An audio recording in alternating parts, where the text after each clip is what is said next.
Dobar dan.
Hello, everyone. I think we can start now. Okay. You can start. Okay. Greetings from Kikinda, from Serbia. I have great pleasure to be here today with you, to have opportunity to hear your presentation and to learn from you. Today's topic is digitalization and digital collection. And the first presenter is Vlatka Lemić. And the title of Vlatka's presentation is A New Deal for a New Age, Access and Visibility of Historical Data and Digital World. Vlatka, you may start. Thank you, and thank you for these great presentations. And I'm sorry, I was supposed to be in program yesterday, but we have some technical problems. So I prepared few words for you. I just trying to share this now. I hope that you are seeing now this share screen. I will try to say a few words from broader GLAM perspective, but also from archival perspective, since archives are maybe GLAM institutions that got through biggest changes by this digital development that is all around us from all GLAM institutions. So what is from archives perspective, which can be applied for all GLAM institutions, what is here that was changed during this technology and social changing? We completely changed the role of archives as institutions which are originally devoted to preservation and access, from digital records management, from e-government issues, from mass digitization, use and reuse, access issues, public engagement issues. We built archives as closed institutions, which were known as academic institution, to public engaged institution, which are integral part of information and knowledge society. We now change the expectations and role to the archives as institutions which are previously known as guardians of memory, information centers, repository, partner of public administration in record management. And now what is expected in this shift to be not just document and information and data experts, but also service providers. But today it is actually generally professionally acknowledged that the key role of archival institution to serve society, and the trends that are tracing these actions now are focusing on interoperability, on networking, on integration, in partnerships, in collaborations. To practically see these issues, we can just track the themes that are set as main themes in International Archival Day and International Archival Week actions.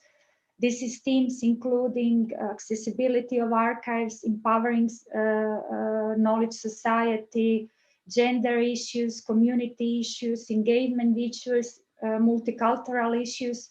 So this is the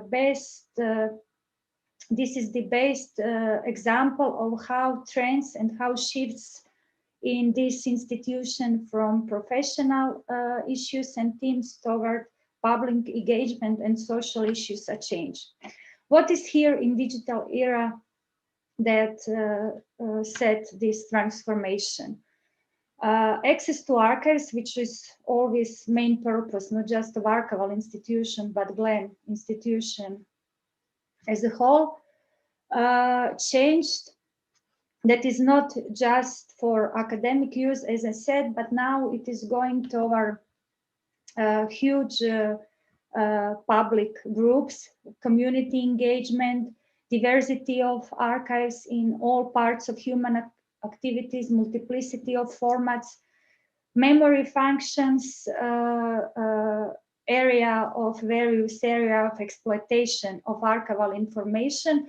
But now the trends, the keywords in this era, in this from professional points that we are living today, are usability, visibility, and sustainability. Visibility and usability as something that we have to provide as a service to the society. Which is the landscape of the institution that can be seen from archives as institution eyes. That is something is shared with other GLAM institution and something is very specific. Archives as archival services and public institution are very much built into joint European information infrastructure with public administration, with ICT sector, with information society development, as well as cultural sector. Libraries and museums are much more core in just cultural sectors, while archives are here different because there are cross-border institutions and they have to be orientated as well to ICT sector as much as to cultural sector. You can see it and share it through many strategies and projects, such as that archives as part of other GLAM institution of Europeana or Time Machine initiatives, but also some specific like e-ARC or CF archive and building blocks initiatives that are key for us as institution, where you cannot find other institution. We have much more step into cross-border cooperation. And in this exploitation avenue, we have many cooperation and joint initiative with cultural and scientific sectors and institutions, but as well as education, technology development, record management initiatives, big data, open government, and other professional sectors. Here, where we are standing and share with other GLAM institutions are these European cultural agendas that are joined and that set best the trends that I wanted to point out today, from digitization to digital transformation sector. And today, these joint cultural agendas are very much targeted culture and creative industry, but heritage initiatives as well. As Europeana is officially dedicated to digital transformation of cultural heritage sector, we have majority of initiatives, strategies, public policies that are shared and that are now in the task to show this type of initiatives and politics.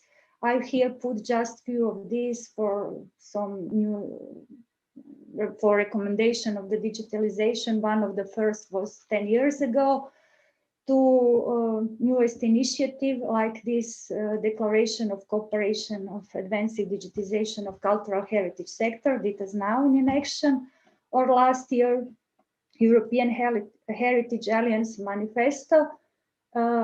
It was introduced in the European Day, but it's very much, it was very much for me, not just some professional or not just some sectoral issues, but I thought that in COVID times that society and European community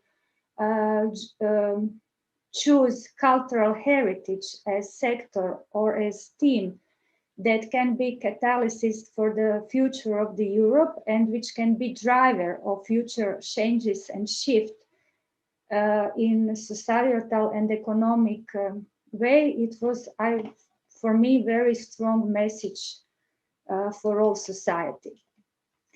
What we have today and what we achieved in this digital transformation. You can find many project platforms, initiatives on European landscape, which is joined with all GLAM sector, like Europeana, so all GLAM institutions are here. Thematic portal is Archive Portal Europe. Time Machine as latest initiatives, which is in intersection of digital humanities, GLAM institutions, and technology, which is also future of our work. We have many international platforms and thematic portals. We have many national information system. We have numerous, I think not countable today, institution, digital collections and repositories, virtual exhibition, and everything that bring us to this digital world. For us today, it is very normal to see platforms which are georeferenced, tagged, data which are linked. You can choose digital classrooms. You even have platforms, digital reading room that you can choose your material. You can go interactive. You have mobile application. You have QR codes. You have various programs, and this is the way where we are now going in all GLAM sector and GLAM institution, not just in archives to present these materials we are holding on. For us today, this is normal, but to going back, what is now normal, I wanted to point out from which is the place from which we are started. From the readings room, which were closed, and when you have to go to see the papers and documents and other materials, to publishing books, which was one of the first public initiatives to open our repositories, our institution. Then when digitization started, you digitized this material, this book, and put it on your pages and put it online. So this was the first step. This is something which is today obsolete from this new artificial intelligence and all the other availabilities you have on program. But this was not so far ago, 20 or 30 years ago, it was the point when we start. Other things which was part of digital transformation wasn't just technology, but was shift toward public engagement. For libraries and for museum, which is normally to have user experiences and public programs, this is maybe not so surprisingly or so differently, but the major shift in archival world toward major public engagement opening and the programs is also part of this digital transformation and social inclusion. And this brings us to the next level, to our continuation of our work, not just future is already start. I can say, I see in the program, it was also Time Machine presentation. GLAM institutions are today here. This is major initiative that encompass all these activities I mentioned before. This trend of building strong relationship and common infrastructures and partnerships in joining and bringing all the materials we hold. We are going to big data portals. We are going to implement and mass digitization, to virtual reality, to exploitation avenues, that all the various types of data will be joined and integrated. And this is something that already started, and I hope joint future and joint activities for all of us. Thank you. Thank you, Latka, for a very interesting and useful presentation. Our next presenters are from Hungary, Zoltan Seke and Andrija Zavodsky. Correct me if I was wrong pronouncing your last name, Zoltan. And they will telling us something about digitalization and electronic reception of document in the National Archives of Hungary. You may start. Thank you very much. My name is pronounced Sürke actually, but never mind, it's hard. Hello everyone, this is my colleague Jan Zawadzki here, and my name is Zoltán Sürke. We are archivists from Budapest, Hungary, and we work for the National Archives of Hungary. The topic of our presentation is digitization and acceptance of new electronic records from the public administration as the two basic areas of our institution's digital transformation. The structure of the presentation, as you can see here, is set accordingly: digitization of what we already have on paper and the acceptance of born digital and already digitized original paper materials. But before starting our presentation, I would like to congratulate the organizers for the conference, and thank you very much for the invitation and the opportunity to present today. Okay, let's begin now.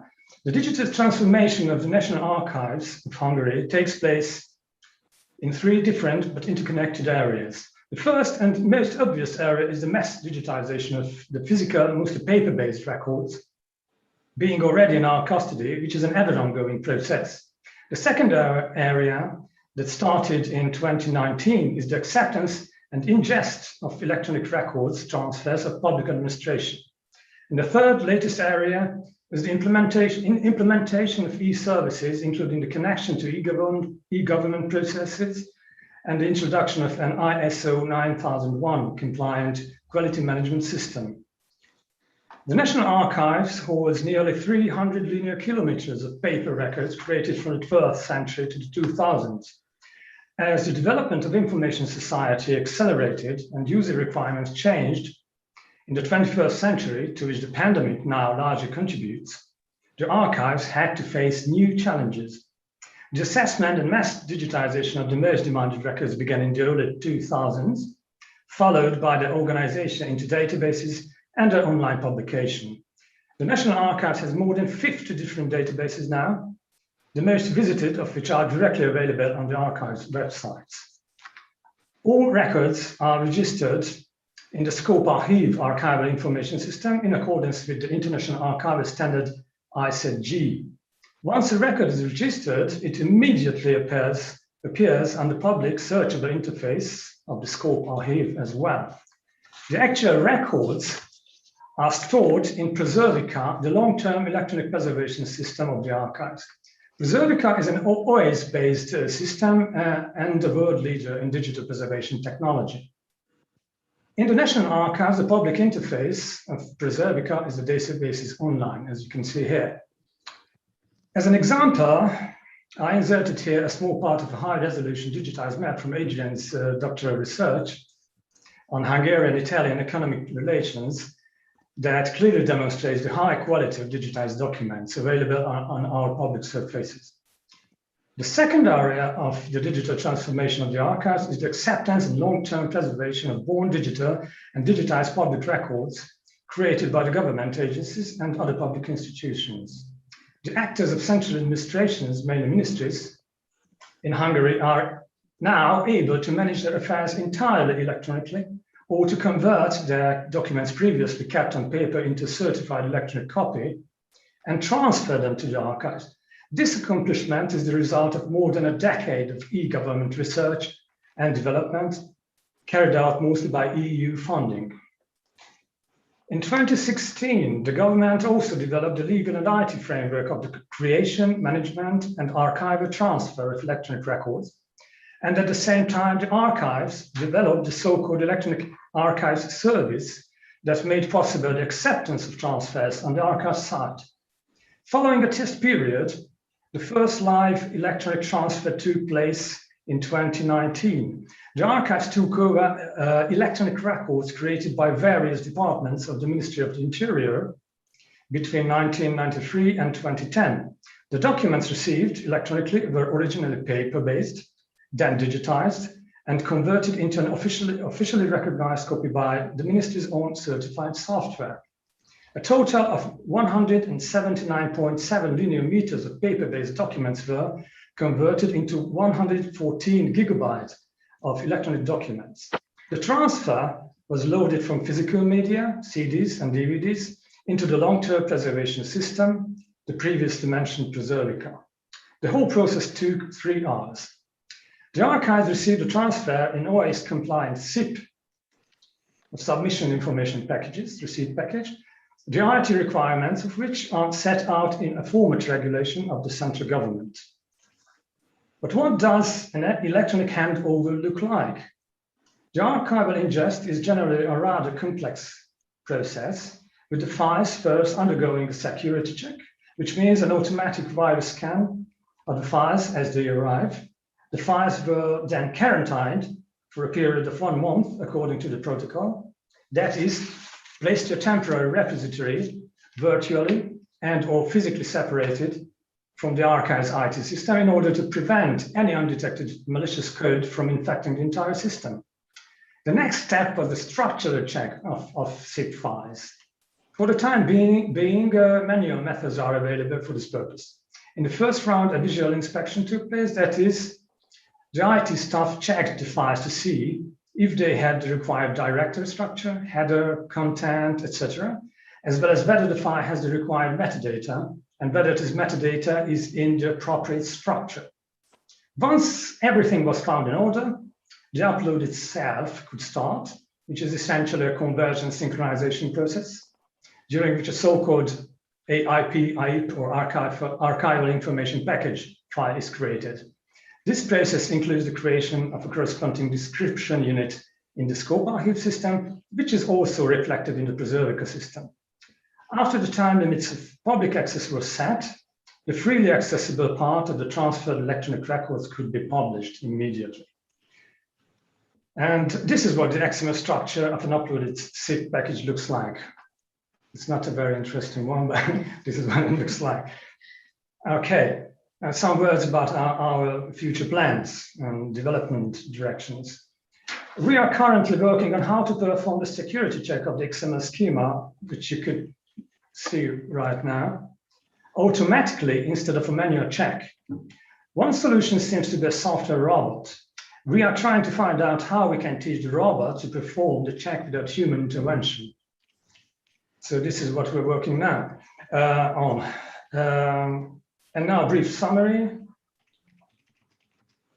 just what we were talking about here. It is a general trend in Hungary that while more electronic documents are being produced year by year, the amount of paper-based documents are gradually decreasing, which means that similar electronic transfers from key government agencies should be expected regularly in the next period.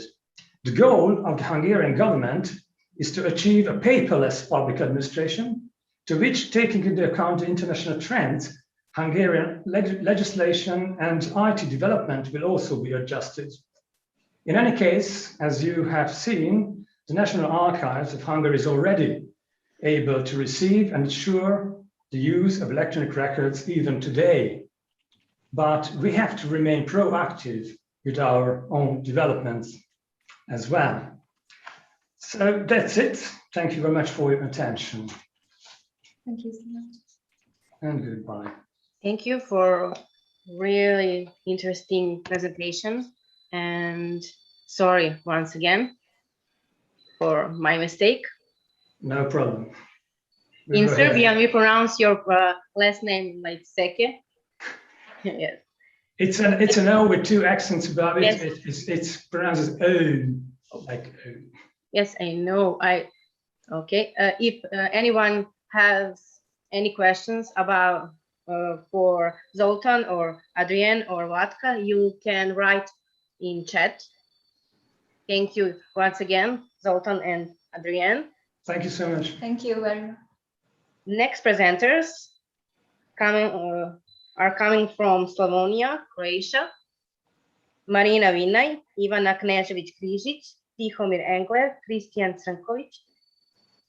The title of their presentation is Croatian Newspaper in German Cultural, Historical and Local Origin. Are you here? Marina, Ivana, Tihomir and Kristijan? Can we have some?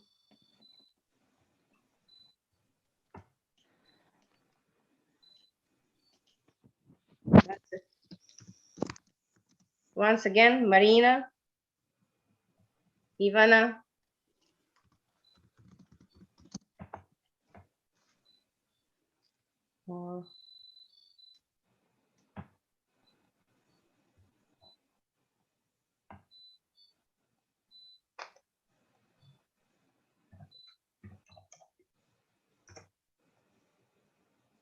It seems that they aren't here. Okay.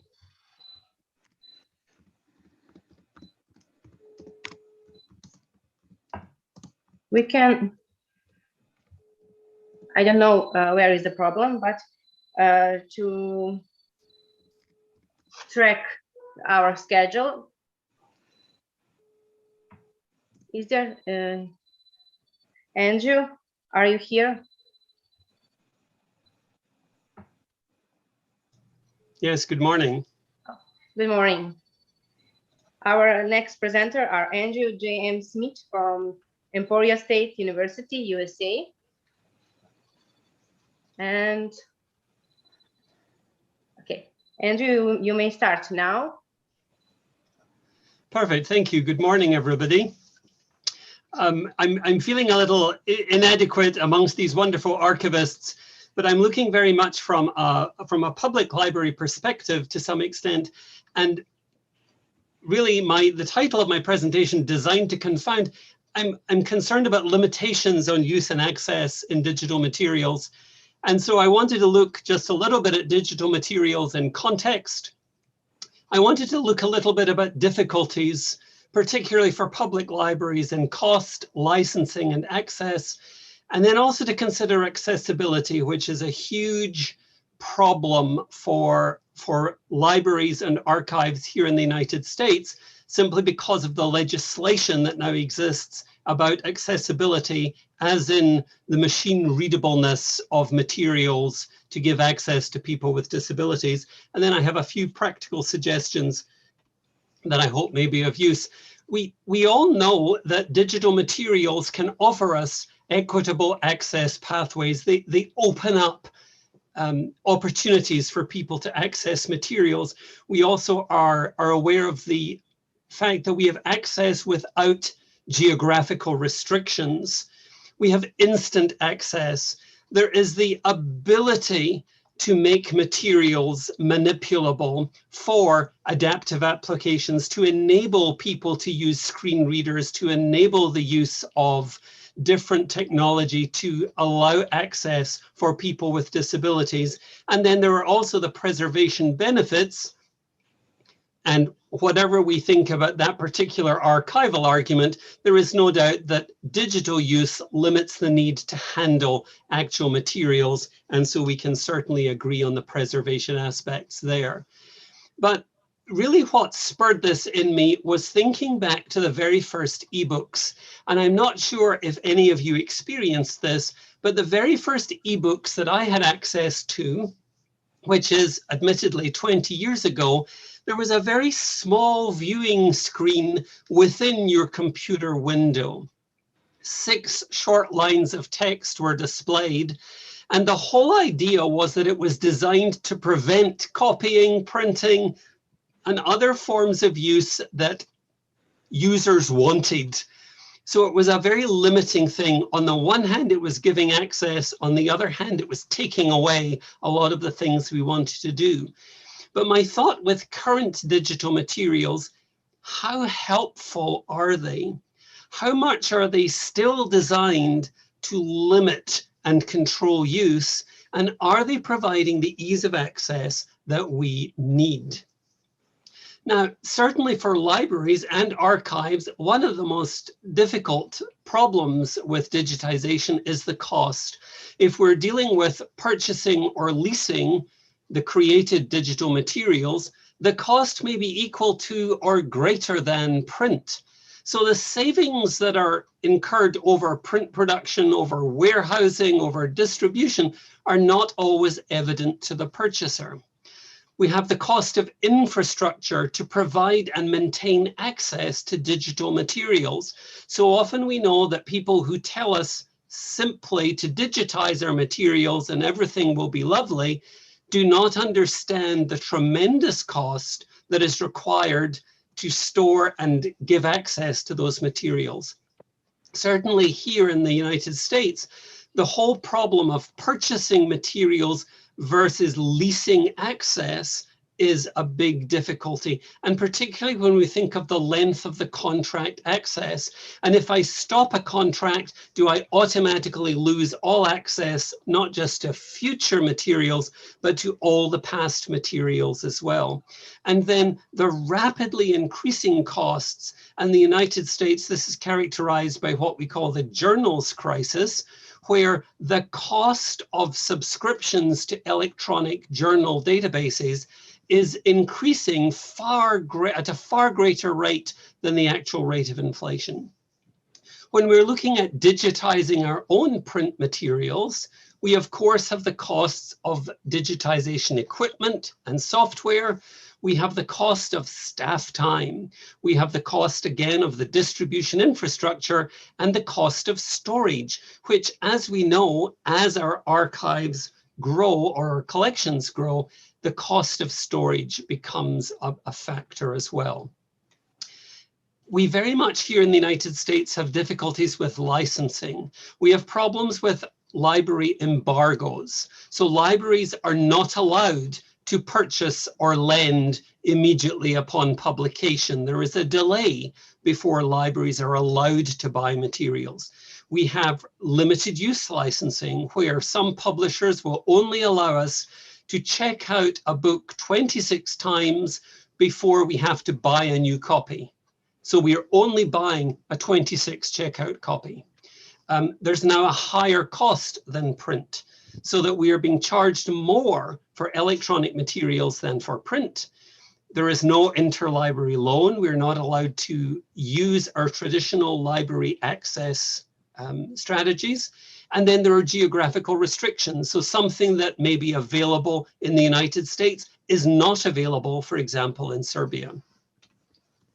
And then we have difficulties with access that fall into some different categories. We have the digital divide, which certainly in the United States is very real. The fact that not everybody has access to a computer. Not everyone has access to computers or to internet service that allows them to use our digital materials. We have problems of cross-platform compatibility. For example, with ebooks only coming in one form that is not accessible to certain types of technology.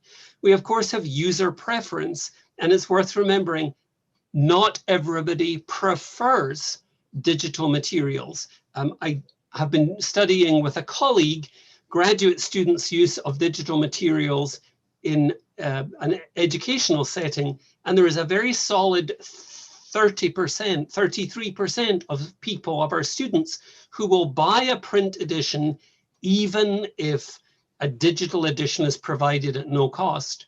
And there's another third of them who say, we prefer print, but we are using this simply for the economic reality. When the libraries and archives lose control over where materials are stored and where the access records are being kept, we lose our ability to ensure user privacy. We're also encountering digital rights management, and certainly in the United States copyright law, we have this idea of first sale, which is publishers and authors only have control over the first time an item is sold. So if a print book is sold to a library, the library may then lend it or do whatever they wish to it. That is not the case with digital materials. So looking at accessibility, by which I'm using the US definition of the ability of something to be machine readable, to give access to people with disabilities, we're looking at a lack of available accessibility, both in ebooks and in e-textbooks. And publishers are still very much adopting a case-by-case response to individual works, rather than providing all the works in a machine readable form. The design of created digital textbooks can also pose a problem when we have a lack of logical reading order. If you think about the way books are being designed with sidebars, with boxes, with all kinds of different visual elements that make it hard to declare a logical reading order, particularly if text flows over multiple pages. When do we read the sidebars? When do we read the boxes? Very often the interface design restricts usage. And again, we're very often confounded by digital rights management. When we're thinking of digitizing ourselves, what about our digital workflows? Are we ensuring that we have alternative text in all images? Are we using document tagging and bookmarking to ensure levels of access? And is everything we do compatible with screen readers? Remembering that there is very much a steep learning curve on software programs that are designed to help us create that accessibility.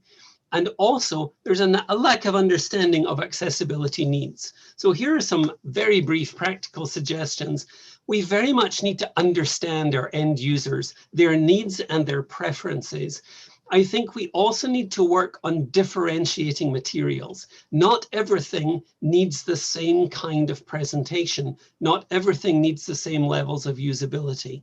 So we need to understand that. We need to be aware of the technical limitations of users, which is very important. Also the technical limitations of the library and of librarians.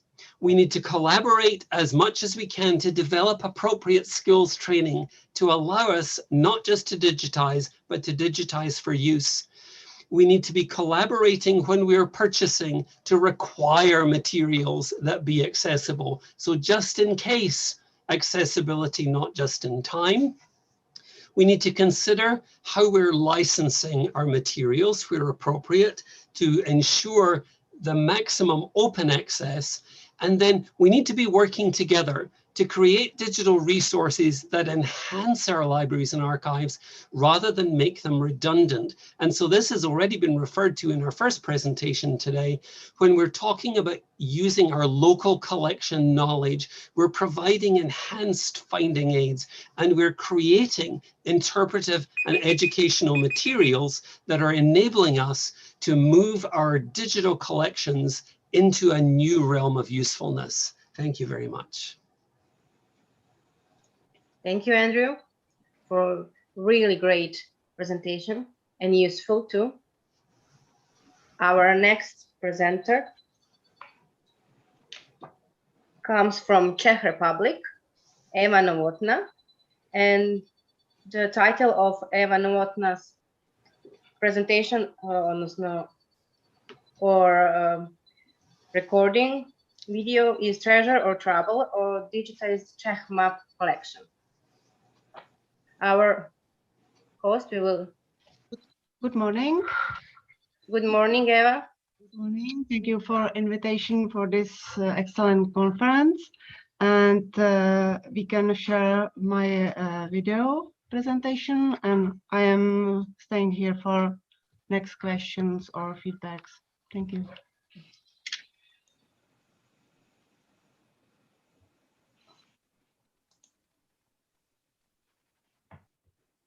Treasure or Trouble, or digitized Czech map collections. The research of Czech digitized map collections took place in 2019. A total of 26 respondents participated in it. 12 representatives of the archives, 6 libraries, 6 museums, and 2 university map collections. Status of cartographic collections processing. The total number of collections physical units is 1.8 million. Electronic catalogs of examined collections contained 505,000 units, of which 86,000 are classified as an old cartographic heritage.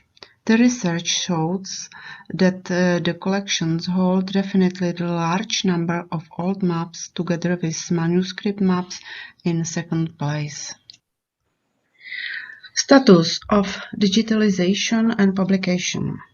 The number of digitized maps is 796,000, out of which 492,000 were already made accessible online. Atlases and multi-parts maps are also made accessible in a total of 139,000 files. 96 globes were made accessible in the form of three-dimensional objects. This means that many more documents have been digitized than described. These can either be duplicates or the descriptive metadata is missing in digitized documents. Therefore, some portals published undescribed digitized documents in the geographical search mode. Nevertheless, around 300,000 digitized documents still remained unpublished. Metadata. To create descriptive metadata, the libraries mainly use programs Aleph and Clavius, and the archives work mainly in programs Bach, Janus, and Elsa. To create descriptive metadata of digitized objects, the collection most often use Dublin Core and modes. In the libraries, rules of description are standardized by Anglo-American cataloging rules.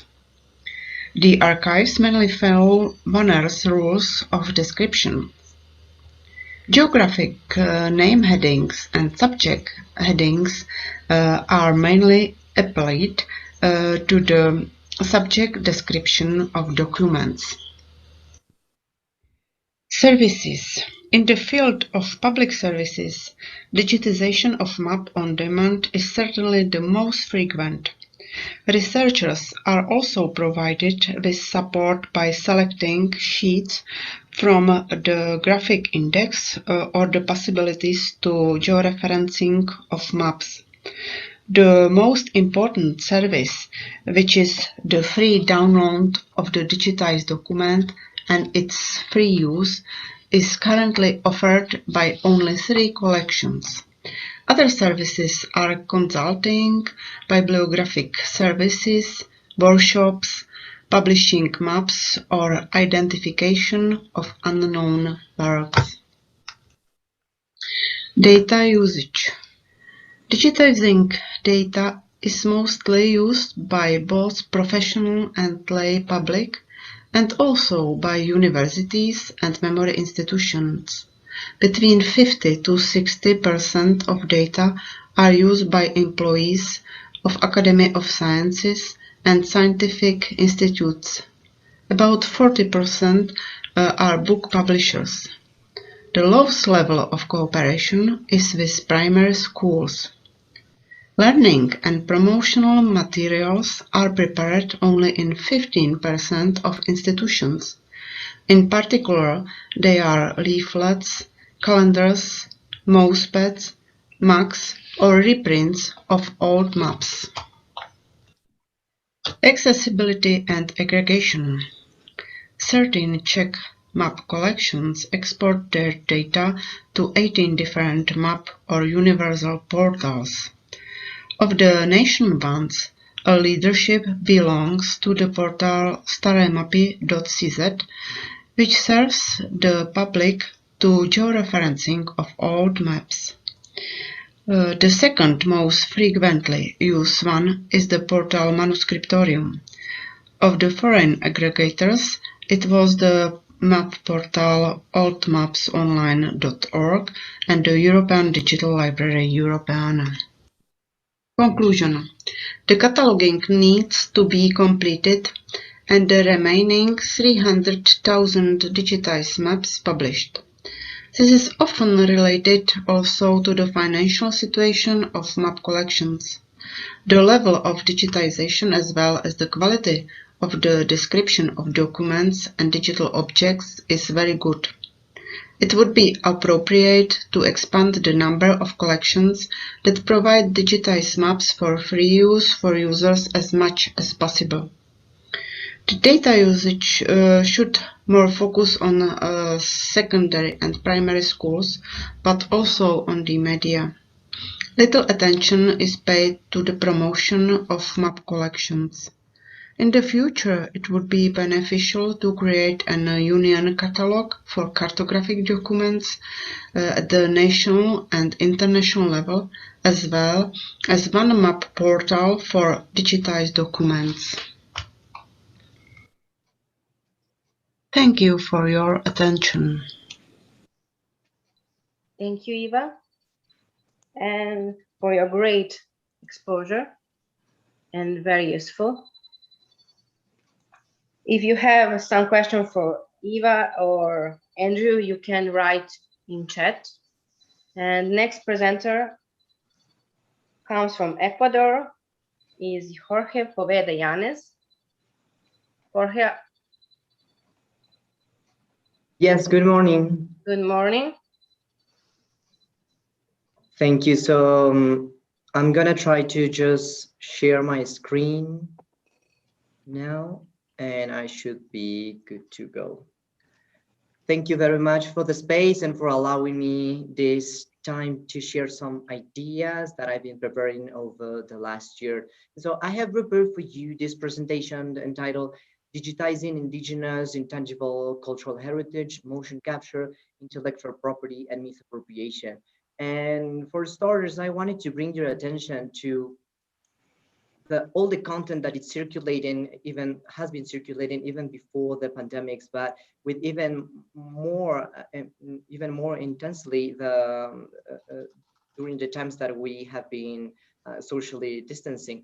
All the amount of videos of people dancing and people sharing their cultural expressions over the internet are flooding the internet and different social platforms with millions of views and hits and shares over TikTok and Facebook and Instagram. Cultural heritage is circulating even more than ever. An interesting case is that starting from April 2020, the video game Fortnite, which is known to be the most successful video game in history, started preparing and making available these digital spaces for people to gather, to dance virtually and listen to music.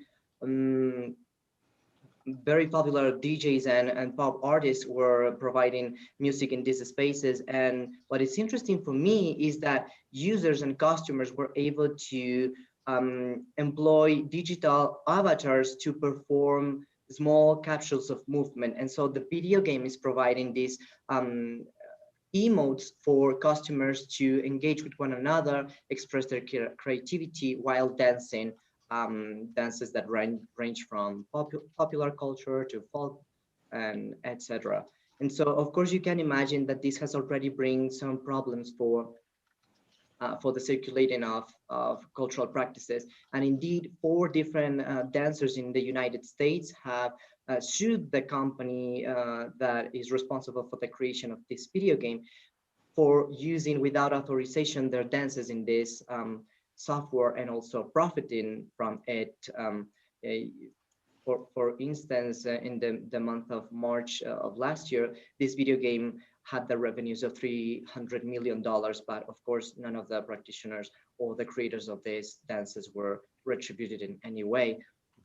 Of course, we have to clarify that cases or claims of misappropriation of indigenous or traditional dances and embodied practices in general is not something that you can only find during these times of intensified digitization, but rather through history.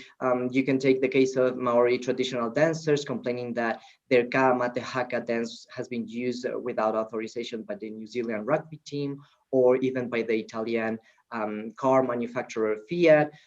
You know of the cases of Hopi dancers in the United States complaining for the usage of their cultural expressions by non-Hopi third parties. According to the World Intellectual Property Organization, dances such as the Sierra Dance of Peru have been used by members of the community, causing great discomfort across traditional practitioners.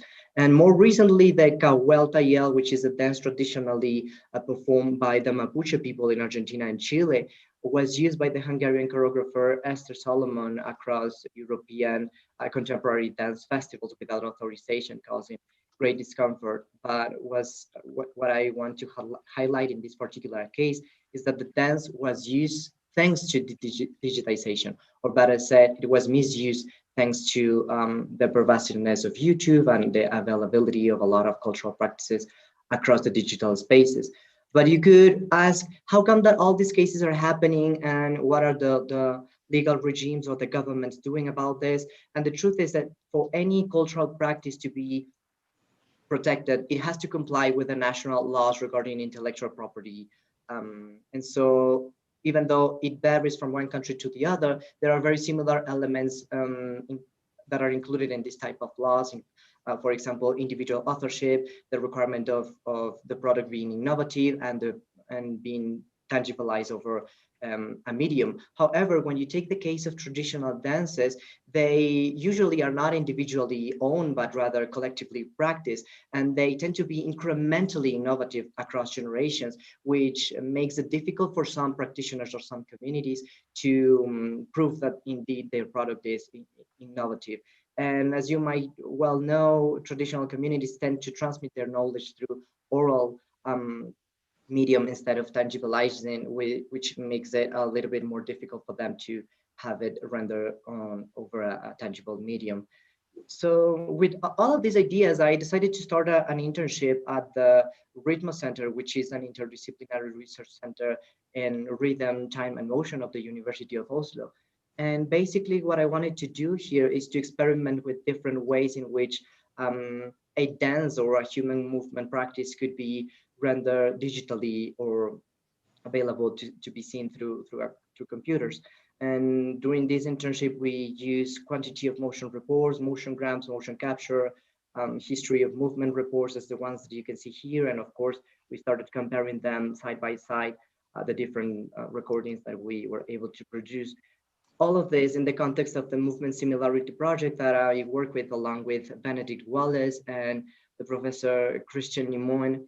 And as you can see in this slide, we were trying different sets of algorithms to try to measure the similarity between two different dances. This was a way to further explore these new iterations of digital cultural heritage, in particular for dance. Of course, if we are even considering this idea of traditional practitioners or traditional communities benefiting from these technologies, we do have to assess the issue of accessibility. I was lucky enough, however, to work for Embodying Reconciliation Colombia, which is a nonprofit that is working with traditional dancers across Latin America. And we were able to develop this motion capture platform that does not require anything else besides the mere camera of your laptop or any mobile device. Of course, the results are different from the ones that you can get on a laboratory, but it still holds promising potential. And so the final conclusion that I wanted to share with you is that the digitization itself is not solving problems. It could also create new generation difficulties that we still need to overcome. So what I'm trying to bring to this presentation is a decolonial perspective on digital archives and digitization strategies. I think that if we are dealing with cultural heritage and intangible cultural expressions, we do need to foreground the interest of indigenous populations and traditional communities, particularly by considering the gaps that are prohibiting or making it difficult for traditional peoples to protect their heritage. As we saw before, intellectual property regimes usually do not coincide with the premises under which traditional cultural expressions are created. And so some digitizing strategies, some focalized digitizing strategies can assist traditional communities in their effort to tangibilize their expressions and to prove that they have a particular existence. So there's a lot of potential further down the line. Along with my colleague Nina Davies from Goldsmiths University, we're exploring different ways in which a dance can be rendered, as not only through motion capture, as I showed you a minute ago, but also through the blockchain and trying to obtain, for example, tokens to prove the existence of a particular digital object on a moment in time. And this is everything that I prepared for you. And if you have any question, I will be happy to keep sharing with you. Thank you. Thank you, Jorge, for very, very interesting presentation. If anyone has any question, now it's the time for that. And Jelena asked Eva, when some new digital collection is published, do you and in which way promote it to the public and your users? Yes, of course it depends on the policy of our GLAM institution, but in our institution generally we made digitization in some projects. So on the finishing of the project, we made some PR or to create some article on something one. So.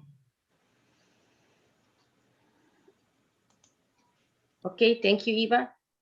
Any question?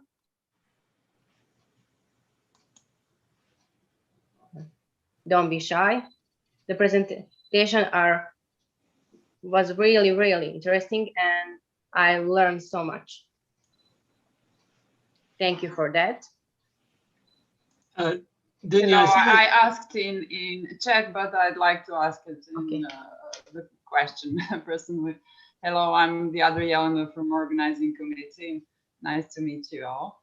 I wanted to ask Andrew, he said that the cost of storage of digitized materials is main factor of costs which are growing more than inflation. And what would I expect is that storage is not getting more expensive with the development of technology, which is getting cheaper, basically. I'm sorry, Jelena, if I misspoke. No, it's the actual cost of licensing journals that is going through the roof, as far as we're concerned. No, the storage for us, if we're digitizing ourselves, can be a problem, and it ought to be getting cheaper.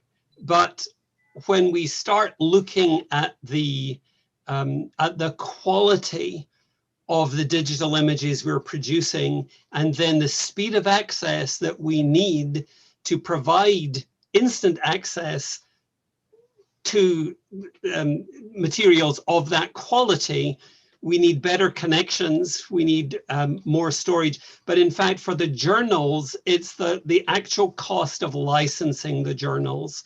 And certainly in the United States, it has been rising over 10% a year. And in fact, using very difficult business practices. So for example, targeting only one state in the United States. And so a price increase, for example, the first state that was targeted was California, because all their universities are one system. And so they buy everything together. But targeting California and saying the price for you will be this much money. All academic libraries and public libraries who negotiate with publishers have written into their contracts they are not allowed to divulge the costs they are paying for materials. So everything is secret. There is no such thing as the price. Mm-hmm. So it's not as, you know, it's not the same way that we can walk into a shop and buy a book. And if you're buying a book in one shop, it's the same price in the shop across the street. Everybody is paying a different price, and nobody knows what price anyone else is paying. And so it's very worrying for libraries, because if the cost increases 10% a year, nobody's income is going up 10% a year. So every year you're looking at fewer and fewer things you're able to buy. And how are you going to make that happen? Thank you. And what is the explanation for such situation, for this growing of? It's an administrative cost or just business? Because they can. Because they can. Libraries are in the business of providing, free and open access to our patrons. Now, I know there's debate: do we prepay which is the American system of paying through the tax system? Do you join a library, which is very much the Serbian system? But once you are a patron of that library, we will provide everything to you as freely as we possibly can. This is where businesses have a very different model. Their goal is to make money. Their goal is not to provide information. And so if I can say, Jelena, for your library, I'm not charging you the 20 dinars that we charged last year. I'm charging you 50 dinars, but I'm not changing the price for Mirjana, only for you. So you by yourself, what are you going to do? Nobody else is affected in the same way. So pretty much you have to decide, if your patrons are saying we want access, you have to pay the money. Mm-hmm. Then next year, I'm going to go to Mirjana and say, oh, Mirjana, last year you paid 20, but this year the price for you is 50. Mm-hmm. And that's how it's going. It's, as librarians, that is not our mentality, but that's what's happening. Yeah. Thank you very much. You're welcome. Thank you for the question. For great presentations. Any question? I would like to thank everyone for today's great session. And if you don't have any questions, this session is officially ends. And we go on a short break. And next session will start in 15 minutes. Thank you so much, everybody. Thank you. Nice to meet you all. Thank you.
Hi, hello.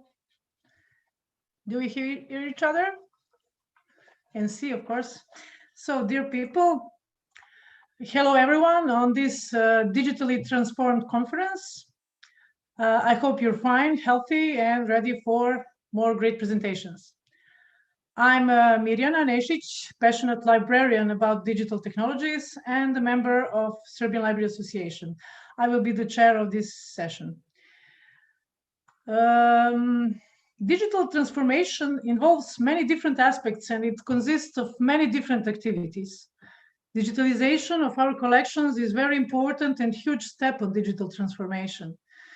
Also, there are so many things that we can do in transformation process. We can transform our services, our strategies, even our mindsets. There are so many tools, applications, platforms that can help us improve our work. So let's hear some of them. Let me remind you that duration of presentations is 10 minutes, of course, except keynote speaker. So please take care about the time. Let me introduce our first presenter, Andrija Sagić, our dear colleague, librarian from Belgrade, Serbia, who is also head of digital transformation section. And I must say, pretty guilty for initiative for this conference also. Andrija, please share your thoughts about digital transformation and the floor is yours. Thank you, Mirjana, and I would like to thank all of you who are subscribed and being with us at this moment and in the past 2 days. I believe that we also have a very interesting day today. So let me introduce myself first. Well, I'm a librarian in Library Milutin Bojić here in Belgrade. I am head of the digital development department. Also, as Mirjana said, chair of our section of digital transformation of libraries. And also I'm a professional musician. I play early music in one of the oldest ensembles in Serbia, even in the world, Ensemble Renaissance. So that's the other side of the story. I won't talk much about me. So let's see what is going on. Just to share my screen. Everything is okay. You see my screen? Yes, everything is okay. You can start. Okay, thank you. So basically, I'm a philosopher. That's my education. I'm a graduated philosopher, graduated on a theme of contemporary epistemology. Also, I work a lot of research in medieval aesthetics. So as a philosopher, you know, philosophers ask very simple and trivial questions and make them more complicated. So well, I will try to do this also. You know, we all speak about digital transformation. In the last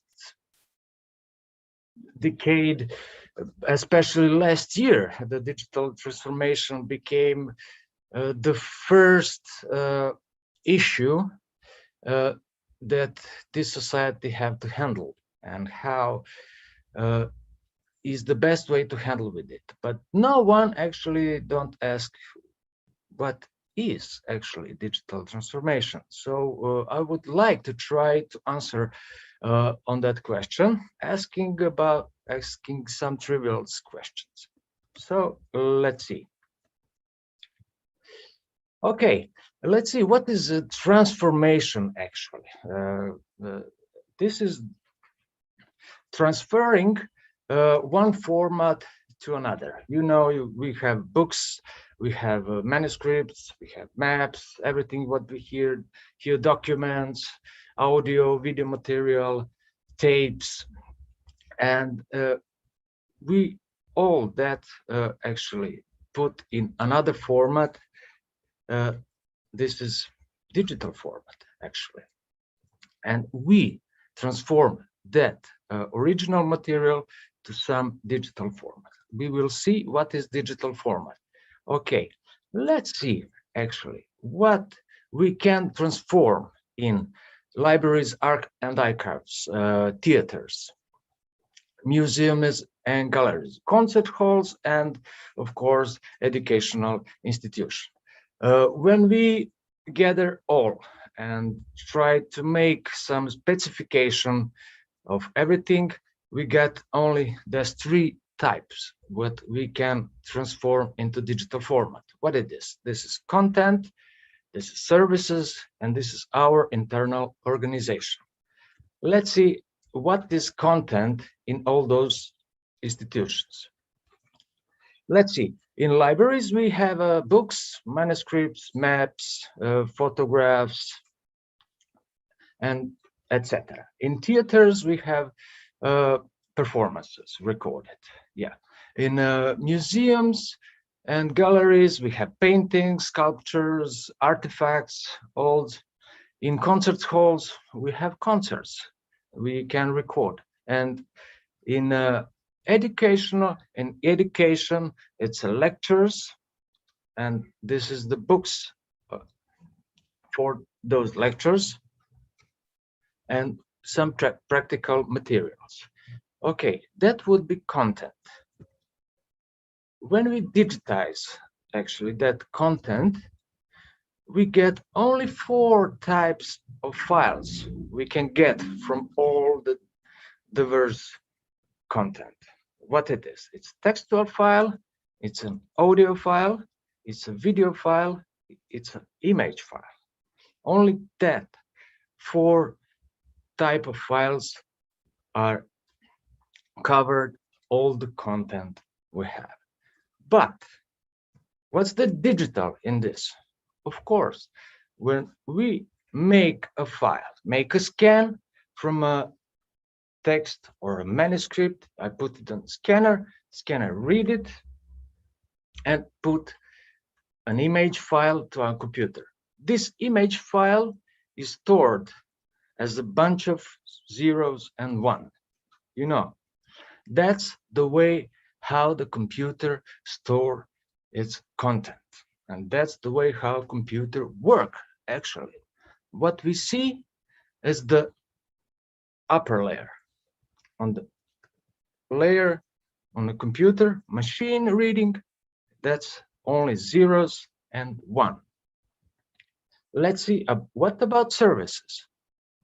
We can digitize services. We saw last year that our services must be digitized to help our users to better use our content. Of course, for libraries, it's OPAC, e-catalogs, digital repositories, and online programs, of course. For theater, yeah, they can make actually, they can digitize the services, they can sell the tickets online, they can publish, they have a website for all information they have for the theater, the schedule of the month schedule, some materials like programs, list of actors, etc. In galleries also, you can have a schedule. Also, galleries and museum can offer another way about of digital services. About it's a virtual custos. You can have earphones and one digital device. He will guide you to the museum and talk to you, and not the real man. The services for concert halls also, everything is you get a month schedule, you have an online ticketing service, you have service with like a theater. What about the service of educational? There is a lot of more. You know, in educational institution, there are parents who have their kids in elementary school. For example, you know, you must have some communication between a teacher and the parent. Okay, on the website we have some informations about the schedules of rings and etc. Of course, they had now an electronic diary where parent can follow how their kid are continue to develop through the school and can see remarks. That's also, we have social networks. The Viber actually is very popular between in this connection between teacher and between parents. Okay, what we see here, those services are online, of course. Let's see about internal organization. Last year, during the COVID pandemic, we were all locked down, but we have to do some meetings to work. There are a lot of administrative work that isn't failed in this lockdown. You know, at the end, someone must to pay you a salary, to give you a salary. Okay, you have an account who must do that, everything, you know, and all that is digitized now, and it's available to do online. Of course, what does mean online? That means in the root of everything, and what is transfer all those information and all that is actually an internet. So what is actually the internet? We all use internet. We all use internet like it's our everyday stuff.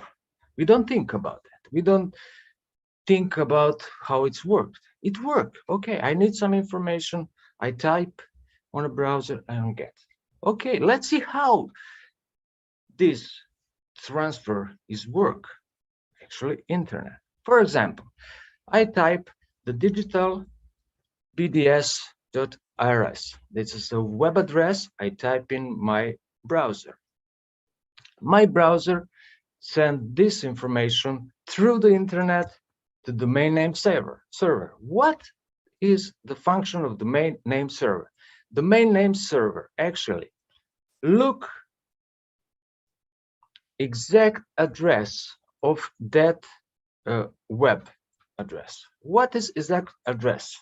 It's an IP address. Actually, it's a location on the internet where this server is, where the content of digital PDS-RS is stored. So you have a home. Yes, you have an address. You live somewhere. You have an address in your ID. Well, that's the address of this server. This is address from his ID. Okay.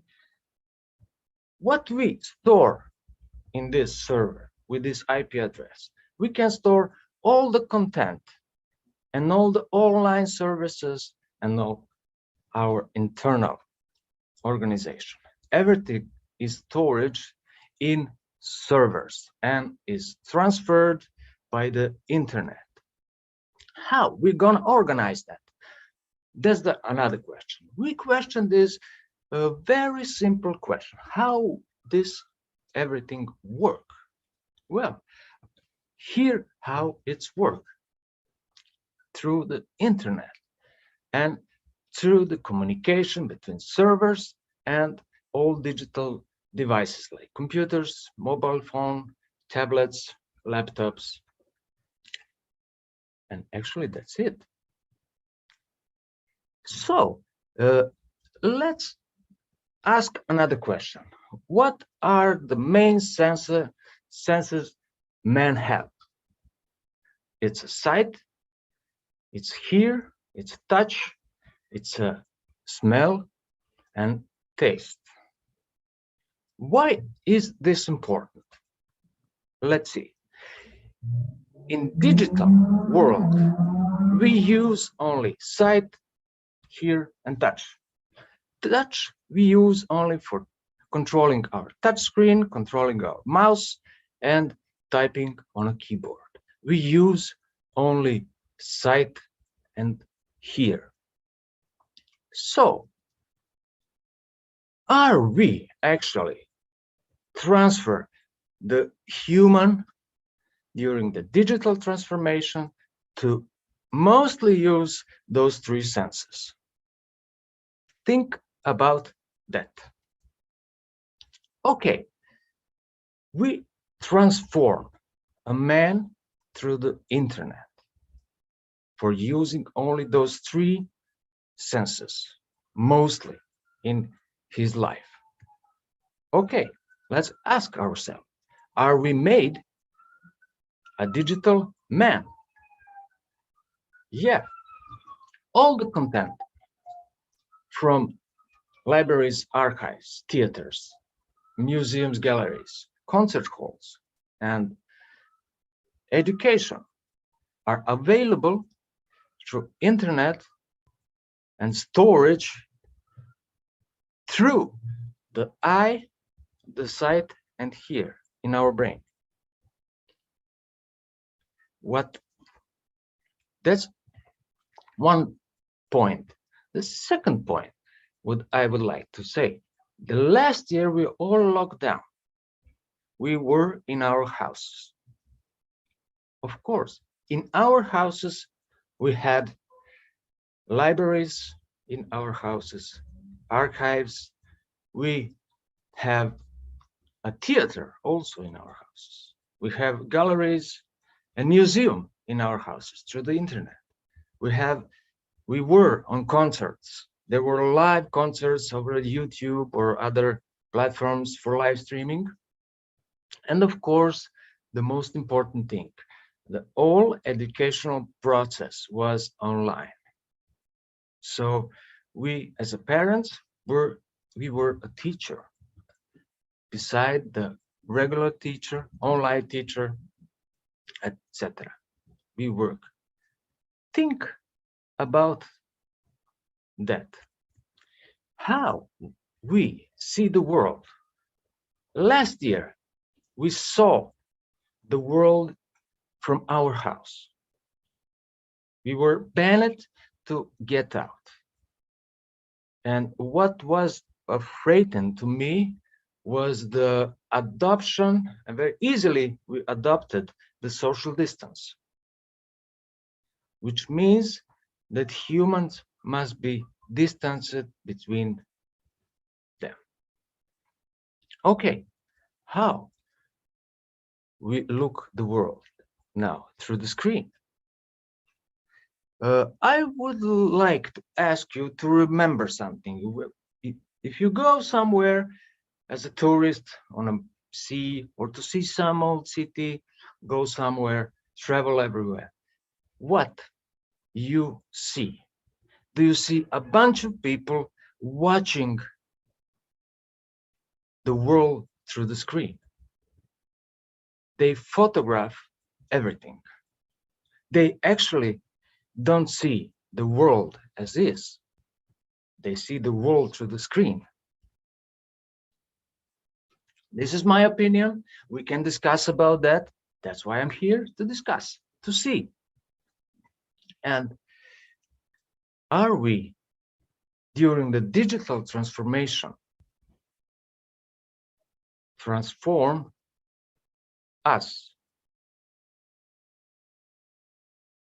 just to see, just to hear, and just to touch? That's one question. Nothing is not so black as it seems as my background. Okay, I would like also ask you one question. I am the generation grown without internet. What would happen that this pandemic was 30 years ago without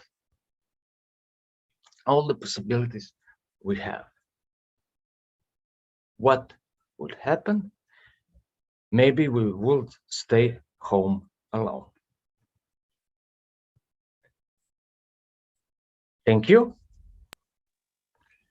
Thank you, Andrija, for a very inspirational presentation of your thinkings.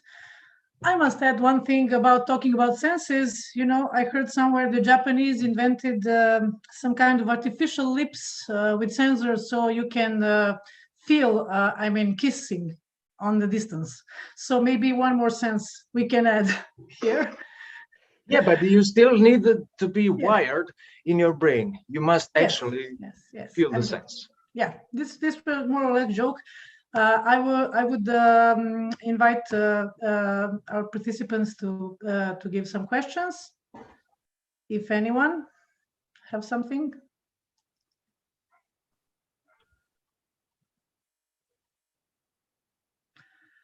While you're thinking, I could take this chance to ask a question about your opinion. What do you think, Andrija? What are the main, maybe the biggest challenges for educational and cultural workers in the meaning of the digital transformation? Well, actually, as I said, there are great challenge not to digitally transform our users. You know, they are all used to the digital devices are part of us. No, we can't live without a mobile phone. If network is missing, we are panic. What I will do? 5 minutes, there is no internet. Panic. Why? No. Okay, the digital transformation is excellent, as we showed. If this pandemic was 30 years ago, we will be staying home alone. We will reading our books and playing records and have fun with our family. Actually, you know, you have some situation that families sitting in their homes and every member look in some digital device. You have kids in a park sitting on the bench and communicate through the Viber and sitting each other. So there's a great challenge to learn them how to use the digital sources and to connect them to the world, that the digital source be a help to know the world, but knowing the world through the digital device. That's for me, the biggest challenge for cultures and educators to do. Thank you. We have one more question from Olga Terenetska. What is your opinion on artificial intelligence, mental health of societies facing hybrid conflicts in CEE with lots of fake news and cheap fakes, deep fakes? Prevention and mental support to users with AE, artificial intelligence and or without? Well, it's a really complex question. Of course, there are a lot of advantages. If I understand well, actually, where AI can help actually to mental disabilities, and there is a lot of help to do that. You have we make a cyborg man. You know, it's all about health. It's advantage. You know, someone couldn't move his hands. We remember Stephen Hawking. He communicate through the digital devices. Only by his brain. That's excellent. We can communicate, but we try to control everything.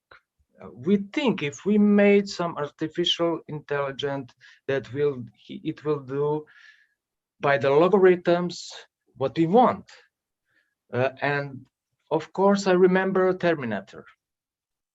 I don't know, maybe we can have in the near future actually the Terminator scenario, or no?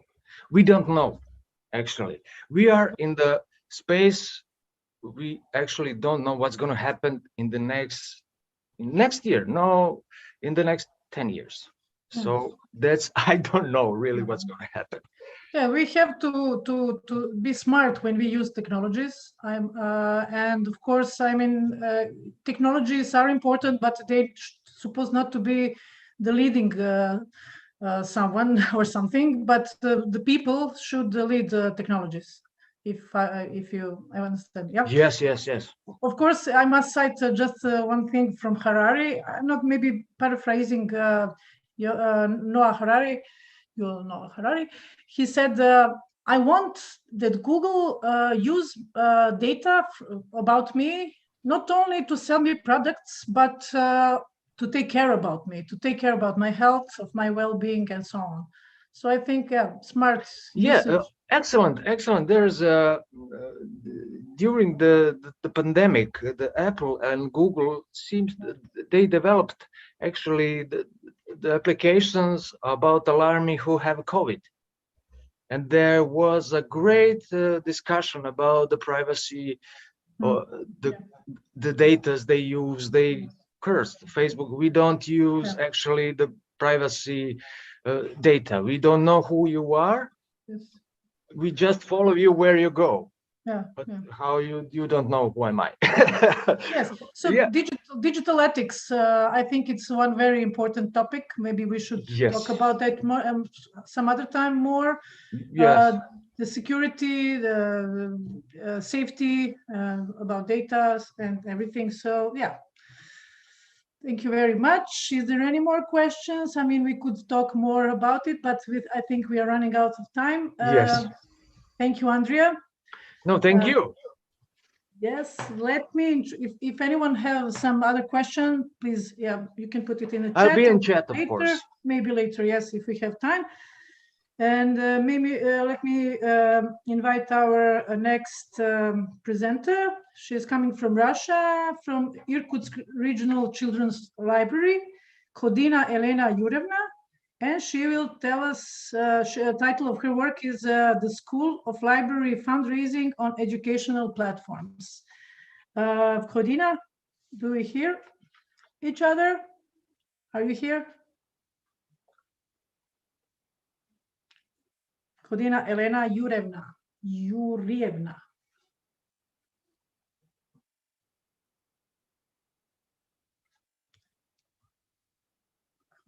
Khodina. Just let me check if she's here. Khodina. She's not here. Maybe she has some problems, but okay. We continue further. Maybe she'll be there later. So Krešimir Škuljević. Just a second. Krešimir, no. Krešimir is actually a teacher. He's on class now, but he will be. He sent that actually a video presentation. We can. Yes. Okay. So I will present. Okay, I will present just in short. He's a history teacher from Croatia, Slavonski Brod. His theme is 3D models on the military frontier of the Austro-Hungarian monarchy. Please, Andrija.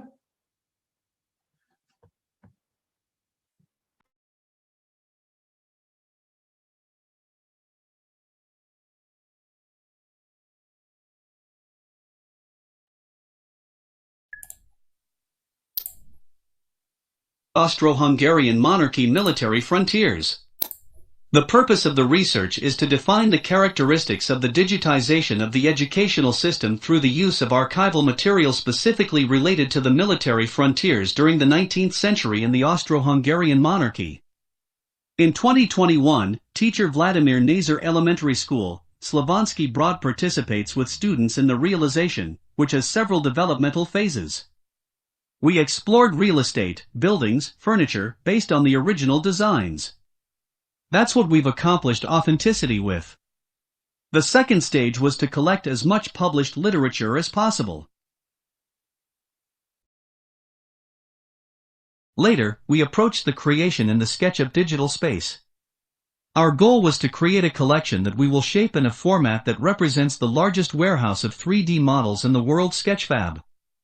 We made our work available for download and briefly described it, where we pointed out the importance of our choice from the historical period we chose. Technological advantages in IT programs, such as numerous programs and alternative solutions, but we have created our own digital collection created on the principle of the Mosaweb program. The results show that 7 models have passed all levels of verification. The current Mosaweba database contains 5,000 3D models related to world history and will be supplemented by our models for our area. We reconstructed the school hall, Art Nousa-style facade and art blanket department, fire station, Dean's Church, furniture, municipal building. This research should serve as a warning for reducing national history in the existing system that is in school reform and life in order to maintain the values that previously made us authentic. Part of our work can be seen at the following link. The activity is intended for students who have quality prior knowledge of history, English, and informatics. It is a long-term idea to improve their skills from inter-subject topics that are directed towards the continuation of education and the choice of interest in architecture, construction, technical orientations, graphic design, 3D models where there are numerous occupations. The basic program is SketchUp 2021, and the results are placed on sketchfab.com. The project began with the collection of data at the State Archives in Slavonski Brod. We reviewed several funds relating to the 19th century and the past of the Slavonian military frontiers. Our demands were high. Ordinary drawings were not enough for us, but we needed detailed designs that had, preferably, all specifications and notes, such as length, width, and height. The fortunate circumstance is that in the 19th century the army had a construction office in Petrinja, and they still communicated in German with the rest of Croatia when it came to construction work, because of the specifics of the profession. In doing so, we have gathered a decent database that has enabled us to reconstruct in detail 3D in a digital environment. The second level was how to paint 3D models. We painted the substrates ourselves by choice. Some 3D elements were assumed in the natural environment, while others were highlighted with unexpected colors to get the attention of viewers and thereby gain the necessary level of motivation to work in a digital environment. Let's take one model for example. The Slavonian Military Frontiers Elementary School, during the rule of Ban Ivan Mazuranic. Ban Ivan Mazuranic has been remembered in history as a ban that reformed education. Its legislative foundations were so good that significantly only after the First World War began to change. For 3D models were found blueprints from the State Archives in Slavonski Brod. The draft is the only complete draft from the territorial area, covering 70 public schools, out of 500 in the area of the Slavonian military frontiers. Croatia had a total of 1,000 schools at the time. For 3D reconstruction, the data were supplemented with a book from 2008, Stribera Zelic, Anti-Starsevica Street in Slavonski Brod, where we took the windows, i.e. external design. In the same way, the colors of the facades that were not defined in the draft had to be approached. The importance of the draft for the history of the time is in the fact that a toilet was made, which is 1876. Created a legislative framework for education to become part of the annual budget of all administrative units of the Slavonian military frontiers, almost 50% of the territory of Croatia.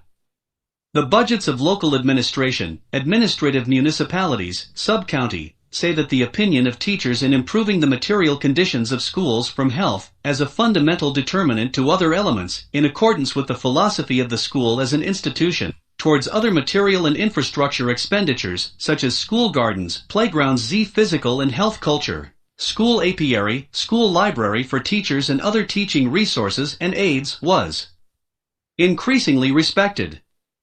When using ICT knowledge, we worked gradually, taking into account the basic knowledge that we knew students had already adopted in previous work.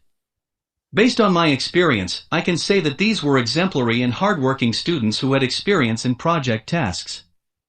This selection of students was made because it was necessary to perform certain details independently in everyday work. In history, this new skill is called historical perspective, taking into account the portfolio of activities and knowledge of inter-subject topics, advanced, uniform, and diverse.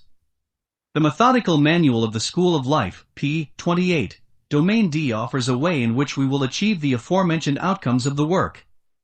The purpose of history is to connect theory, practice and application, knowledge, attitude, skills, based on 3D models from the 19th century for the history of the Austro-Hungarian monarchy and extracurricular and project activities for students of the second group, 5 grades, and third groups, 6 and 7 grades.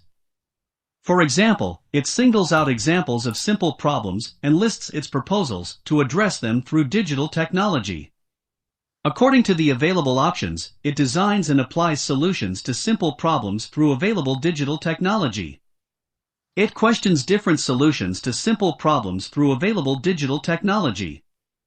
At the same time, it solves common minor problems related to devising operation and program management without difficulty. He is aware of moral and legislative problems with the use of illegal programs. See more about the Methodical Manual P31. With regard to student development, these goals are the most important, at least in history, at least in the long term, in order to become an independent person in the near future with attitudes other than those of teachers, parents, or idols from Hollywood. On this project task, it is a choice of colors, the independent realization of more complicated parts of 3D models, the use of artificial intelligence that colors, use 3 ink colors in SketchUp suggests what is symmetry, and the expected move in the next direction, regardless of the direction of movement of making 3D models, length, width, height. In this way, the activity accelerates and creates a better overall impression. The student is taught about copyright and how to protect them. In this case, their identities are protected, according to the instructions of the MSES. At the same time, they are taught how important it is to respect other works in the world of informatics, and to list them correctly. For realization, it was necessary to install a free version of SketchUp that lasted a month. After the deadline, we installed the same program on another device with another username. Sketchfab offered a free 1 model. Buying a level 1 SketchUp and Sketchfab, opening a higher level of options in SketchUp, and being able to put the first level of 3D models, 10 copies, is $200 with the ability to record online banking PayPal. Over the course of 2 months, 16 models were made. The transition from SketchUp to Sketchfab passed 7 models. The student created the firehouse from 1902 as the final product, but it wasn't decorated in Sketchfab because they updated the way they lifted into the Sketchfab collection. Others did not meet the expectations of the participants, and the consequence is a lack of precision in order to create complete 3D models. A YT channel has been created for instructions for making 3D models according to the School for Life and Teaching content from 2020 for the 7th grade of primary school. 4 videos and 10 short-lived animated works were created in Croatian.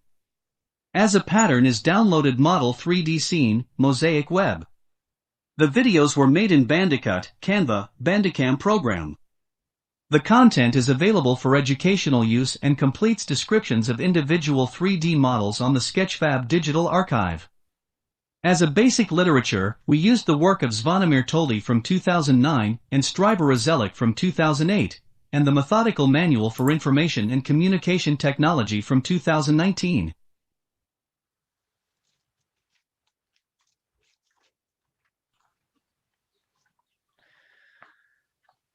That was the presentation of Krešimir Škuljević. Unfortunately, he's not here if anyone has a question, but maybe somewhere, sometime in a chat box or some mail. Let me please call another our presenter. It is Nadezhda Nikiforova. It is a librarian. She's librarian in a Russian State Art Library, Russia. Nadezhda, do we hear each other? No, each other? I'm here. Добро пожаловать. Welcome.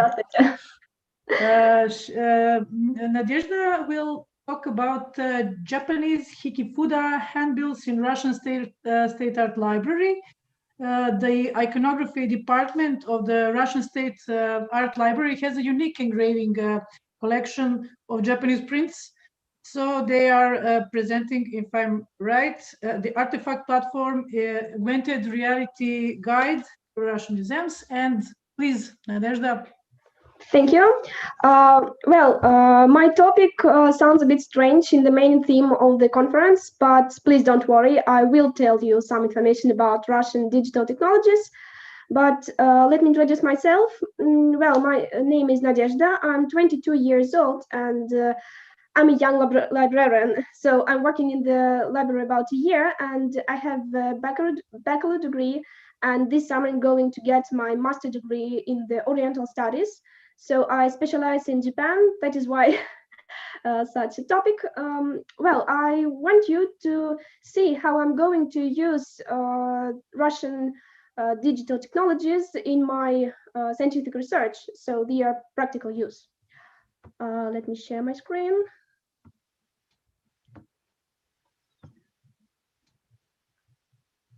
Yes, here it is.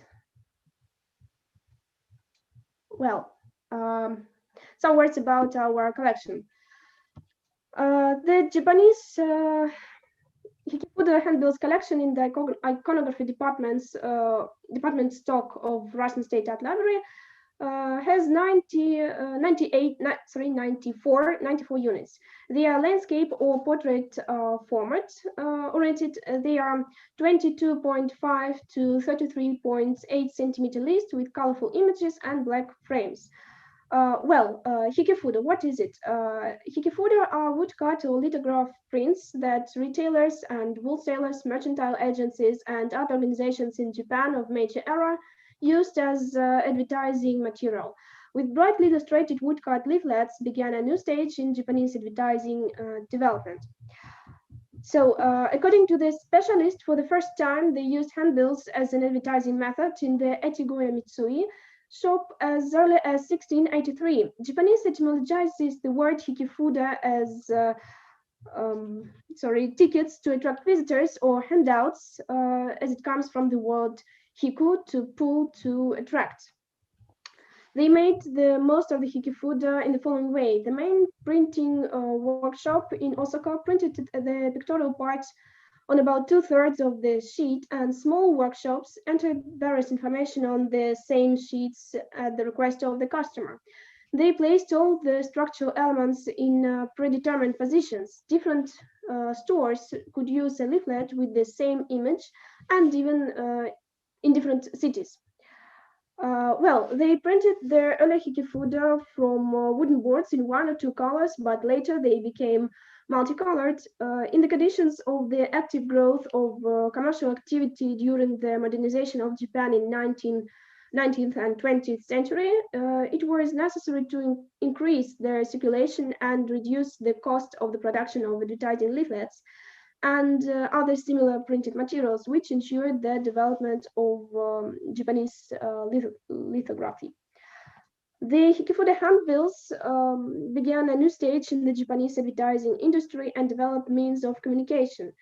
The subjects resemble traditional Japanese ukiyo-e engravings, such as women in kimono, children, the gods of fortune Abisu and Daikokutan, dragons and Mount Fuji, crane and the turtle, the symbol of longevity, and many others. Ukiyo-e influenced the layout of the leaflets, their size, format, and composition. Also, there are signs of the Western lifestyle and of the influence of the Western lifestyle on Japanese everyday life, such as telephones, telegraph poles, mailboxes, and postal delivery officers, and European clothing stores, tobacco shops, and even warships and other machinery. What about our collection? According to the images, we can divide them into several groups. 24 sheets have images with women, 12 women with children, 4 men, and so other groups you can see on the slide. And one more interesting thing about our collection is that the leaflets were not used to their intended purpose, as they don't contain any reference information. On the left part of the slide, you can see the leaflet from Russian State Art Library, and on the right part, you can see 2 images from the article of Japan Post Museum. So you can see here there is nothing, and here you can see some information. We presented one piece from the collection in the Rariteты online project. that the Russian State Art Library launched in 2020 to prepare for its 100th anniversary in 2022.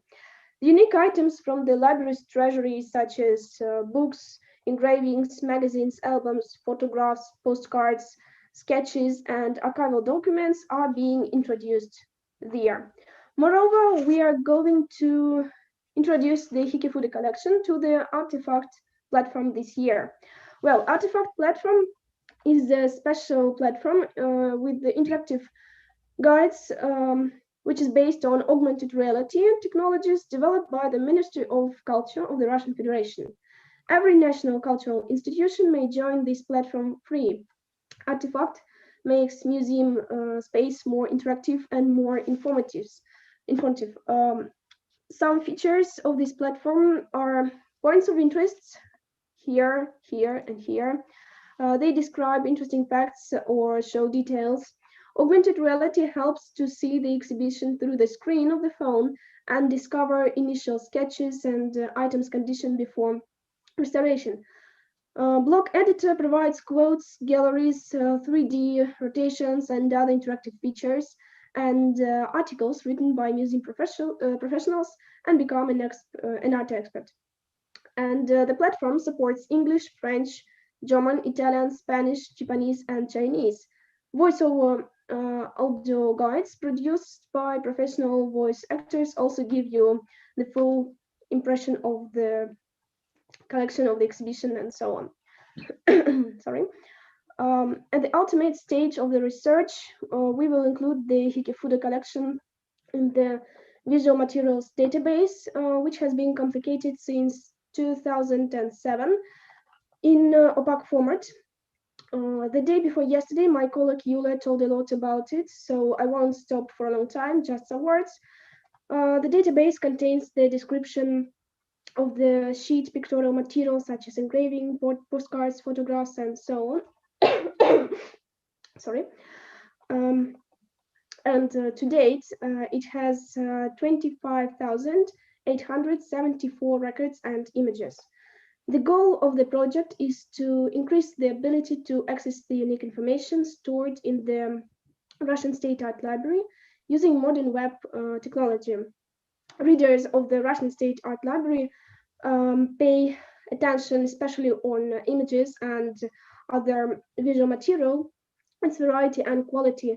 So well-chosen graphic materials become excellent visual information, not only when designing performances, but also when creating documentaries and films, TV shows, when publishing books, albums, and so on. Well, studying the collection of Japanese Hikifuda prints and giving the interpretations to the images and subjects will allow its scientific and cataloging and expand the possibilities of its use. Sorry. So thank you for your attention. Thank you for an excellent presentation, Nadezhda. Don't worry, it's only COVID. I'm joking. No, really, I really enjoyed because I'm personally really, how to say, adorer of these new technologies. Augmented reality, virtual reality, mixed reality applications are how to say, they are coming more and more, and I think that's a really important thing in future for, I mean, they are giving so many possibilities. Anyone question for Nadezhda? Maybe we will leave these questions for the end of the session, so that we just go through the presentations. Thank you. Okay, stay with us. Thank you. Let me introduce another presenter. It is Anna Raunik. She is Executive Director of Library of Queensland, Brisbane, Australia. And the theme of her presentation is Voice Technology, a New Frontier. Please, Anna, hi, hello. Hello, everyone. I'm just going to go straight into my presentation. We haven't got much time. So this is really an opportunity to show and share what we did at the State Library of Queensland last year with the development of a voice interactive application to commemorate Anzac Day. So just a bit of background. The State Library of Queensland is the leading reference library in the state of Queensland in Australia. And our responsibility is both research, information, and collecting documentary heritage of the state. In 2019, we also became responsible for the galleries in Anzac Square, which is the commemoration space in the city for the military history and activities of Australian war stories.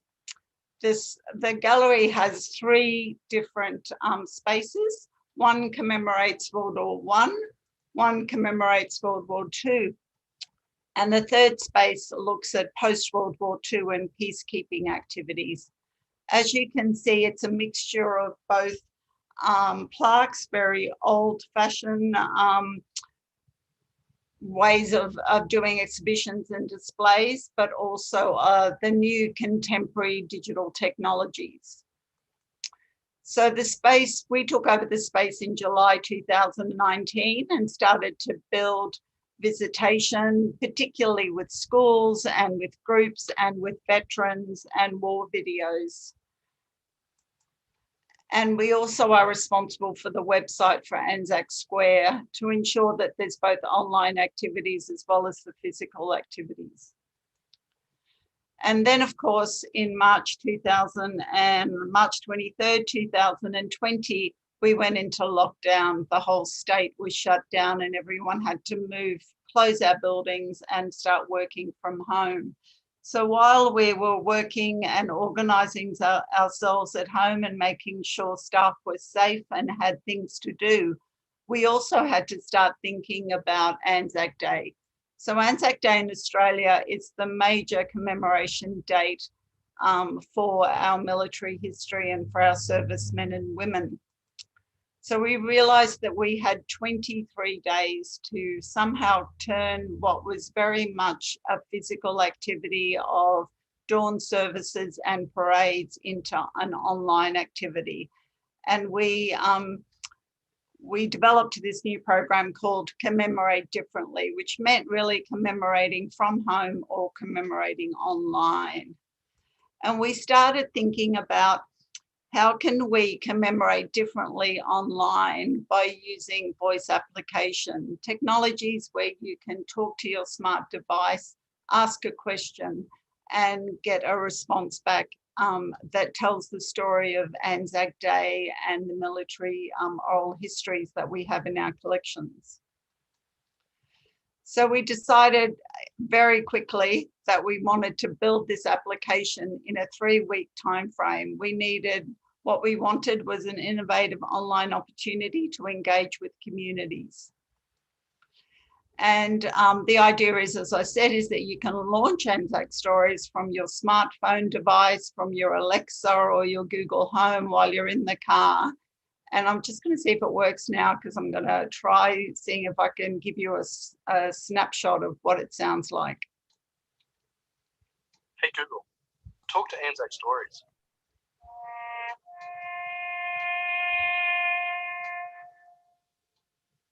Listen to some stories? Each story is about 2 minutes. You can navigate through the stories by saying, hey Google, previous or next. Would you like to start with World War I, World War II, or post-1945? World War II. We have 6 moving stories from World War II. The first is a touching letter from Sergeant Cecil Hale. Sergeant Cecil Hale. So I won't let that play all the way through, but you can all, you'll all be able to listen to that after the conference if you have time. I've included this screenshot because it shows the complexity of the flowchart. Depending on how you answer a question, then it will take you down a different pathway. So quite a complex strategy had to be developed to ensure that you as the customer or the activator doesn't get lost. And you can always go back, go forward, change your mind, listen to a different story. One of the things we wanted to give people the chance to do is to leave, to nominate if they wanted to leave us to place a poppy in the Anzac Square Gallery on their behalf. So one of the options you'll hear when you launch Anzac Stories is, would you like to leave a poppy? And you can provide you can say yes and provide your details. So we had over 250 requests from people saying, please leave a poppy on my behalf, which the staff did, and then took a photo and sent it back to the person who asked for that commemoration. Okay. So we had quite a large marketing campaign that I won't get into here, but we had a lot of support from Amazon with this work. An amazing outcome in 9 days. You can see there are over 6,000 unique users, 265 requests for poppies to be laid.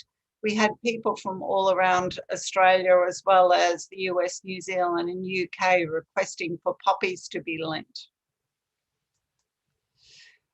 What's been of interest to us is that after Anzac Day, there's still been interest in engagement, very much linked to when there's a particular anniversary or commemoration event, the usage goes up. And you can see here in November, when we commemorate the end of World War I, there was a big increase in usage, over 30,000 sessions. So some of our learnings, I think very clear to have good objectives. You need to be very careful and ensure that privacy requirements of our clients are being met. Ideally, it would have been great to have more time. We tested and tested again. And we really took advantage of our stakeholders and people that, the company that worked with us, Alkira, to develop this. We've been very fortunate and received a number of awards and recognition for this work. And I think what's been fantastic is that we've had awards and recognitions from people outside the library industry. So it's fantastic to see that what we're doing as libraries and librarians is being recognised outside of the industry. And some ideas about what to do next. I think it's very clear that we can share our content and our services. We can engage with clients in their spaces.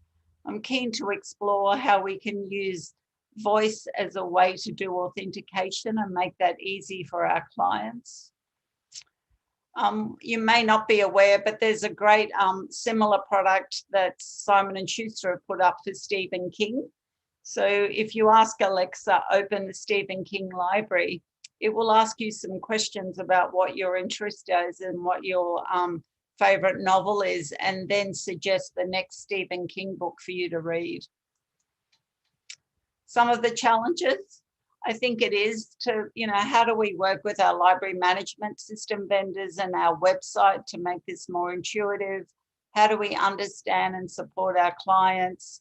How do we try to respond to the misinformation and the conspiracy theories out there regarding some of these services and advocate? I've left you some links there in terms of where you can go and find out more, and our contact details if you'd like to talk to us. Thank you. Thank you. It was really, really great presentation. Anyone, if anyone has a question, short question, if not, we are going further. Thank you very much. You're welcome. I'm welcoming our next presenters, our dear colleagues from City Library in Subotica, Serbia, Bernadica Ivanković, Mirjana Nešić, and Helena Omerović. Hi. Are we here? Yes. Welcome. Hello, everybody. My name is Bernadica Ivanković. Oh, sorry. Yeah, a mistake was all mine. It's okay. Okay. Please tell us a bit my about colleague, Helena Omerović. And we have a third colleague. Her name is Mirjana Nešić. She's not here with us today, but we prepare our presentation. And we are actually three musketeers, female musketeer that work with kids in City Library in Subotica. And now I will share the screen so you can see our presentation. Just a second. Wait.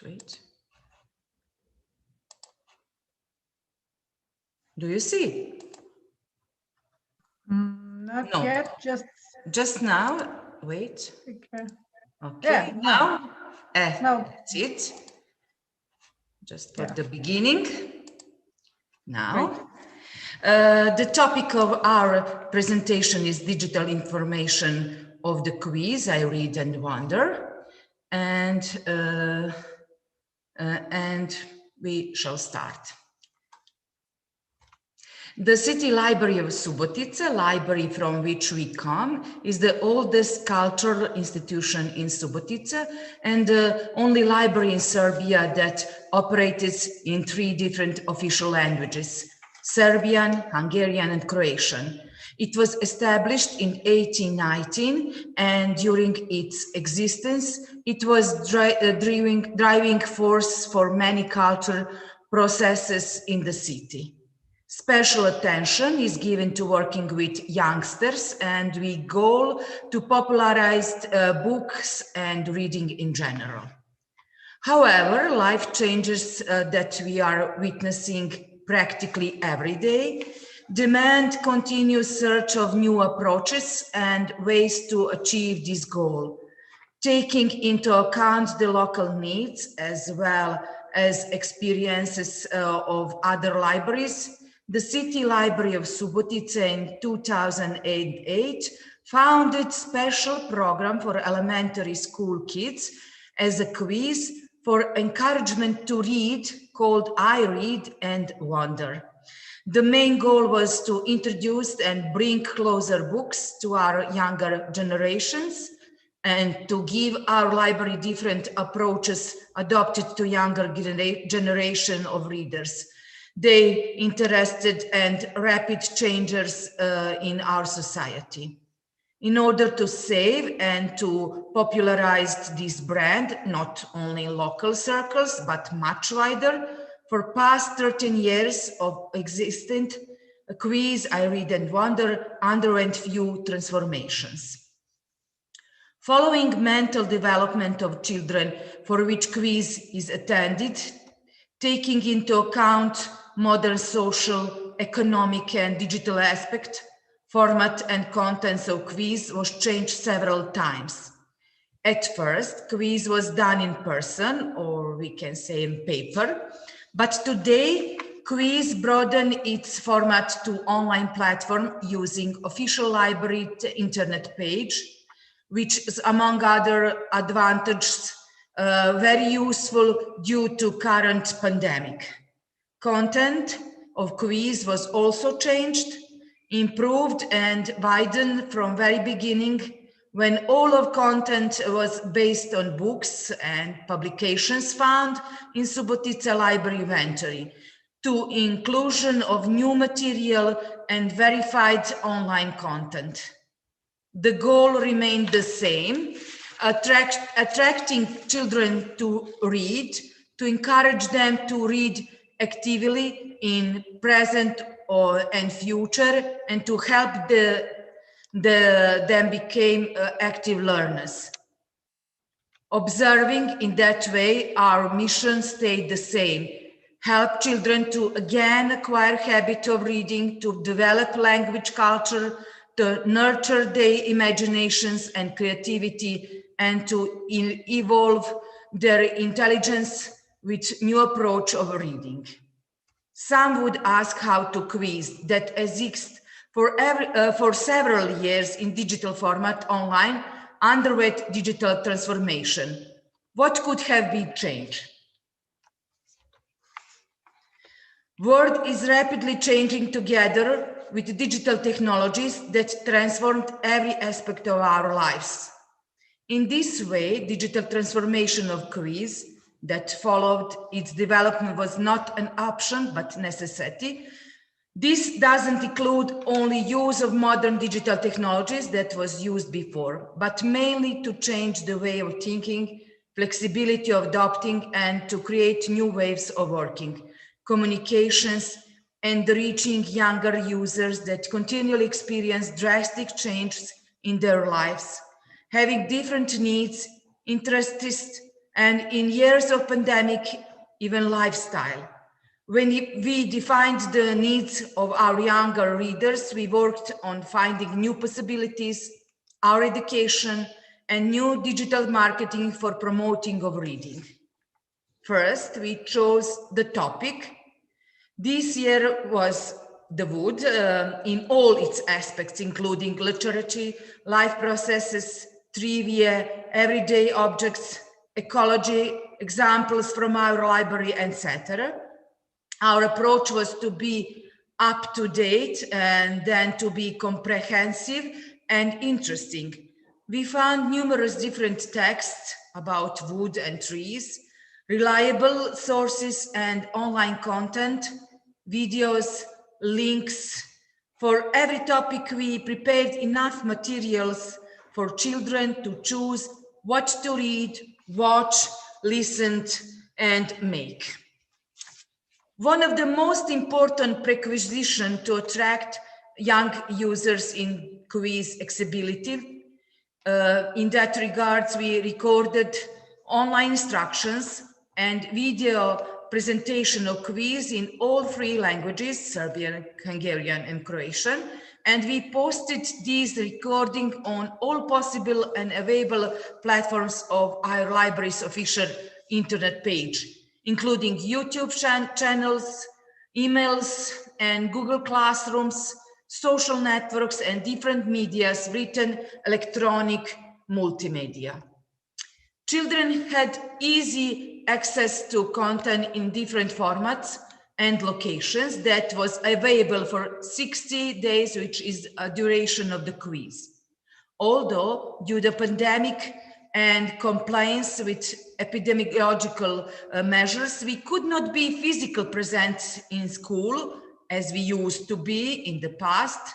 We haven't given up to socializing with children and live communication.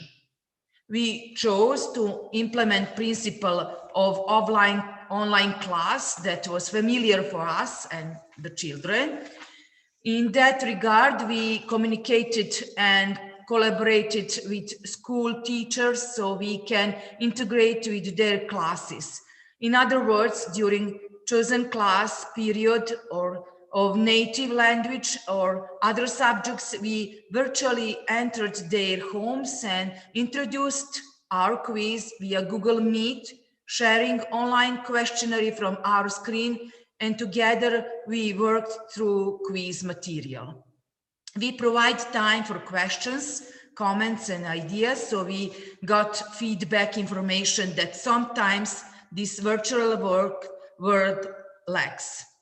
After every specialized class results were shown, that is, we as admin of the quiz could track how many students have finished online questionnaire or on our internet pages. As a result of continuous introduction of quiz to children, there was less incorrect answers and more renewed membership in comparison to period without virtual communication with kids. So regardless of directly sharing quiz content and materials to children, we quickly understood importance of live communication with children and positive effects of it, which is following current pandemic and oriented exclusively towards online platforms. We ended quiz with public announcement of prize winners that we streamed live on free official Facebook pages on library, of our library. Video recording of announcement of prize winners was posted on Subotica City Library YouTube channel. In this way, this event was followed by a much greater number of children, and recording was available afterwards. So what we can say instead of conclusion, it is not easy to follow a newer generation born alongside digital transformation, subsequently created but necessary for modern world. Modern technologies must not be our competition, but our ally in reaching our goals. Digital transformation should be used and molded to new possibilities, and in that regards to constantly improve ourselves. In our case, digital transformation of quiz, I read and wonder did not mean only larger use of digital technologies, but it represents change, flexibility, and adjustment changes that never came faster than now. This is certainly not the best solution, but is a great start and our start of integration with new needs and changes. This is a long process and it is ongoing. It's very important that we started and we hope that we are going in the right directions. So thank you for your attention. Bye from Three Musketeers from Subotica. Thank you very much, Musketeers, for a great presentation. As we see, main purpose of libraries and cultural education institutions are more or less the same. We just are starting to use new tools, new platforms to stay in touch. Yes, in touch. Yes. Thank you very much. We'll save the questions for the end of the session. Let me introduce our next presenters.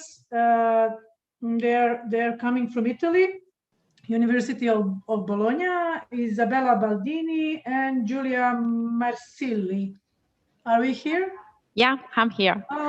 Benvenute, signora. Grazie mille. Welcome again. Thank you so much. Please, yes, we will hear something interesting from you. The title of your presentation of Digital Transformation in Archaeological Practice and Research, BizArt and Digital Pen Projects, Italian. Nice touch. So please let us hear, we are very curious to hear your presentation. Thank you so much. Good morning, everybody. And I'm speaking also on behalf of Isabella Baldini, of course.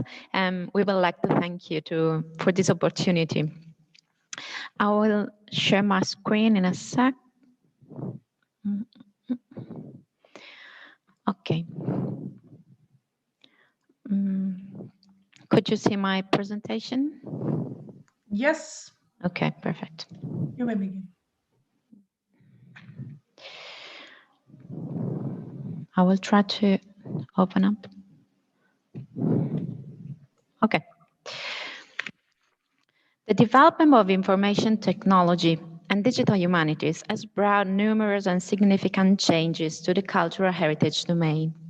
The digital humanities have become a dynamic and fruitful research field, and new projects and opportunities are constantly flourishing, as we have seen in these days. The two projects that we are going to present, BizArt project and Digital Pen project, perfectly fall under this scope. Both of them focus on the application of digital technology in archaeological practice and research and are coordinated by the Chair of Early Christian and Medieval Archaeology of the University of Bologna. BizArt, Byzantine Art and Archaeology on Europeana project, is a cooperation project co-funded by the European Commission as part of the Connecting Europe Facility program, which aims to develop high-performance, sustainable and interconnected trans-European networks in the field of digital services. The project, started in 2018, was undertaken over 2 years with ambitious goals of digitizing and making accessible through Europeana platform a great amount of audiovisual materials related to the Byzantine and post-Byzantine cultural heritage, namely around 75,000 content. These ones mostly pertain to previously unexploited analogical archives, sometimes requiring restoration and preservation measures. The purpose of enhancing and opening up this unexplored heritage has been pursued in different ways by the project consortium. This one gathers an international interdisciplinary team composed by the University of Bologna as coordinator, along with the Audio and Visual Art Department of the Ionian University, the Open University of Cyprus, the Aristotle University of Thessaloniki, the Institute of Art Studies of the Bulgarian Academy of Sciences in Sofia, the Institute of Historical Research at the National Hellenic Research Foundation in Athens, the Museum of Ravenna with the International Center of Mosaic Documentation and Clasense Library. Most of these institutions has acted as content providers and has delivered materials from 28 mostly unpublished image archives, including slides, glass plates, and analog photographic materials, one music archive of traditional Orthodox Church music records, and one audiovisual archive about the Byzantine monument of Cyprus. The task of working with heterogeneous media collections in different states of preservation requires specific strategies for digitization. This scenario refers to a double-track approach, combining the conversion of analog material into digital format according to agreed standards and protocols, and the creation of a metadata set able to take into account the diverse features of the archives. Concerning the metadata scheme, the Europeana data model, mandatory for all Europeana collections, has been customized according to the peculiarities of bizarre collections and by comparing it with various national and international cataloging systems and best practices. A method of quality check of the metadata content was also implemented in order to ensure consistency and uniformity. The digital items have been ingested and displayed on the project web database, conceived and set up especially for BISAT action. The BISAT database ensures the harvesting process from BISAT collection to Europeana via the OAPMH, and Alma Digital Library of the University of Bologna acts as an aggregator for BISAT. After the end of the project, the same institution is hosting BISAT Dark Archive and collection, thus ensuring the sustainability over time of BISAT action. A great deal of effort has been put to the semantic and linguistic enrichment of metadata content, specifically related to the intellectual property rights associated with cultural objects and to the descriptive fields of location, subject, type, material, and technique. References to link open data resources have been included, such as geonames, icon class, and the Getty Art and Architecture Thesaurus, in order to empower content searchability and accessibility. Referring to multilingual enrichment, a special focus has been also placed on the development of a control vocabulary specifically dedicated to Byzantine art and archaeology, based on Getty Art and Architecture Thesaurus, with a specific aim of preserving multilingual richness across main project languages. Among its goals and outcomes, BISAT Action has announced a European platform in terms of high-quality contents, 75,075 data and related metadata, related to a previously neglected thematic field. Moreover, it has empowered the European Byzantine content accessibility and visibility by linking and classifying Byzantine-related items already on Europeana to BISAT collection so that they become visible on BISAT website with a direct link to Europeana portal. Project results can be exploited and manipulated by a wide range of actors and stakeholders, such as scholars, schools, museums, cultural organizations, as well as amateurs and citizens in general. By digitizing and showcasing materials from archives originally belonged to eminent archaeologists and art historians of the past, BISAT project has played a major role in opening up and enhancing the knowledge of Byzantine culture through the lens of its main characters. Now, I'm going to the second project, Digital Pen Project. This has been recently launched by the University of Bologna as a spin-off project by an interdisciplinary team gathering archaeologists, informatics, and mathematics. Its scope falls under the need of a renovate crucial phase of archaeological practice. As a matter of fact, each unearthed archaeological artifact, in order to be properly identified, categorized, and announced, has to be drawn and catalogued. An expert professional takes 3 hours on average for analyzing each object, getting through cataloging, measurements, drawings, comparison with repertoires, dating, bidimensional and three-dimensional reconstructions, up until museum display. The entire process implies massive expenses as regard to time, energy, and costs, since it's being yet performed analogically and by hand for most. The project aims to fill this gap by developing a new system for real-time scanning, digitizing, cataloging, and reproducing multimedia contents directly from findings.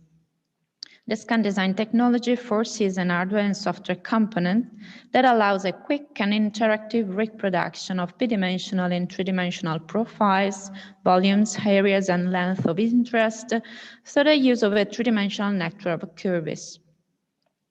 The interactive system integrates perspective and conceptual modeling, allowing both the reconstruction of objects through user sketches on the physical support and the freehand integration of missing portions. The tool, shaped in a pen size, is intended to be definitely portable, thus suitable to be used on the spot during archaeological excavations, as well as in museum storerooms, libraries, and university labs. The scan design technology will be associated to a comparative tool that will enable the automatic comparison of the acquired digital shapes with the existing repertoires.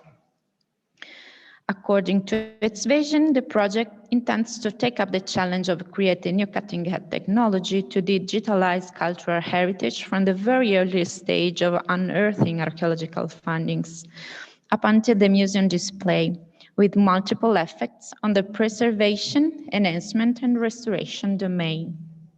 Thank you for your attention. Thank you very much. Amazing job and a great presentation. Thank you again. Please save your questions. Just one more presentation, and then we'll have probably time for questions and answers. Please let me introduce our last speakers, Irena Eiselt and Mojca Trtnik from National University Library of Slovenia.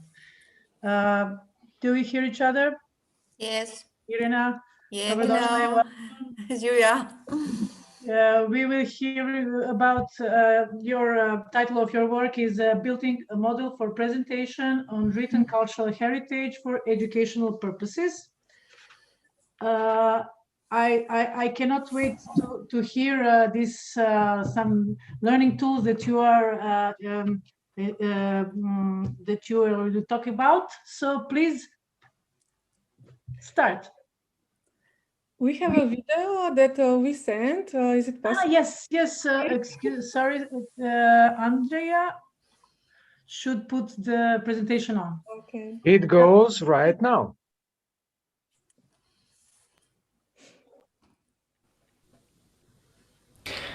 Good afternoon, and a big hug from the reading room of our National and University Library Ljubljana. I'm Mojca Trtnik, and together with my colleague Irena Eiselt, we will present our project. In this limited time, I will present a model for presentation of written cultural heritage for educational purposes, a case study, Josip Jurčić. First, I would like to explain our why. The government of the Republic of Slovenia declared 2021 as the year of Josip Jurčić. The year marks the 140th anniversary of the death of Josip Jurčić, and for us he is very important not only as a Slovenian writer, poet and journalist, but mainly because he is the author of the first Slovenian novel, Deseti brat, the 10th brother. So when this happened, this declaration, we thought, okay, maybe we can build something new. So what is our mission here? Our mission is to connect written culture or heritage, especially with the resources from library collections NUK, with the Slovenian school educational system. So we want to build a teaching interactive tool which include digitized resources and, of course, also very important, other multimedia content. And in the long term, we would like to become a support for learning processes of primary and secondary schools. So, who is building this new tool? Of course, in library we always have limited resources, but thank God we have very smart minds. So we are really happy that we are building one big teamwork.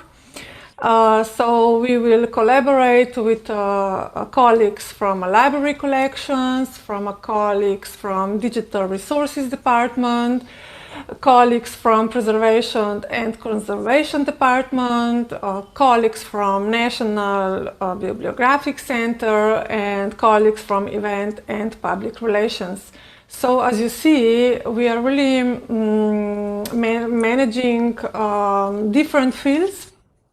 And in the testing phase, we also want to include elementary school students and their teachers. So we are hoping that they will give us feedbacks that will help us to improve our model even more. So we are building a three-stage model. Our first pillar is electronic classroom in Moodle. For those who doesn't know, Moodle is a Slovenian educational platform, and here we will be we are building this for the especially for the students of the primary and secondary schools and the teachers. The second stage is the virtual exhibition.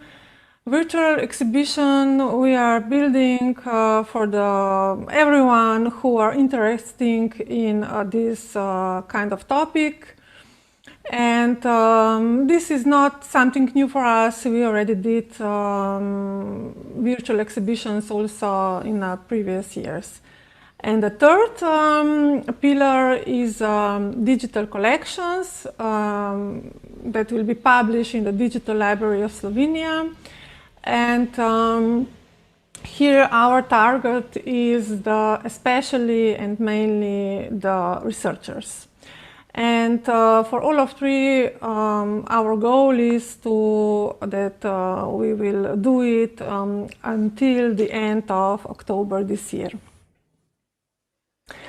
So in the next minutes, I would like to maybe introduce you and focus more on the electronic classroom, because this is really something new for us. So we are building an online classroom with a lot of interactive activities, and also very important, I think, for the teachers, it will include also the possibility of checking the acquired knowledge. The format contains individual content sets which enable a meaningful distribution of the content, including text, images, files, videos, and internet connections, etc. For us, it is also good because it operates in the ARNAS environment. ARNAS is an institution that covers all this ARNAS platform in Slovenia. So we also have the IT support and also the supportive environment for making this electronic classroom.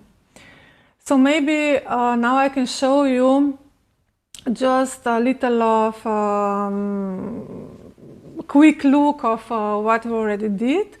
So as you see, we did this a classroom, and at the beginning we of course say something for who it is, and then we will have 5 or maybe 6 different topics, and in these topics we will also include all these interactive tools that I already spoke about it. So, as a good wine, we also believe that our project and model will have some very positive effects. First of all, we are very happy because we are very active in a way that we are coming to the environment that our students of the elementary school and primary school and their teachers already know. And this I already mentioned before, Moodle environment. So that means that we are coming to them.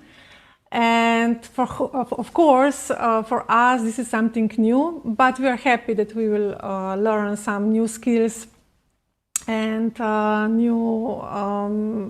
we will get some new knowledge. Of course, we want to become, and we believe that we will become an informative support to teachers in the preparation of lessons on Josip Jurčić. And we also like to become promoters of the interactive learning, because we really believe that this is really important for education. And of course, in the long term, we would like to become a supportive environment for pupils and students in the use of primary NUC resources. So I would like to finish with this, and I would like to say thank you, hvala, for listening. All comments are welcome, especially if you have already the experience with that kind of connecting library resources with educational needs. So me and Irina will be happy if you can share your knowledge with us, so we can become even better.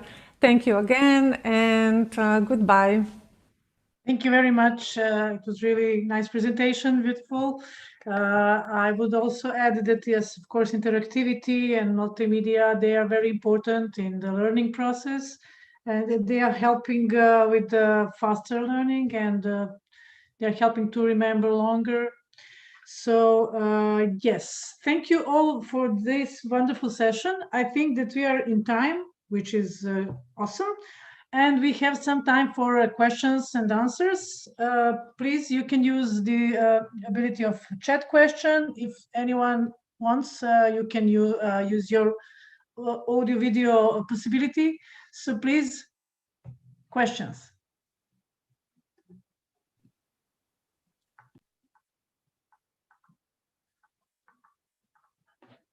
While you're thinking about, of course, I have one question. I actually want to comment for our colleagues from Italy. As also as a Byzantine artist, I'm a member of Byzantine Corps here in Serbia. Serbian Corps. I'm amazed. I watch now your Bizart project. I'm really amazed how you have over 2,000 sounds of Byzantine music and Byzantine sounds. It's amazing. Yeah. Thank you very much for this remarkable project. And I see the even Bulgarian and the Greek institutions are there. I hope so that our core and will join to you and to spread also a Serbian Byzantine heritage, especially music Byzantine heritage. Yeah, with great pleasure. The music records have been offered to the project by the Bulgarian partner. So it's an amazing archive of music records, and now they are available on Europeana for everybody. Yes. I listen now and enjoy. Okay, wonderful. Thank you very much for being with us. Thank you so much. There is a question for Musketeers in the chat. Yes. Just a second. Well, in the beginning, we worked on our own in the local environment. We have excellent cooperation with all institutions, and the quiz has become a brand and is well known to many, which makes our job much easier. We work a lot with children in our town, and we have became recognizability. Many want to work with us. For example, the main prize in this quiz for all 13 years is a bicycle, because we had that is I Read and Wonder. And every year we share almost 300 valuable prizes that we provide with the help of sponsors. We do not have any money, and all that valuable prizes was with sponsors. This year, a lot of art were related with computers and digital stuff. We shared sticks, keyboards, speakers, antivirus protection. Lots of institutions want to share their project with us. And we want to children could continue to communicate with us online as well as possible. And we hope soon we'll be live soon with them, because we much prefer that online. Thank you very much. As we see, cooperation is really important. I would also ask a question for all of our presenters, if anyone has a comment. At the topic of interdisciplinarity, because in digital world we have to work in interdisciplinary teams, and I would like to hear anyone with the experience of that. As for our projects, interdisciplinary is a fundamental aspect, of course, because it would be impossible to conceive a project of this kind and go on follow up with the project without interdisciplinary, of course, because we have maybe we can have the idea, the materials, but we need the expertise from our colleagues from mathematics, for example, or information technology, of course. And it's always a fruitful collaboration and open-minded also, of course, from our point of view. Thank you.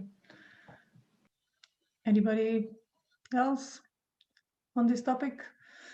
Okay, I would like to agree. I mean, we have to look for help in some fields that we don't understand. For example, we librarians were used to bother all the time the IT guys. Come on, please give me help with this. But I think that recently more and more we begin to learn more things from these digital tools. So I think that all of us, librarian, cultural workers, educational workers, we have to learn more. So what do you think about this topic of education for this digital world? I think that we don't have enough in our formal education, more or less, but at least I mean, knowledge. We don't get so full knowledge in our formal education. What do you think about it? How we can reach our digital level or our digital competences? Question for all. I mean, whoever wants. May I say something? Well, I think that conferences like this or others that we can make, if I can say, for ourselves, are actually a way to gain some new skills, to learn some others' ideas, to hear from others, because as much as we hear from others, there is a better chance to get our own ideas and work something new. Yeah, sure. Exchange of experiences are really, really important. I agree. Thanks. Thank you. Anyone else?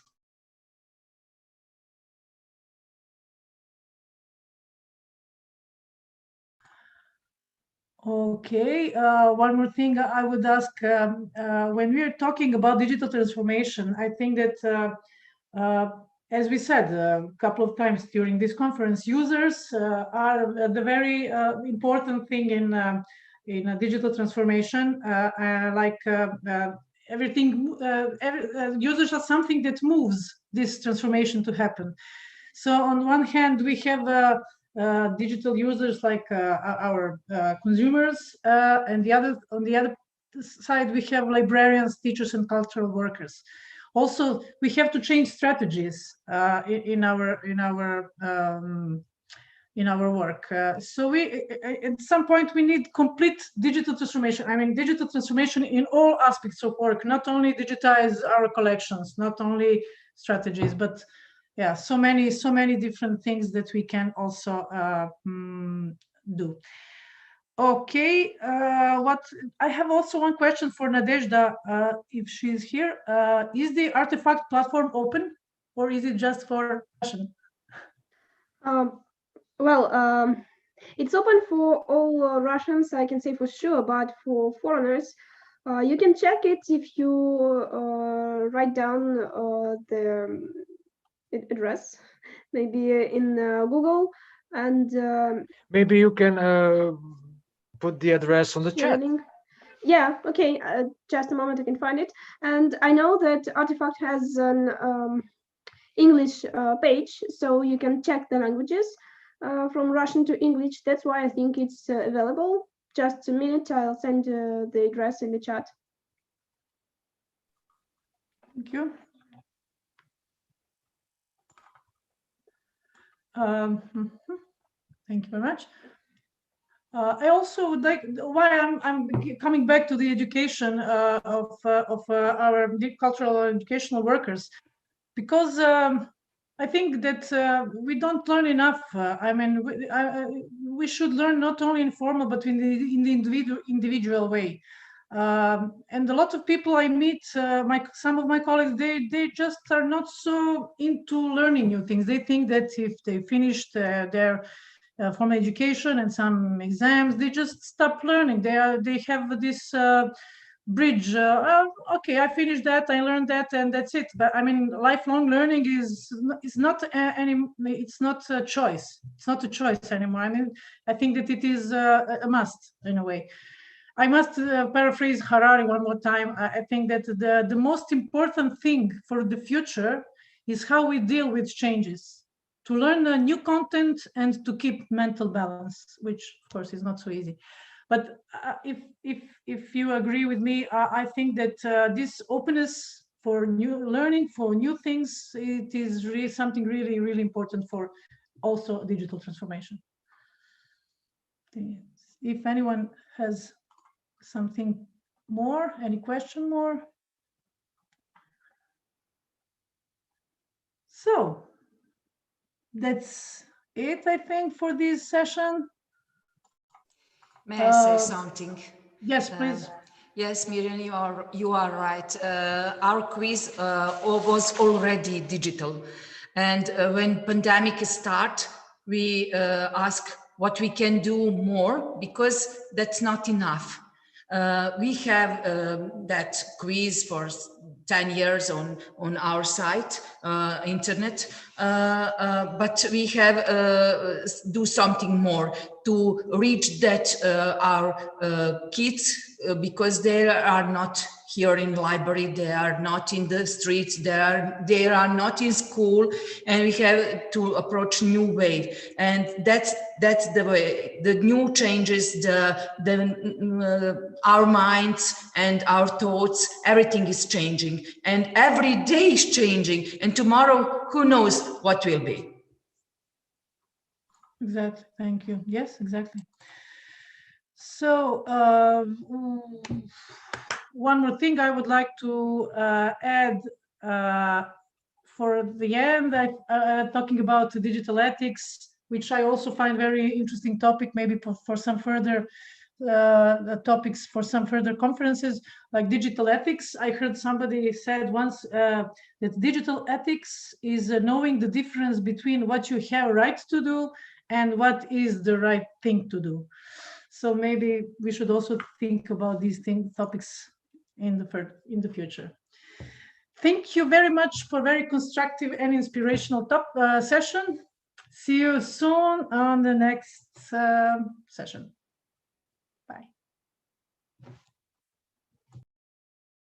I would like to remind that the next session starts at 2 p.m. for around 1 hour. We have a lunch break. The only thing we can not digitize yet. See you in an hour. Thank you, Mirjana.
We have 1 minute to start.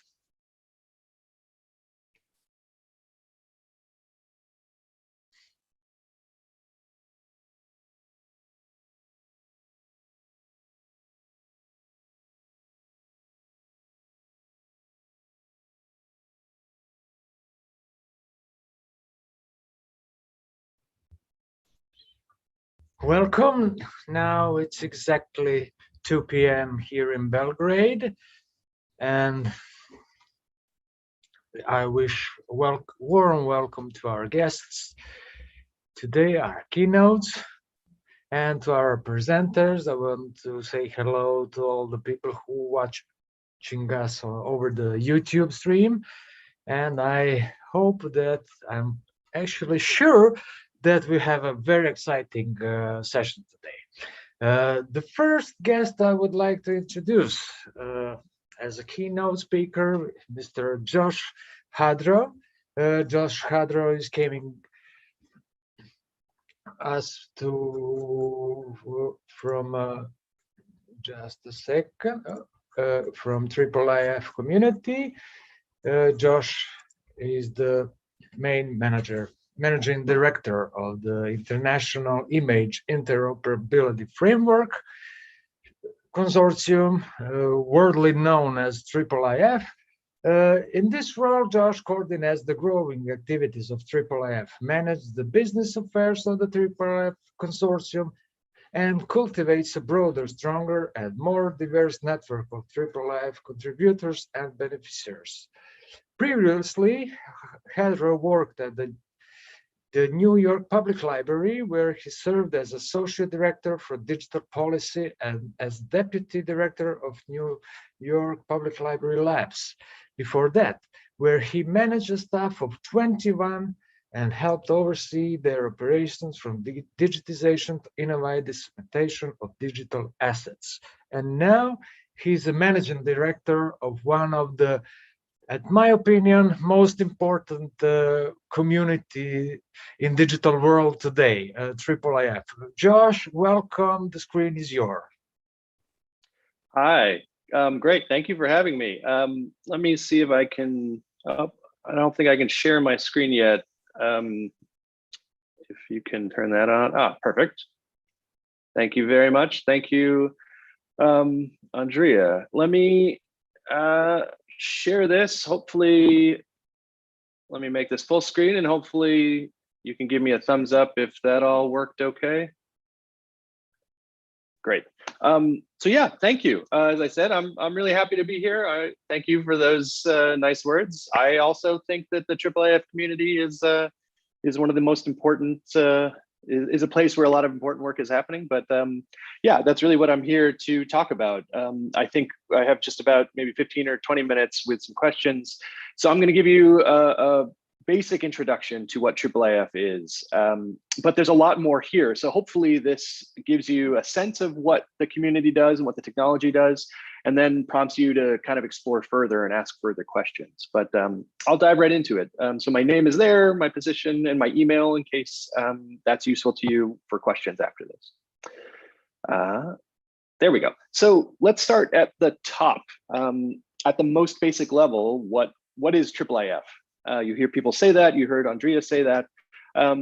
It's an acronym and it stands for the International Image Interoperability Framework. And what that is well, because that's a mouthful, because it's a lot of words in any language, you'll hear people refer to it for shorthand just saying IIIF, and that's a little bit simpler way to do it. But maybe more usefully, what is IIIF beyond just an acronym? So basically, it is a model for presenting and annotating digitized collections. And it started out with images, but it's now grown to include audio and moving image materials. And more than that, it's a standardized way of doing that. So when you do it in that standardized way across a lot of different institutions, you get a lot of other benefits that accrue. And we'll get into some of those in a minute. But another really critical thing, whenever we talk about IIIF, we're talking about the technology, but we're also really, we really think it's important to talk about the community of people that make this work. So it's developers who are implementing APIs and curators at museums and libraries who are actually gathering the collections and digitizing them. And that's as much AAAF is as the APIs is. So this is a kind of a brief, a high level view of where AAAF is implemented. You can see dots on the map there. The dots in blue are actually formal members of the AAAF consortium, which is a body of institutions that financially supports the work of the community and of all the development. And the dots in red are other institutions that have implemented it, anywhere around the world.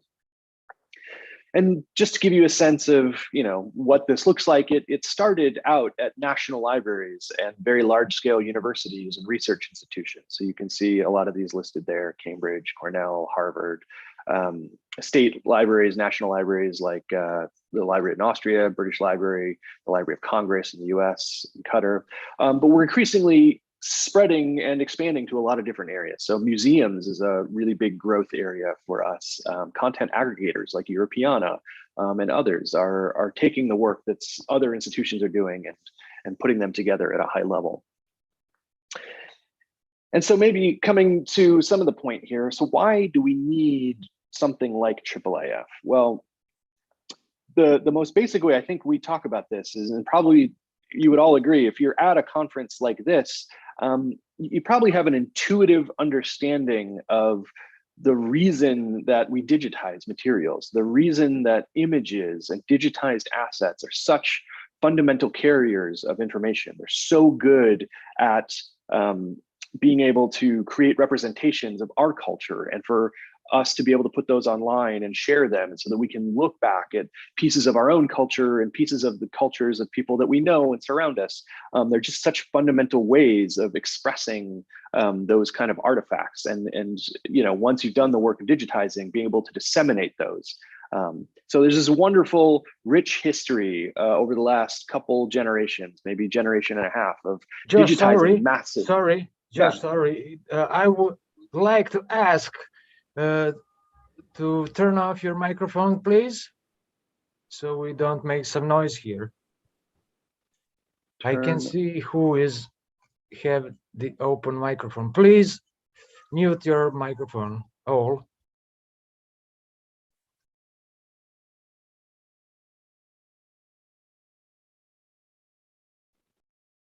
Did that work? I don't know who it is, but you can continue and I will try.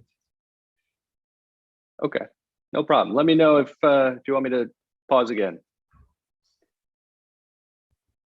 So we've spent many years digitizing, but one of the problems we've created for ourselves is that we've created all these different silos, right? We have very similar kinds of collections at all these different institutions that kind of use the same technology, but are very much separate and distinct. And this is a diagrammatic view of the same problem. We have basically the same technology stacks, but we make users go to all these different sites to access the materials, and they don't, it's very hard to know what's in one versus the other.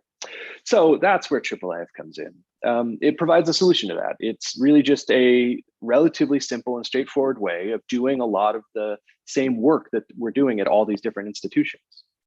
And so I think the best way to talk about AAAF is actually to give you examples of how institutions are using it, to give you a sense of how this works. So one of the biggest, simplest use cases is just really deep zoom with very large images.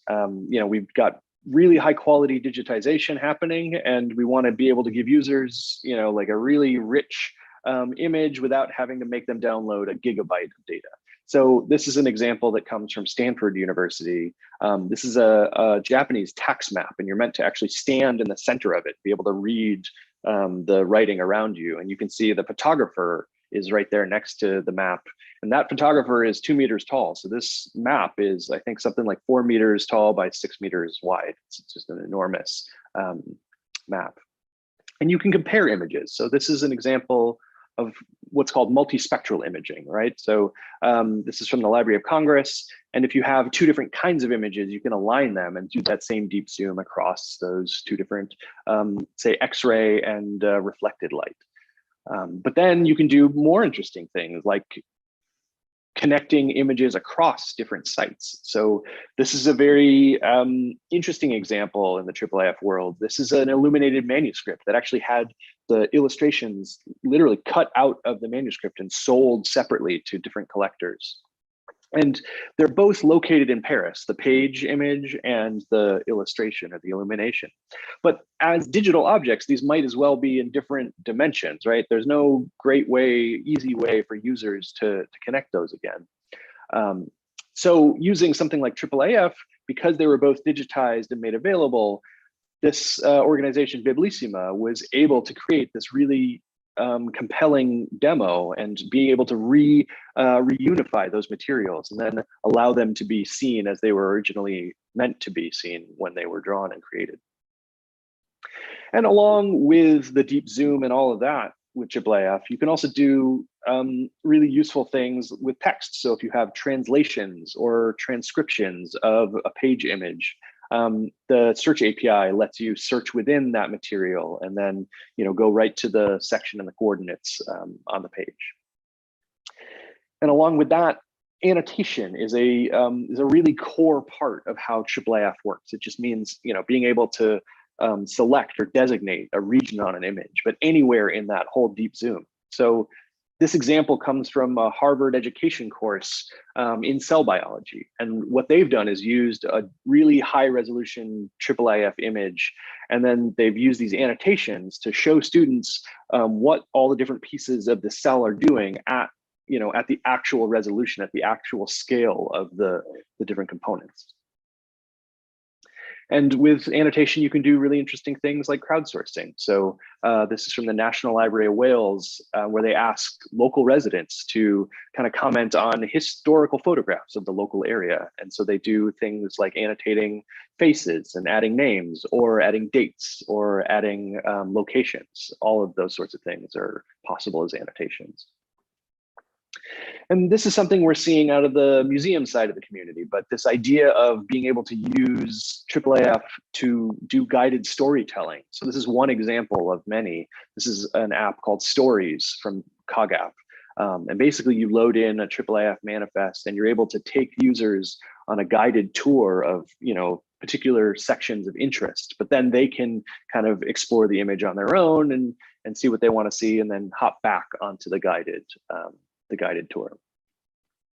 And it's not all about the digital world. So this is an example from Boston College, but we've seen this in museums too, where people have items in a display case, but then they put the digital object in a IIIF version right next to it so that people can kind of get that simultaneous interaction. And because it's all premised on open specifications and open works, a lot of institutions are giving users the choice of how to interact with IIIF. So this example comes from the Indigenous Digital Archive. And you can see at the bottom there, I hope it's not too small, but basically they present this material in a IIIF viewer, but then they offer links out to other kinds of viewers, like the Universal Viewer or the Mirador Viewer for comparison. And this is just a small piece. I don't know if the audio will come through, but I mentioned at the beginning that now IIIF works with a bit more than just images. So it works with audio and moving image. So I'm going to play just a short section of this, but you can see kind of how the latest version of IIIF integrates a lot of different things. So video, as well as notated music and that navigation element up at the top there. Whoops. Let's see if we can do that. There we go.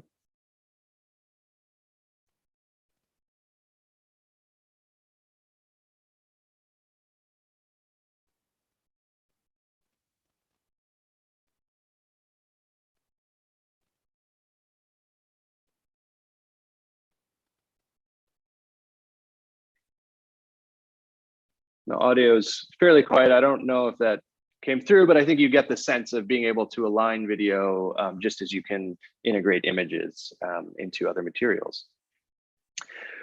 And so maybe for the last few minutes here, just to give you like a really brief overview of how IIIF works and how it accomplishes the things that it does. So it really rests on this idea of APIs, application programming interfaces.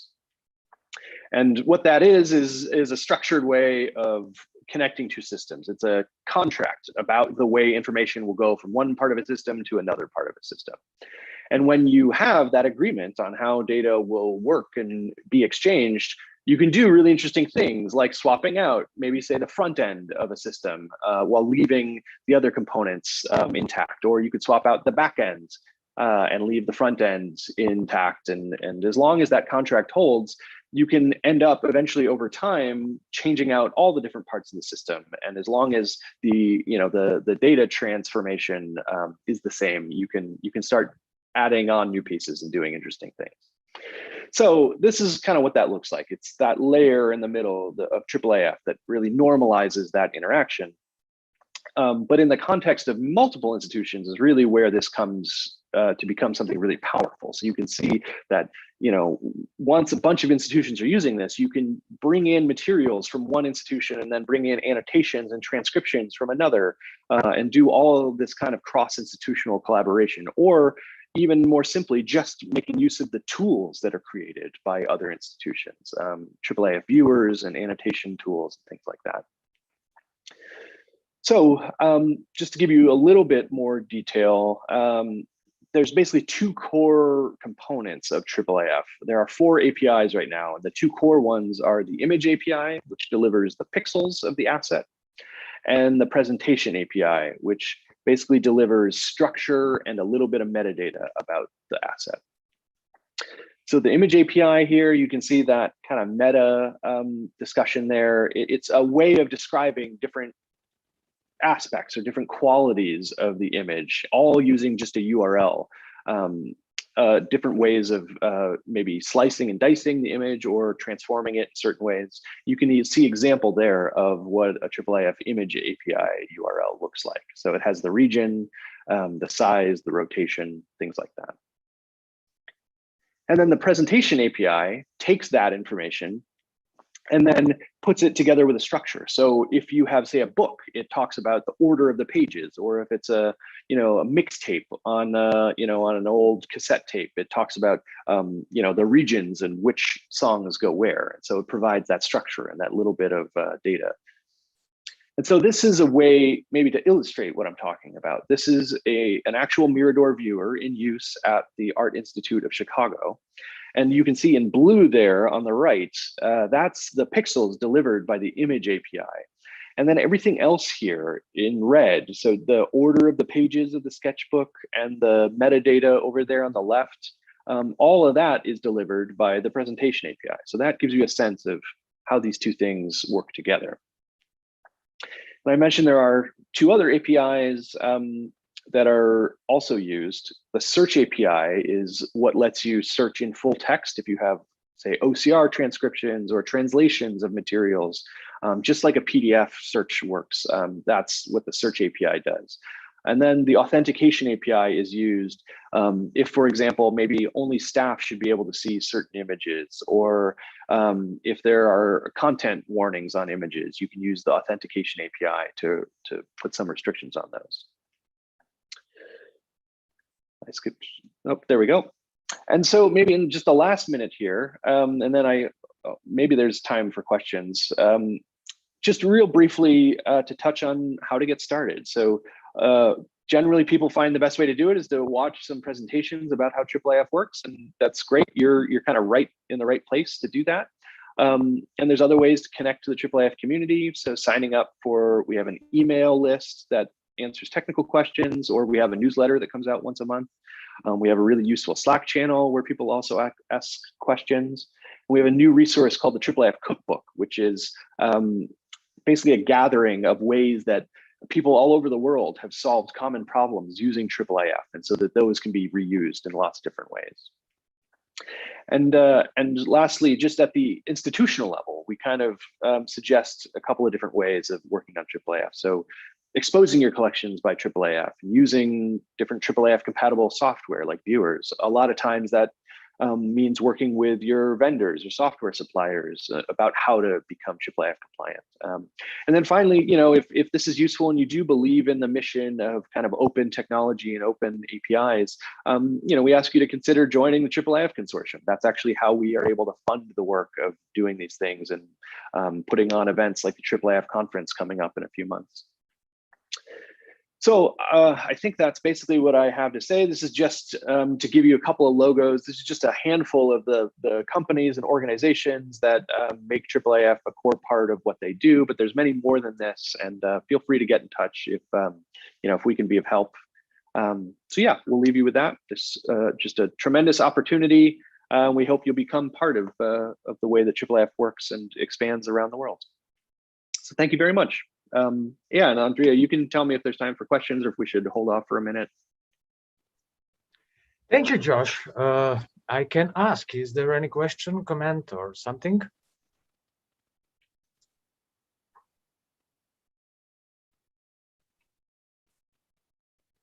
There are links in the chat for everything you see. You can go to see cookbook. You can go directly to the IIIF website to see all of this.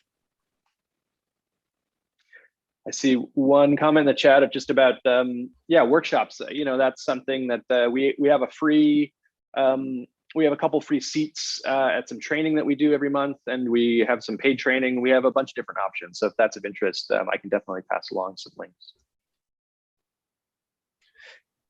There is one question about the digital storytelling. Where was that? So there's a couple examples. Let me find the one I think we're talking about. Is called Stories from COGAP. This is the URL. Whoops. In fact, I can. I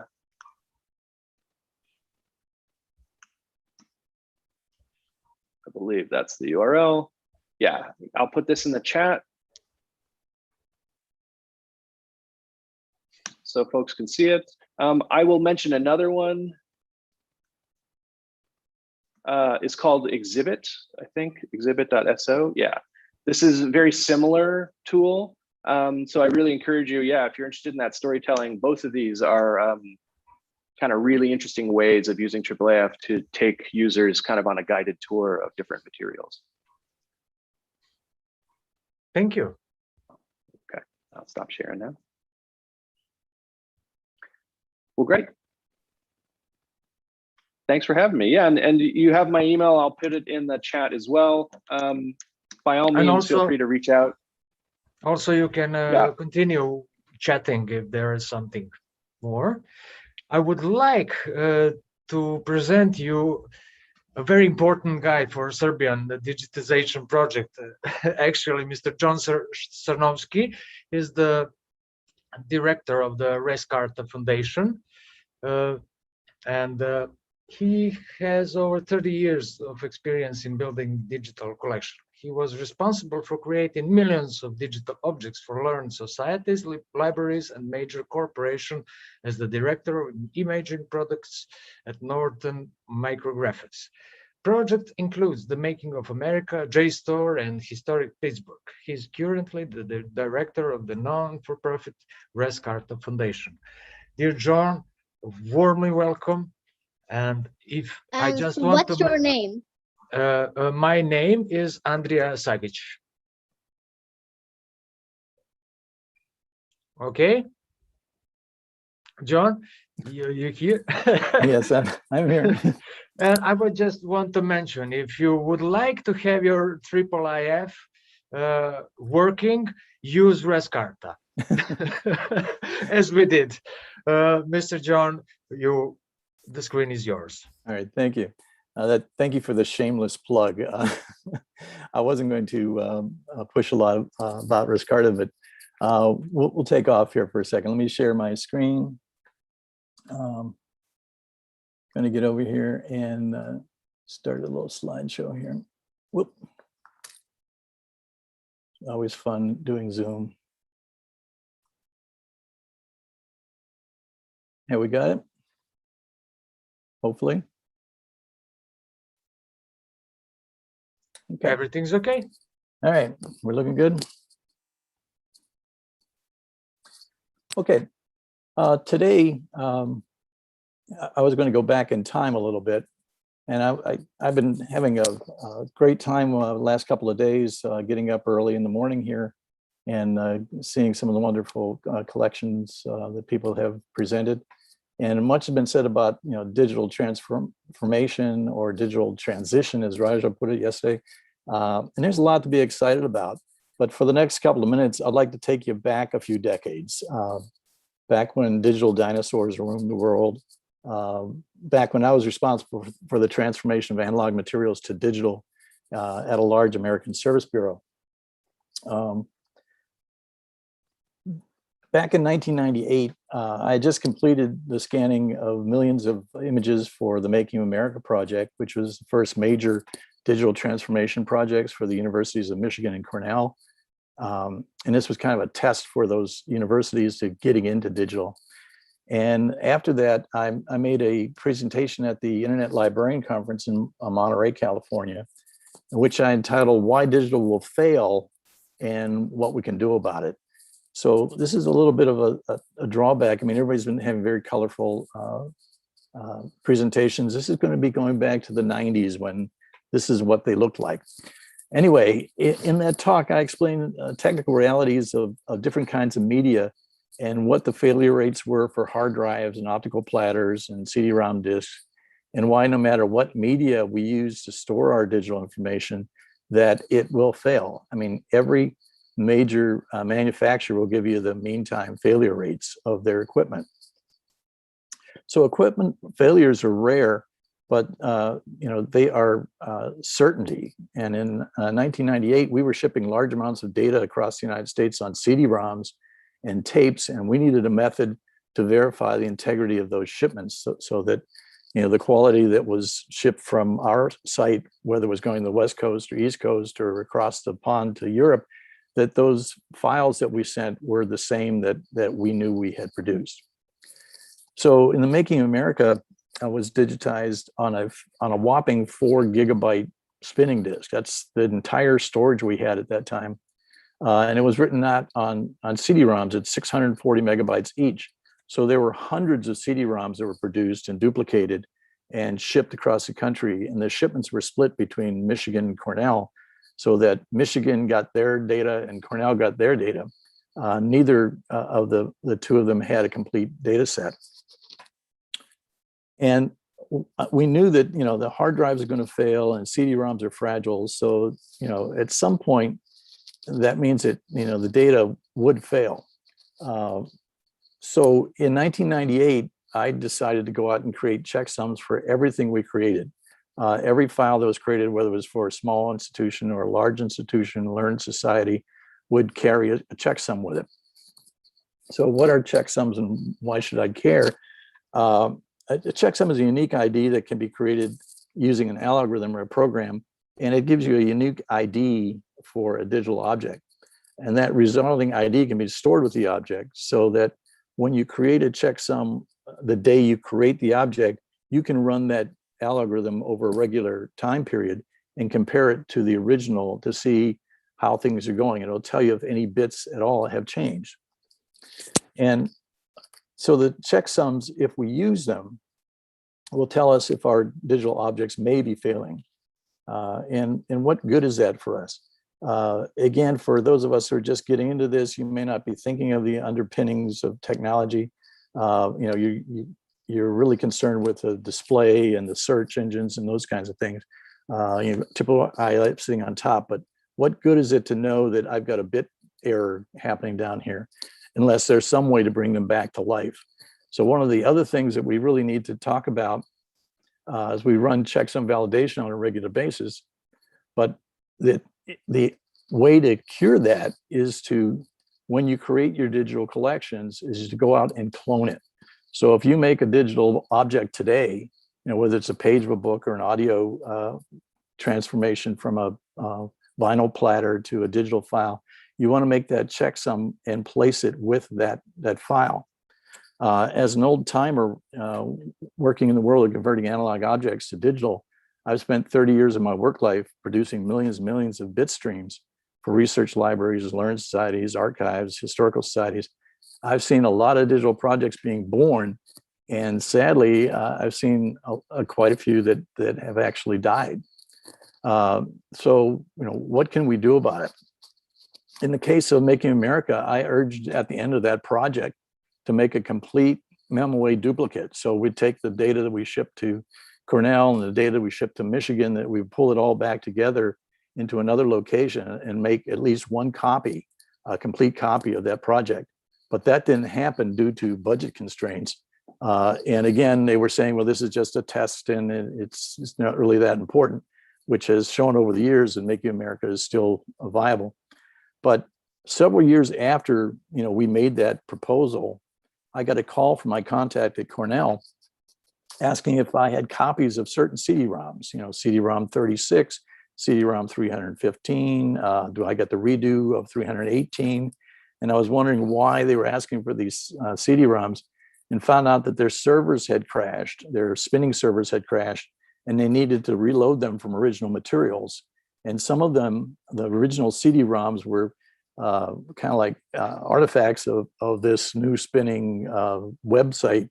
So they lent them out as teaching aids, and they were never returned. So luckily, we had production copies still in our vaults, and we're able to send them. So again, how can we, keep our digital assets alive? That's to send copies out to a friend or a third party. But there's other things besides, the raw data loss. Bit loss here can be cured. You have RAID arrays nowadays that are extensively controlled. So what can happen besides data loss of your projects? Well, one is a complete loss of infrastructure. We've had institutions that were forced to move because their buildings were sold, and the infrastructure is different, so they couldn't move some of their equipment. We've had libraries where the city has taken over the IT from the library, and then the IT department says, well, we can't hold these, gigabytes and gigabytes and terabytes of data. You'll have to find some other place to store them.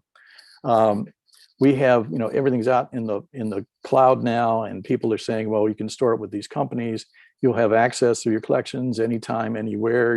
You can show your movies, you can put them in YouTube, you can put things out there, and we depend on these things, but they also are liable to have the same economic windfalls as anyone else. And then we can lose expertise. You have a key person who's started the project, run the project for years, and due to age is either retired, hopefully not died, but maybe they changed and took a different job. So we lose expertise. And then simply we can just run out of capital. Our institution can no longer afford to do what we're doing. So what happens with that digital archive? Where are those files going to live in the future? So when we're starting out and creating these digital archives, one of the things we want to think about is open file formats, open metadata. Doing the research into the guts of any system that we may latch onto, we want to know how is that metadata physically stored? Is it stored with the image bit streams? Is it stored in another database somewhere? Do I need multiple machines in order to actually recreate this data? Is the data in some format that I can donate this digital data? If I'm unable to carry it forward, to whom will I send it to? Oya Rieger from Cornell once wrote a while back that, technology that enables a variety of formats and dissemination mechanisms changes rapidly. And establishing a program that's responsive to change is a huge challenge. So one of the ways we can do that is by cooperating with each other. This work we've taken on is not easy, but the digital archives are in our hands. And it's great to see the enthusiasm of this group and everyone sharing the knowledge and expertise. But if you look through the chat room, you'll see comments that, not everyone's so open to sharing. If it's not invented here, some of the universities and learning societies we work for, over the years, if it wasn't invented in Pittsburgh or if it wasn't invented in the University of Kentucky, it's not good. So there were resistance to sharing and cooperating. So when we go to transform our beloved culturally important materials, like my drawing with a fish, we want to be sure that the format holds, we want to make sure that the resolution will be, useful for me and for something beyond my needs. I might dream of, like IIIF now is using our materials at very high resolutions where, 20 years ago, people were confused and didn't know how we could put things on the web of certain size. We want to create and hold checksums for validating this data over time. We want to make copies on a regular basis so that we can send these collections out. We want to keep our digital pets healthy. I want to thank you for listening to me. I mean, I'm just an old guy ranting, but I'm thinking about these things more and more. 20 years ago, we were trying to be the voice in the desert saying, please, checksums, multiple copies, do standards, share with each other. And here we are, 30 years later, doing the same thing. So thank you for your time, and I appreciate it. And I'll use the rest of my time for questions if you have any. Thank you, John, for reminding us for this important question. We all speak about the digital resource, getting those resources online, everything, but rarely who think about that things. What if? We have now cloud infrastructure. Most of them have, okay, I will buy a cloud storage. I will pay to the cloud provider. He will worry about my copies. But what if cloud fails? That's again from my perspective in creating the foundation and starting Rescarta was, again, to give tools to build standard data so that, again, if you can't do it, they're easily aggregated to other institutions. That's one of the things that I've seen happen over 30 years where, lots of very culturally important materials are just now sitting in a hard drive in somebody's drawer because, the website's gone or something else is changed. Any question? Comment? Fear? I hate to bring you down, but again, at the end of a session, maybe it's good to kind of remind ourselves of the basics underneath. Yes.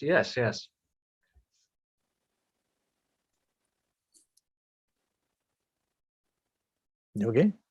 They are all afraid.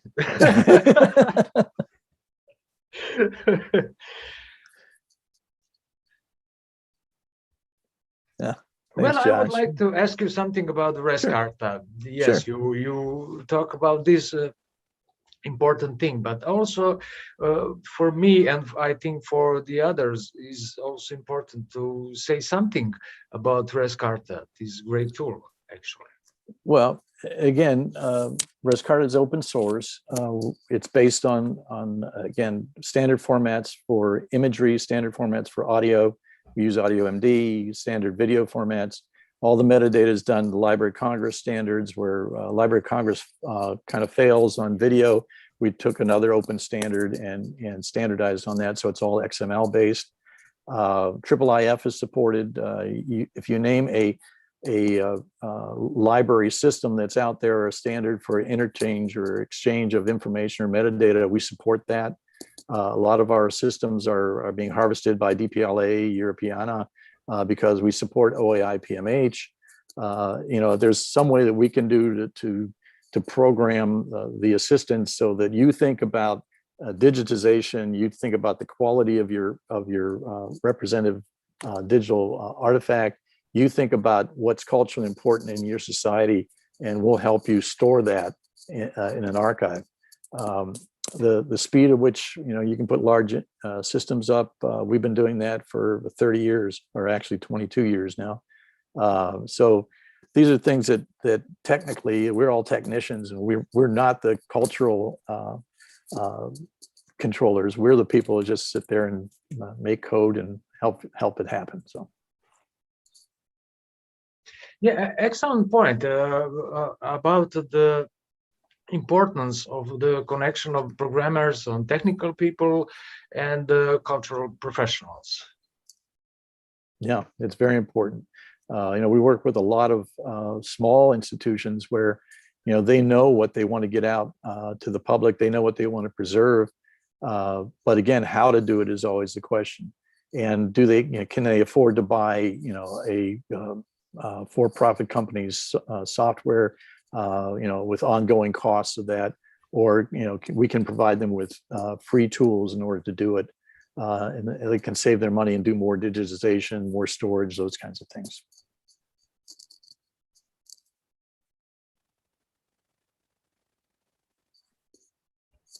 Any question even for Josh or John about the AAAF, about?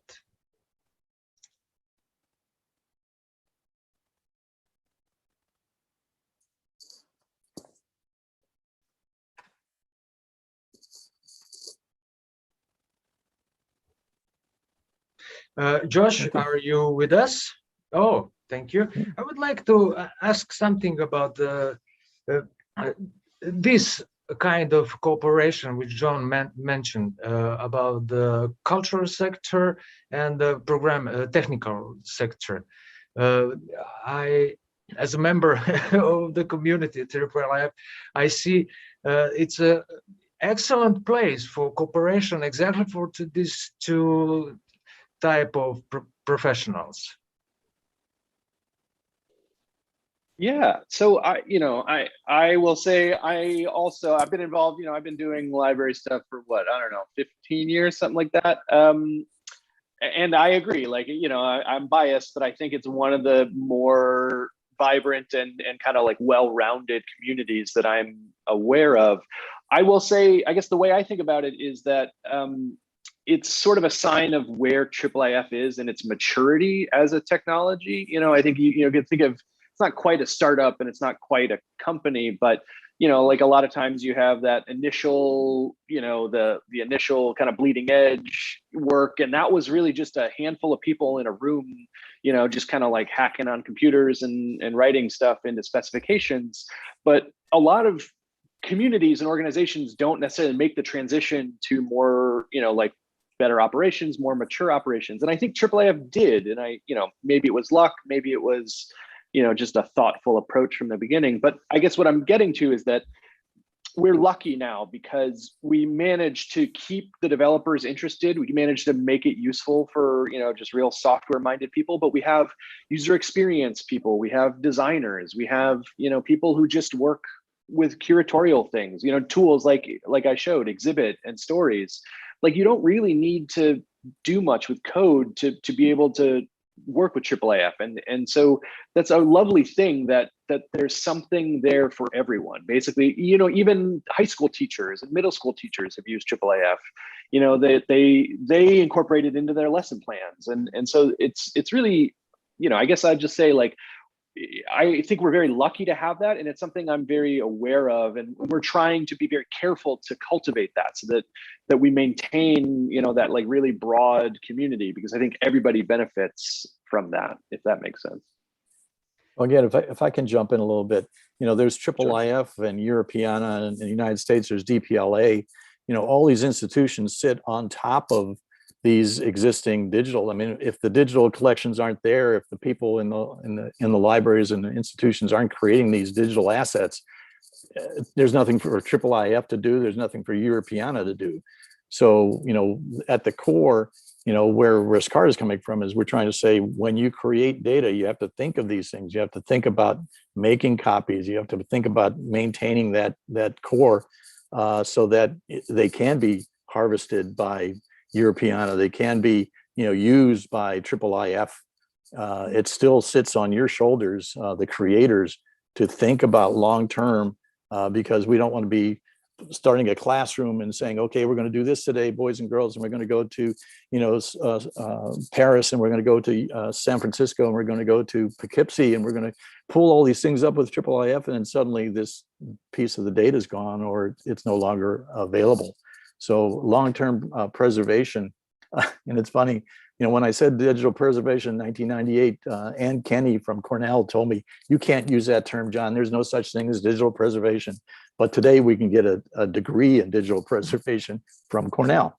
But we, the people who are in this session, this transformation session, you know, you're doing this, you're creating this, you think long term, because everybody's sitting on top of you. So it's a big, heavy job.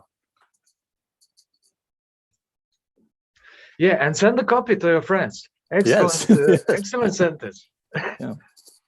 Well, and it would be good that if, you know, when you send it to your friends, that they can continue running checksums on their copy, you know, they run the checksums against their data and your data. So in case, you know, your data starts going south, that they can check theirs and send it back to you. So that could be also the base for the next digital community to share copies. Yes. All right.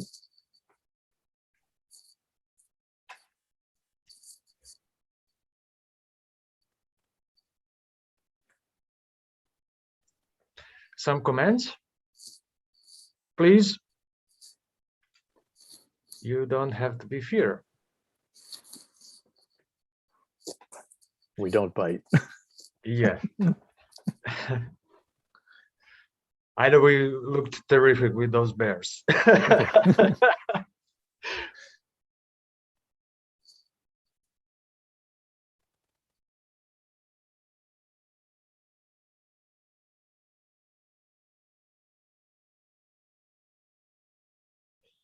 Okay, very inspirational.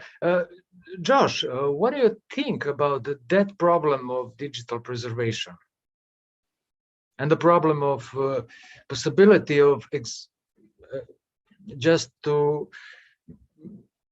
miss to go all the yeah, so I mean, I agree with what John said. You know, it's just well, I'll say I am grateful that more, you know, that we have a really robust conversation about this. I don't think we've solved all the problems, and you know, I don't think that's what John was saying. I think, well, we could do a whole session on this. I think about this in the context of AAAF a lot, because AAAF at root, it is like not quite the same as the thing that John was saying about send copies to your friends. And that, you know, it's not opposed to that, but really part of the idea of AAAF is that you set up a AAAF server, and then instead of having to download it and, you know, copy it to Wikidata or copy it to, you know, your own project or whatever, part of the idea of AAAF is that you actually can just reuse, you know, the URL, and that you can pull the asset directly in from Cornell or from Serbia or from wherever. And that works really well. And I think that wouldn't have worked in 1998. And I think now in 2021, that works a lot better because we have a lot more basic infrastructure. But it does have sort of an implied demand on digital preservation. It basically makes it, you know, there's an implied agreement that the institutions that are hosting these images also have really robust, you know, backups and digital preservation and checksums and all the things that John was talking about. So, you know, and I don't think that's a bad thing. I think we have very much matured, and I think that is a lot more common now. And so I think something like AAAF is safer to do now than it was in 1998.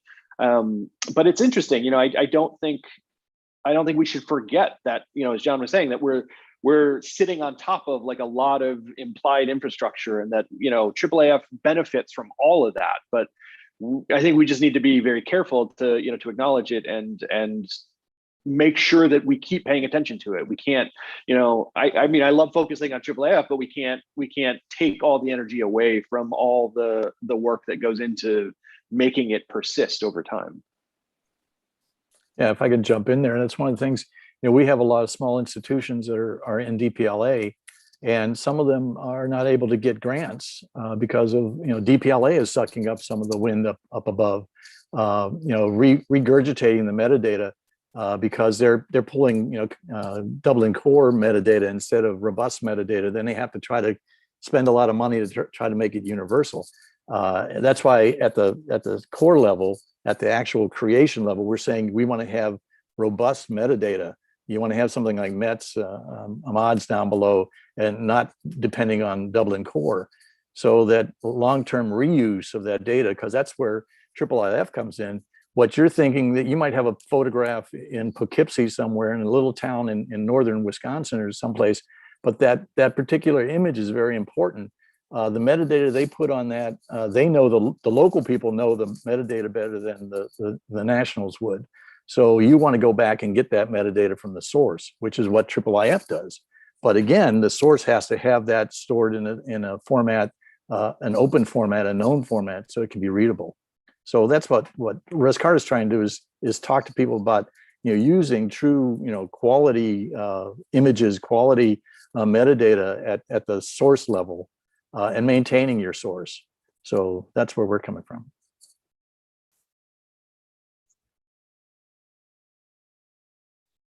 Great, thank you. I think we have an excellent presentation and excellent discussion. I hope that will be very valuable and very useful on the comments. It was very useful for all of them, for us, of course. We have finished our time. It's time for the session presenters. I would thank you, the both of you, and John and Josh, to share your thoughts with us and have this excellent discussion. And thank you very much for being with us and make this conference, for my thought, more important to be now, and that we show some important thing and to remember about a lot of stuff we don't remember. Thank you for reminding us that the backup is very important, and thank you, Josh, for showing the possibilities of IIIF and usability in all institutions we covered, the cultural and educational. And I hope in the future that IIIF will be actually a known standard as officially standard in all countries. Thank you very much. I would like to introduce our colleague Bernadica Ivanković. She is the chair of the next session. Bernadica, welcome. Thank you, Andrea. And also I want to say that it's impressive and very useful. Thank the both keynote speakers. Regards to all, here I am again. For those who did not attend the previous session, let me introduce myself. My name is Bernadica Ivanković, and I'm senior librarian in City Library of Subotica, and I will be the moderator, the chair of the last third session of this last third day of the conference, which will deal with the following topic: other applications and technologies used in cultural and educational institutions. We heard the two keynote speakers, and now we move on to presenters. The first will be Jenny Angeliki Papasotiriou from Ireland. I hope I said it well. Perfect. Oh, thank you very much. She's coming from National Monuments Historic Properties Irish Office of Public Works, Ireland. And the topic of her presentation is the Digital Castle session, these sessions and intersections of memory. Here you go. Bernadica, I will try to share my screen. You can all hear me okay, right? So let's see if you can see it okay as well. So, okay, apologies for that. I think that's the one. Okay. Yes, we see it. So you can all see it okay. Yes. So I'm starting from here. I hope both the sound and the visuals are transmitting okay. Perfect. Okay, so now I really have to mind the time. Now, so our organization has a number of castles and a number of historic sites, but today, and for the purposes of this, we're going to focus specifically on Dublin Castle. And all good with the digital, it helps us access past places and spaces that are no longer part of our present reality. But at the same time, we need the physical as well. And in our business, the physical plays a huge role in what we do and in how we do it. And here I'm talking about good old Aristotelian physics, with or without Wittgenstein's logic, to take a leaf from Jovan Kurbalia's intervention last Wednesday, which was great. So these sort of realities are now partially denied to us. Not the physical reality, we're still wonderful physical animals, but what is denied to us, apologies, I'm trying to move to the next slide. Okay, okay. So it's not the physical reality that is denied to us, but the shared physicality, the unplanned, unorchestrated, unmediated shared physicality like the one depicted in this painting. So when these sort of realities are denied to us or limited, we expand the use of tools, to a large extent digital tools, we shift our systems, we might set new concepts in operation, and overall we renegotiate. So here is an example of some of these negotiations that is now part of our history almost. And I know we're talking about preservation of the digital, but well, we've started historicizing this too. So this was, well, social media became for many of us a curatorial platform to foster ideas and critical conversations. This was one of our tweets to announce our physical reopening, and I keep saying physical reopening because we were not closed in many other ways, but we were closed physically. And that was on the 29th of June of last year. We don't know when the next reopening is going to come, but hopefully soon. So this is part of history, the Born Digital, as it is now called. It is also part of the history of our digital synergies, as we connected to the Museums Unlocked hashtag curatorial Twitter project, which attracted some very edgy, very critical and decolonial contributions. That's why it became our favorite during the months of lockdown. Here are some of the negotiations and omissions that took place during, just to produce this tweet. So I'll just show you now the original tweets. And this was the original text. And I'm highlighting here the three differences between the original authoring and what went public. Is the sound still okay? I hope I'm sufficiently clear. Perfect. So what was omitted was first the medium, oil on canvas, and the dimension. So both the physical information delivered through words, plus the physical information on the size of the painting delivered through numerals. When physical access was denied to us, I was particularly obsessed with giving sufficient information for people to visualize the scale of our objects, our artworks, and our buildings. So I was clinging on to ways through which the digital can reproduce or at least represent the physical. Second, what was omitted was, or rather changed, was the punctuation, the ellipses, the three dots that are always loaded with meaning. Actually, in Greek, ellipsis is called the silencing sign, was replaced by the celebratory and declaratory exclamation mark. Sometimes I like viewing the difference between the three dots and the exclamation mark as the difference between process and product.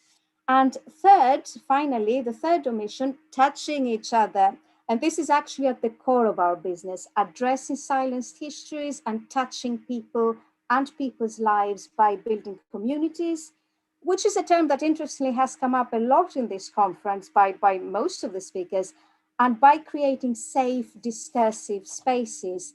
And all this, of course, in the space of a 280 hits tweet. And it's interesting. I didn't know the name of the 3 dots in English. I had to look it up specifically to make this point. And it is my favorite punctuation mark. I know it's sad to have favorite bits of grammar, but well, here we are. And I disagree with the definition there that it serves to omit the unnecessary. It is actually the opposite. The purpose of the 3 dots is to put forward the necessary. And back to our digital world, here we are, and all the ones and the zeros. And speaking of renegotiating our tools, our spaces, our concepts, and our realities, I remember, well, I'm here going to combine personal memory, and then I'm going to come to collective memory and issues of remembrance in the digital world.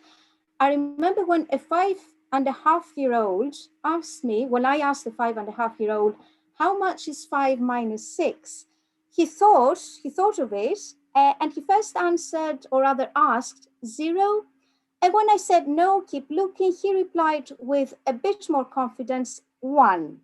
And I was delighted with this answer. That was his cognitive reality at the time. These were the tools and concepts available to him. He did know 0, that was already part of his world, but the negative numbers, obviously, him being so young, were not known to him. So he made do with the means available to him. His calculation process hit on 0 and bounced back to 1. His calculation was thus based on physical logic. So that's what we all do. That's how inventions are made. We expand our systems, we build new ones, or we change the operations of our existing systems. And the question, I suppose, now is how we can move from this sort of participatory tools that involved a lot of physical engagement with the space and the physical present, and how we can dig out the past without omitting participation and real conversation like this one that we're having at this conference. So I'm just showing again, I'm showing off just a little bit of what was happening at the castle. Now, anniversaries, commemorations, remembrances can be a great opportunity to foster sufficient conversations, to foster difficult conversations, but at the same time, they can be commodified. There is a pressure to deliver celebratory products directed by the state as opposed to critical conversations. So we thought to place the emphasis on the 99th year since the handover of the castle from the colonial administration to the Irish Free State, and thus pave the way for the 100th year anniversary. And thus we have a little bit more freedom, and we are avoiding the pressures of the centenary that are coming on to us next year. So we are making a big deal of the 99 years. We're putting it on a pedestal with the 9 muses, because we are a museum after all, and museums are about display, not about, museums are actually about debate, not about display. So diversity is a big part of this debate, and we are including diverse abilities, diverse communities, and also diverse collaborations like the one coming up in the next presentation. And here we are. It is with Smashing Times that we collaborated to deliver a drama equality workshop. So addressing the same conversations that we've always been having in Dublin Castle. And ironically, as we created this event post, it came out as, where are we now online? Well, this was this accident happened almost inadvertently. So we try to renegotiate our way to look for justice in a community building. And I'm just going to finish in a minute, but I'm just showing some of these conversational events that are taking place.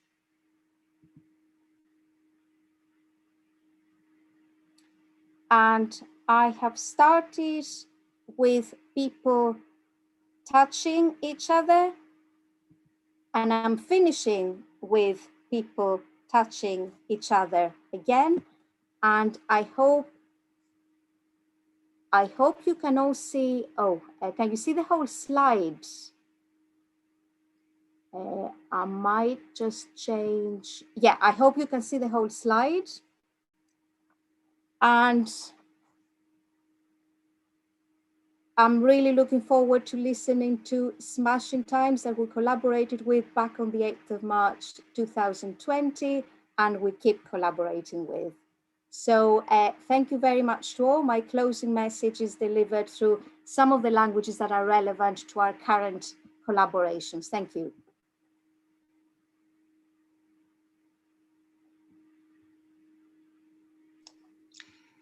Thank you very much, Jenny, for the wonderful presentation.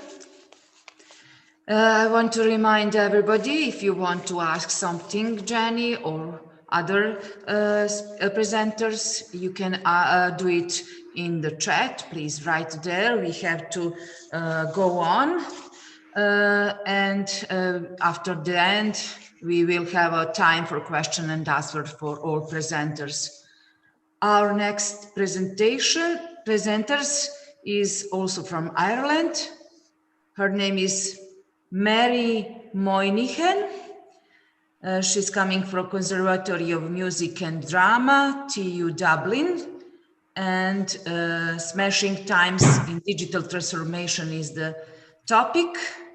The Smashing Times International Center for the Arts and Equality is dedicated to the promotion, study, and practice of the arts, human rights, climate justice, and gender equality. The center operates as an art space, a research service, and networking agency and digital hub, using creativity, research, and new digital technologies to promote the arts, human rights, and gender equality for all. Artistic director Mary Moynihan will present on new digital developments with Smashing Times. Here you go, your 10 minutes.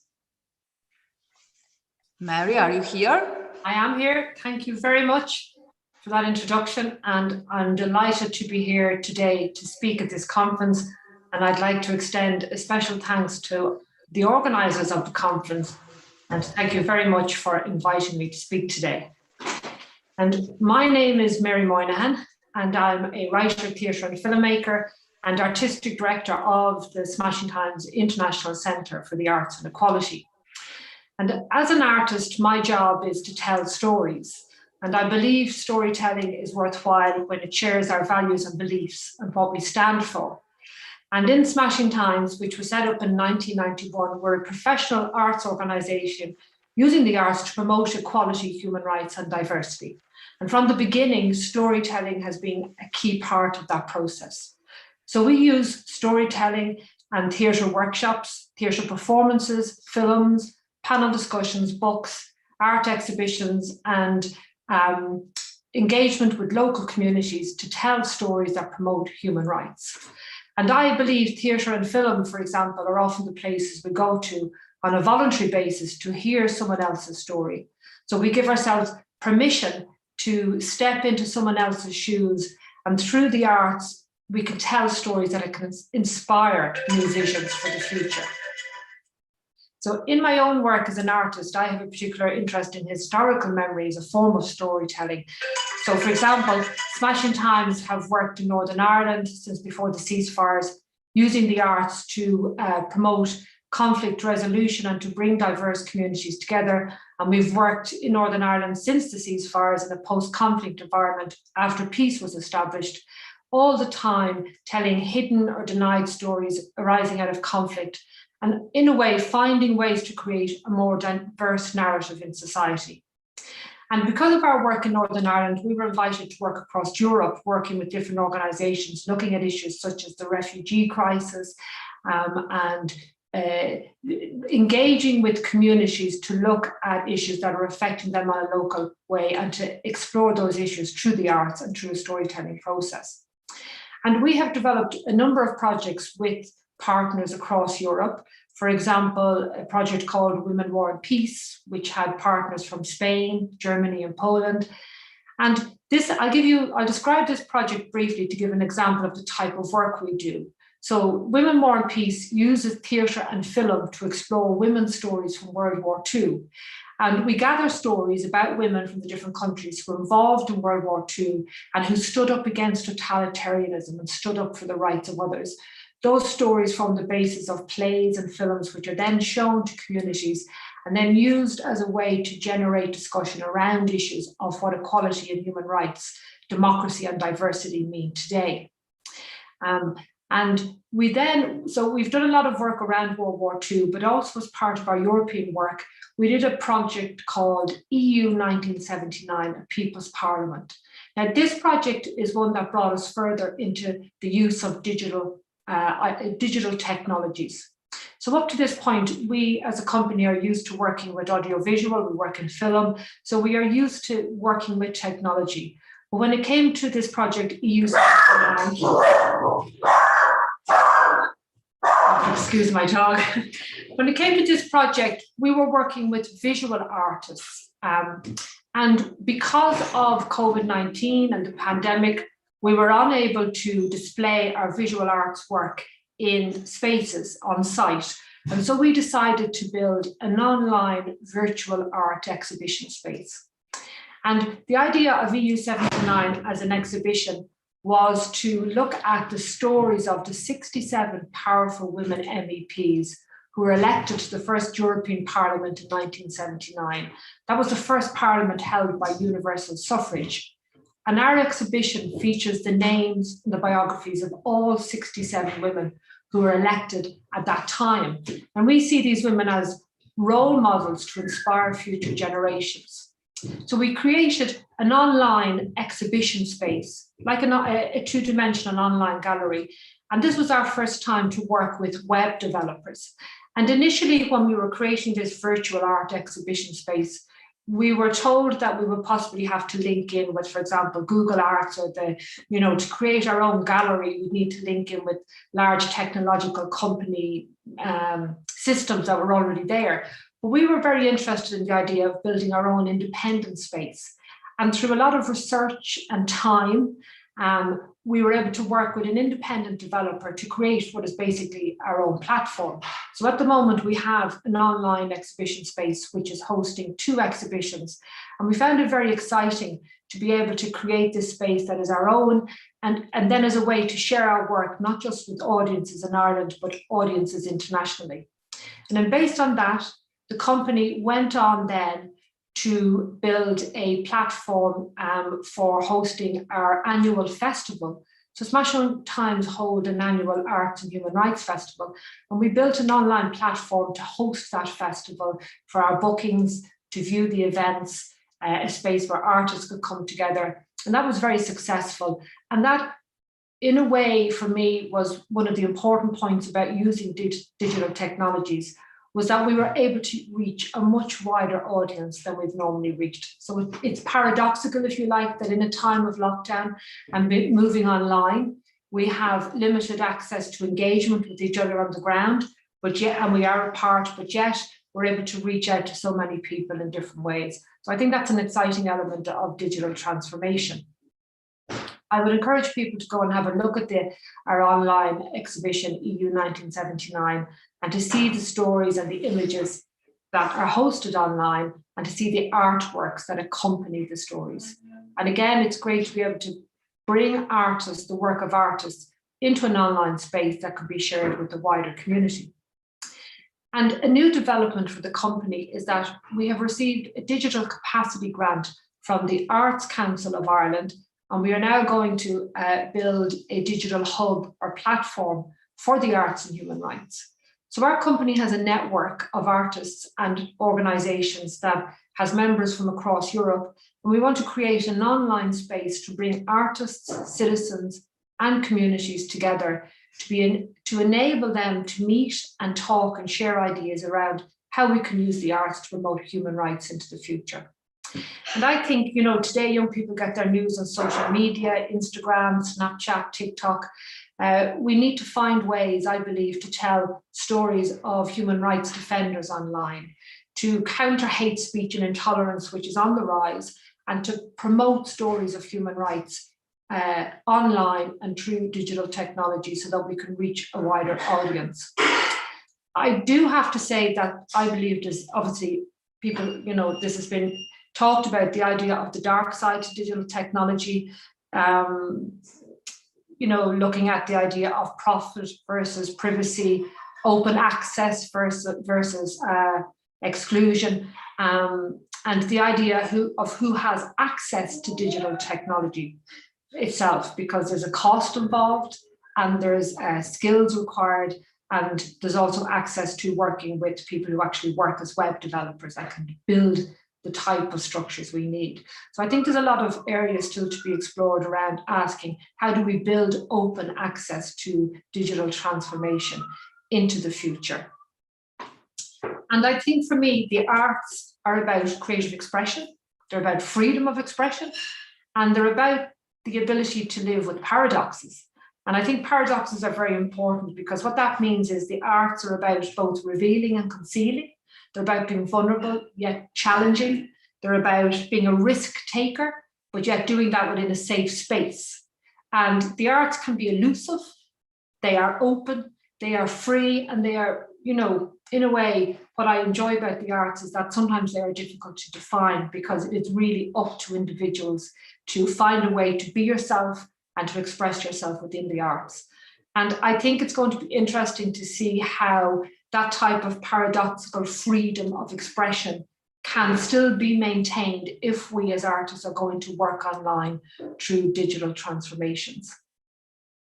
And I believe I'm going to be able to show a short film in a moment, because I'm going to finish by talking about the way a lot of our work is now moving into film. So we are still creating theatre on the ground, still working with poets, still working with visual artists. And the film I'm going to show is a short poem. It was a piece of art originally written as a poem by myself. But then what I did with that poem was I worked it on the ground with two artists, and we created it as what we call a poem film. And this poem film is called In Time, and it's our vision for the future. And it's all about the type of equal society we would like to see into the future. So now we're going to hopefully be able to watch In Time, which is presented by Smashing Times.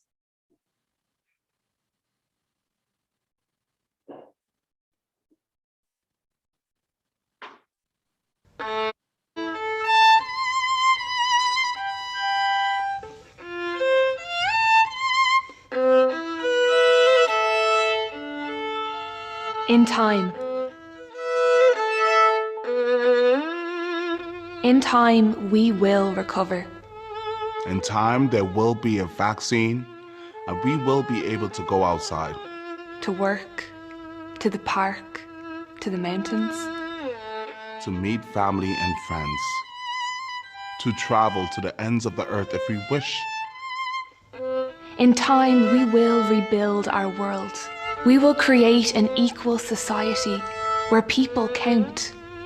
Our friends, family, co-workers, and those who provide services and look after each other. We will get our values right, our priorities straight, and create a world for what counts. People, the planet we live on, and respect and dignity for all. In time, we will breathe calmly again.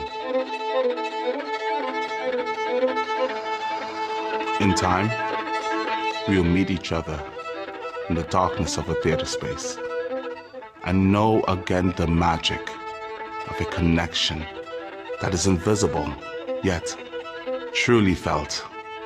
In time, we will hug those we love and have missed. In time, we shall mourn those that have died. In time, we will bear witness. In time, we will create and imagine. What if? In time, we will reject governments that do not act on our behalf. We shall create respect for the planet we live on and know our atmosphere is clearing and our world can breathe calmly again. In time, we shall be true to our inner selves, listen to the voice of our inner souls, and follow our heart's desires. In time, we shall serve ourselves and equally, at the same time, serve others. In time, we will fight the good fight, and at the same time, let go. In time, we will enjoy life and be present in the moment. And one day, in time, we will realize there is no time.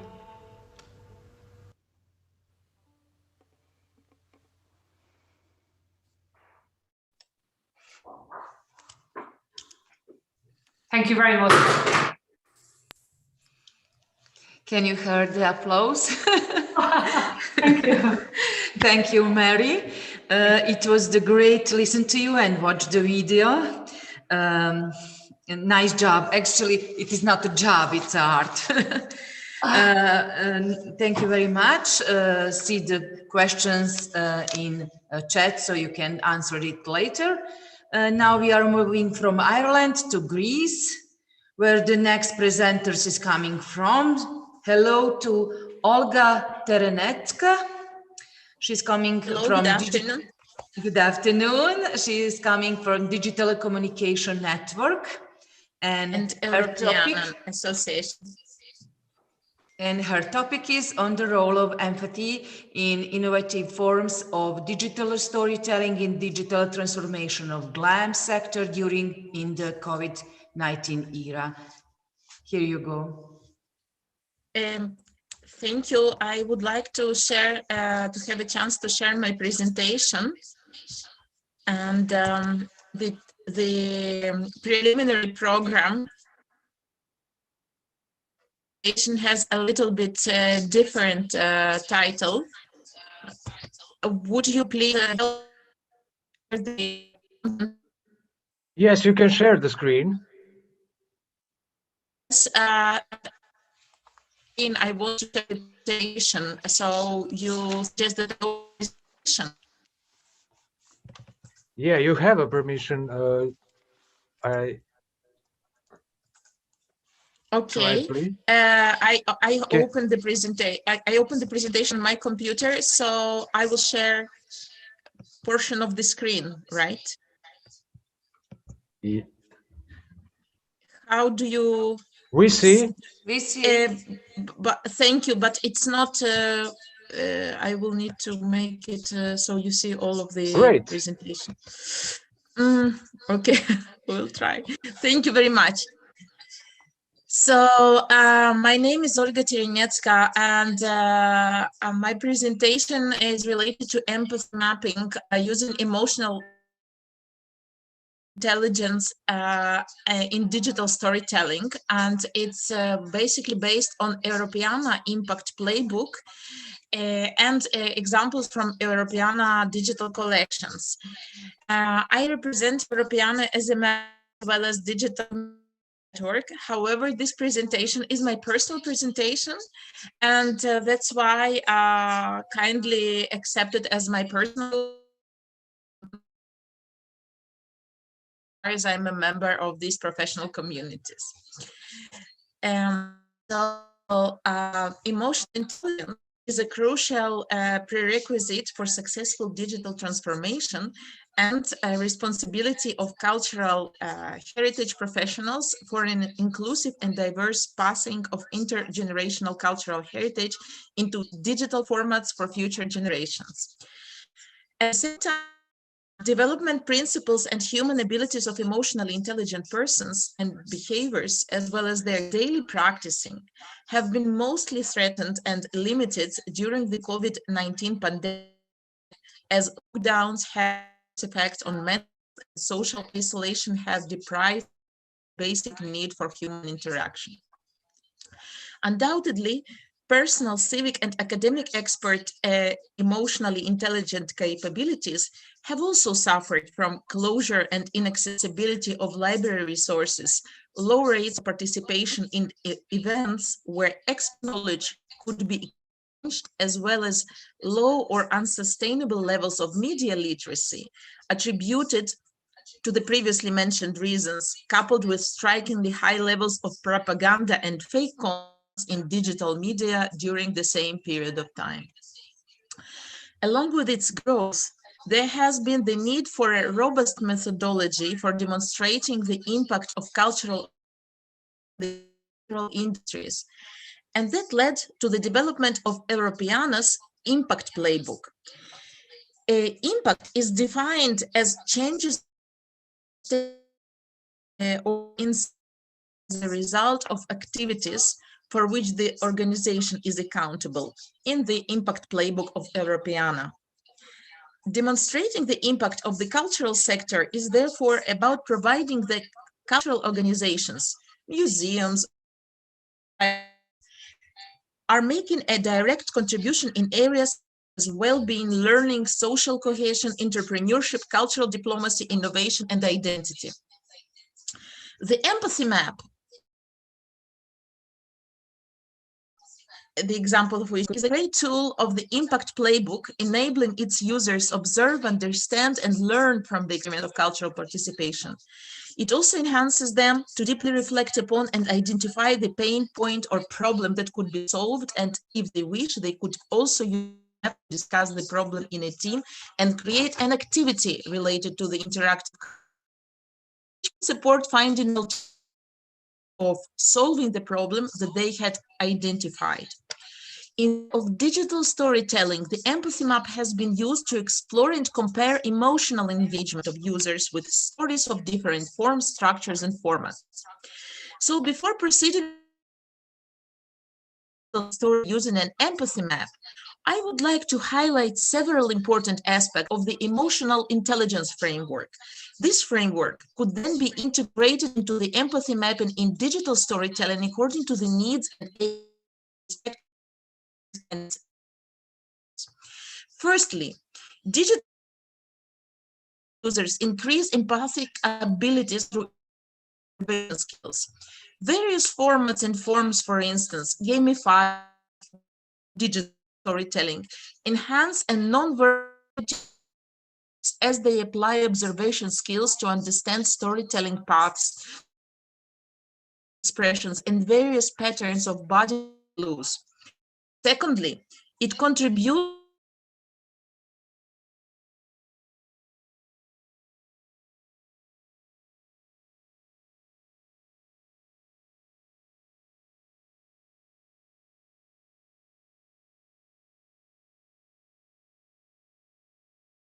So, hello.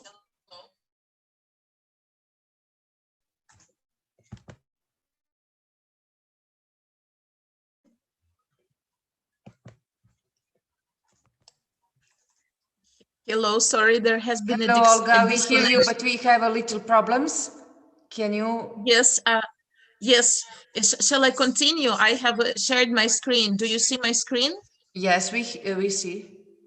Okay, so I could continue, right? Yes, please. Thank you very much. Thank you.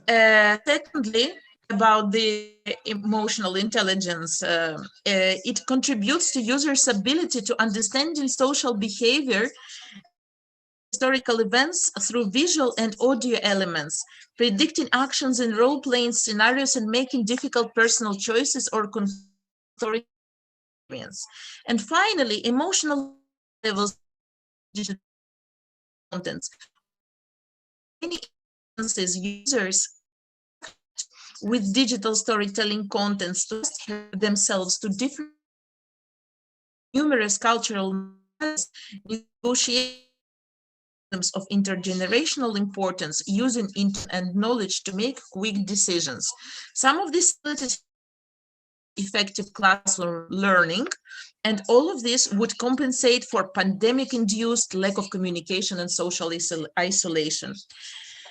So here you could see the example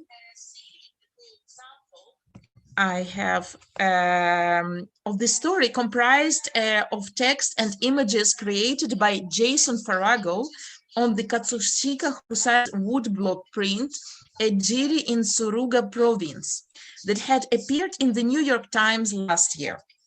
The artist and subjects are Japanese, significantly underrepresented in Western culture. One section of it examines the influence of Japanese woodblock printing on Western techniques. The Europeana Impact Playbook's empathy map was seen in the slide. This slide, as a tool to help the emotional users and to discuss how experience led them to feel that way. So basically, when the empathy done, then users express their feelings, and the empathy map is split into sections, allowing the discussion to focus separately on what the visitor sees, thinks, and feels, says, and does. It allows their pains, frustrations or obstacles, and gains, motivations or benefits from the experience. So collecting ideas about guides us in a storytelling experience itself.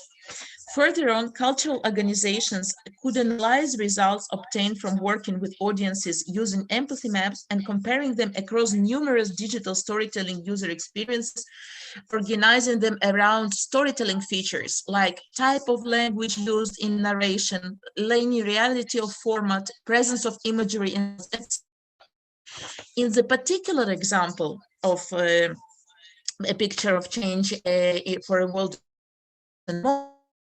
Storytelling has engaged and inspired audiences while also made them emotionally involved in the character's journey through different historical periods. This results proves that further analysis of emotionally intelligent responses, attitudes, and abilities could be explored.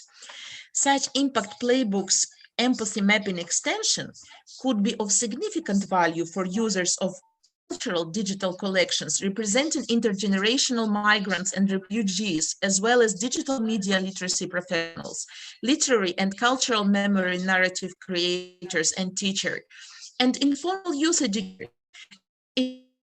These audiences with ability, their audiences and these users with the ability to reconcile contradictory and polarized views on a regular basis, and develop resilience through empathetic abilities and comprehensive analysis of multisensory aspects of human behavior.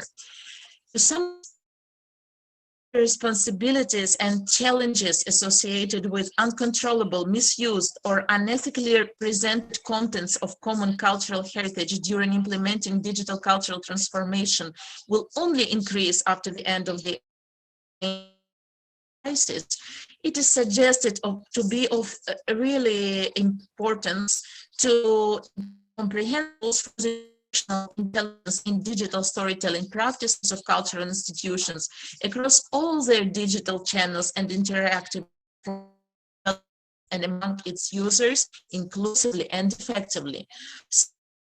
I did in the presentation, which I will be very happy to share with you, some examples of the storytelling content which could be used with application of the empathy mapping and emotional intelligence tools. And I would like to thank very much the conference organizers and all of the teams that have supported this process of helping me to deliver this presentation today.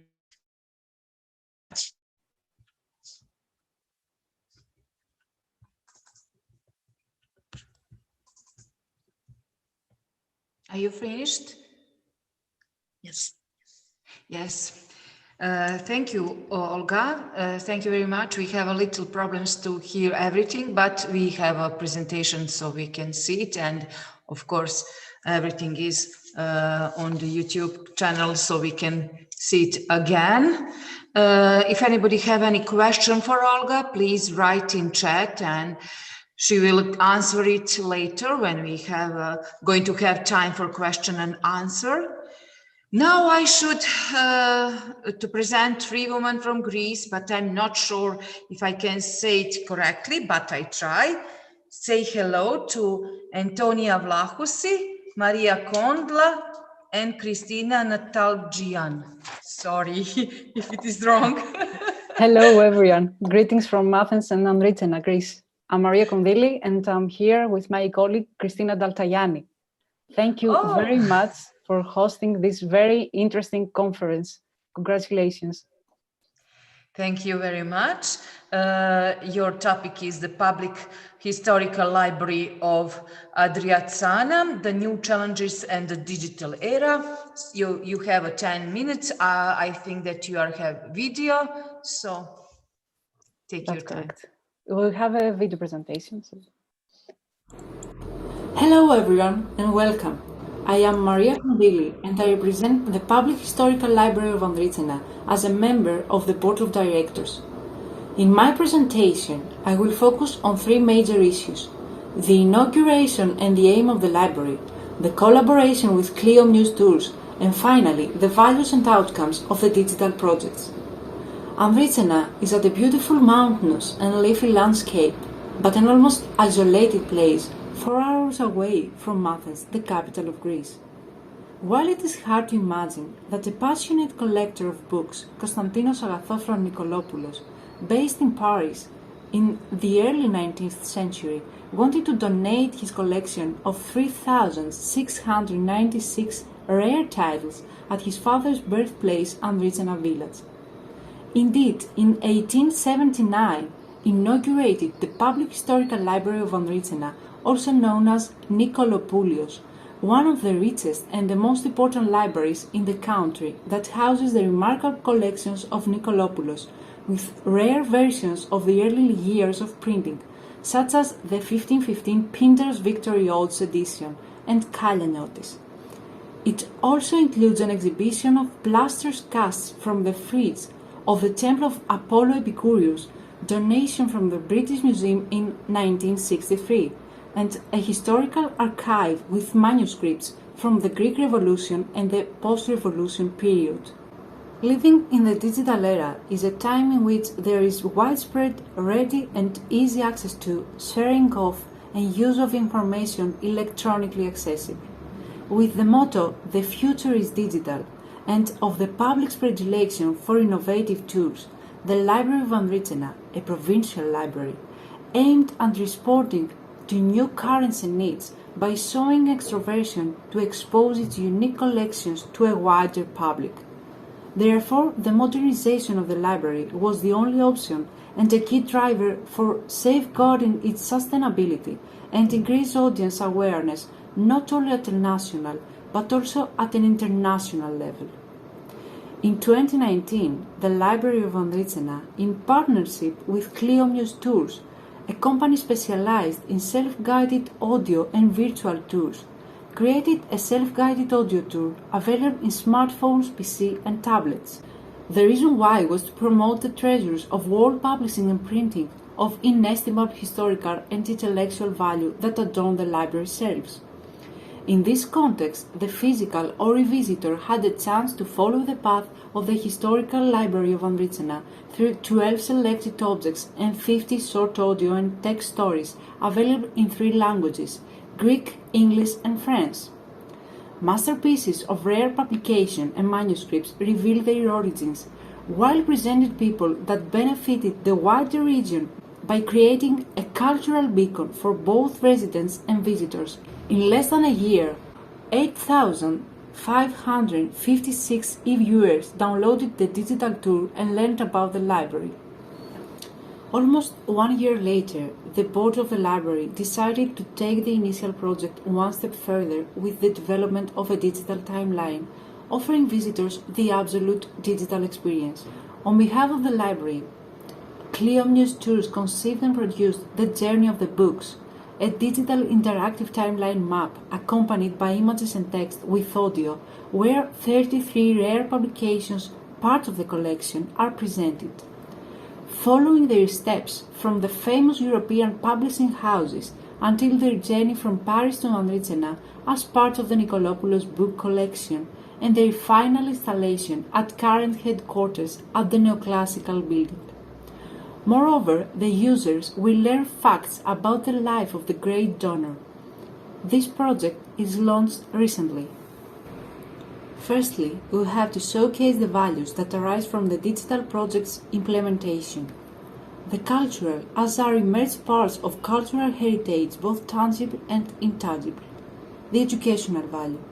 The school children and the local community learn some major aspects of their local history, while at an advanced level provide in-depth knowledge about less-known events of our national history. Furthermore, the economic value.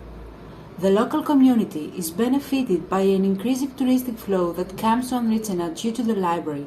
Besides, the projects are free of charge for the users, which is highlighted as an important benefit.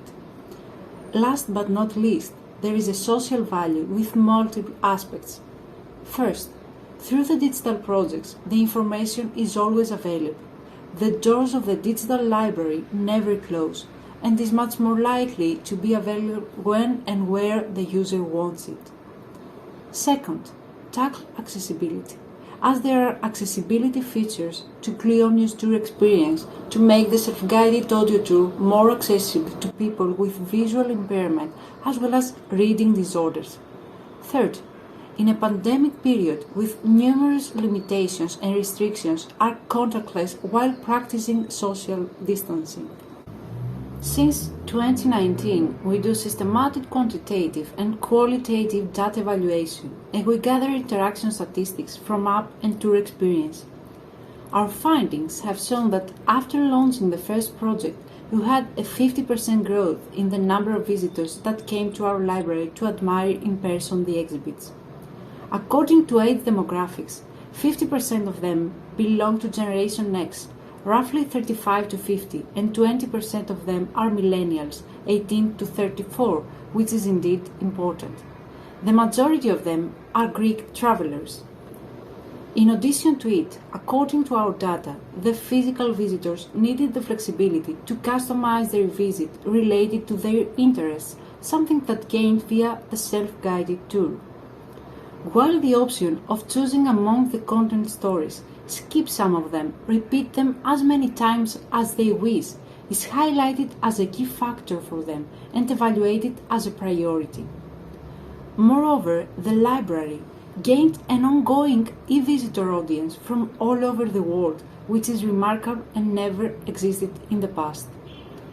Right after, Clio News Tours promoted the exhibition to a fast-growing audience of travelers in 11 countries. This audience is willing to learn about our library news, provide feedback, and promote our mission and goals. To conclude, the Public Historical Library of Andrija was the first historical library in Greece that decided to invest in its digital transformation and become a successful case study for the rest. The library succeeded to reach her goals, not only to promote treasures of world publishing and printing that adorn the library shelves, but also to increase her audience awareness at both national and international level. Thank you very much for your time.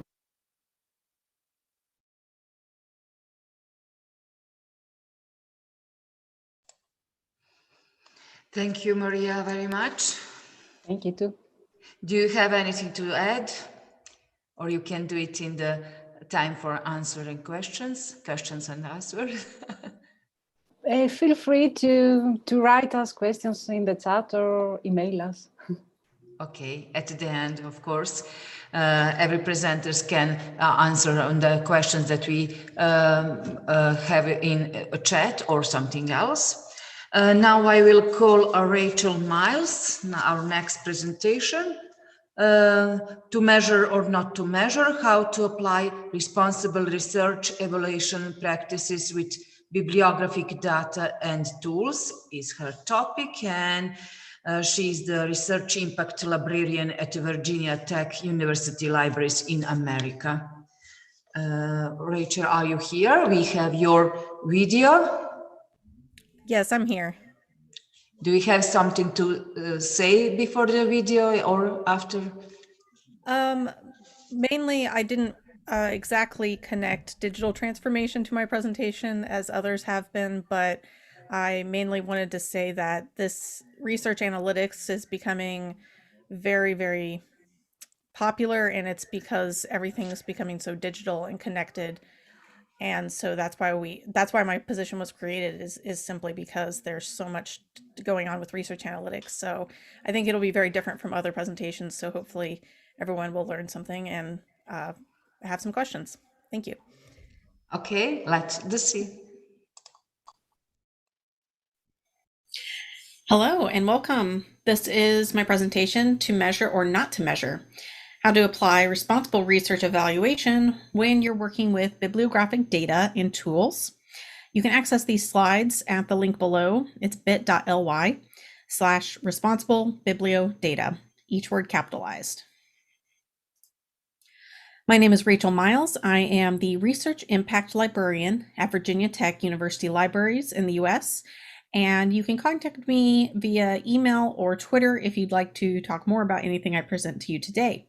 I also have some supplementary slides at the end of my presentation that I won't have time to cover today, but which goes into more context and details if you'd like to check those out.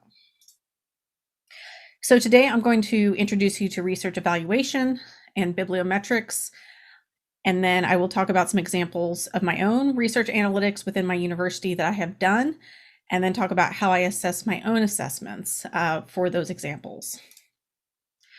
So first off, an introduction. There are many stakeholders in research evaluation, and that list is already growing quite exponentially. Research analytics is a huge focus of universities, of the public, and definitely of external groups. There are also a lot of data providers. These are the major commercial data providers of bibliographic data, and this also includes a lot of other tools such as research analytic tools and altmetrics. Elsevier, Clarivate Analytics, and Digital Science are the three main companies.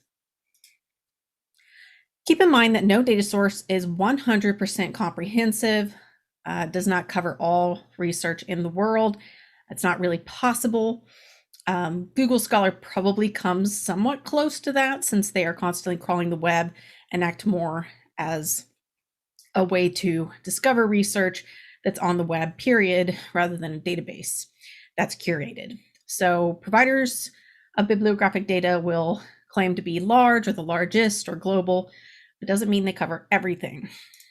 So the biggest caveats to this are that most of these databases are largely English language content, mostly journal-based literature and literature from the global north, and mostly cover the STEM fields. So there's not as much coverage of the social sciences and definitely of the humanities. Some lesser known tools out there that are free to access. So these are browser tools on the left, and they don't have as high of a learning curve compared to some of the free software tools out there that you can download. But there's a lot of training resources out there for many of these tools as well. So there's a lot to learn, and you constantly have to be keeping on top of new trends within this field to be a good practitioner in research evaluation, research analytics, and bibliometrics. So responsible research evaluation, it's still in its early days. Started in 2012 with the Declaration on Research Assessment, and last year the Hong Kong Manifesto came out, and that's probably the most recent large initiative that's come forward. There's also ongoing statements from individual institutions. I'm mostly going to be focusing on the Leiden Manifesto within my own work today. So here's some examples of how I treat research analytics and how I do this responsibly, or attempt to do this as responsibly as possible within my own work.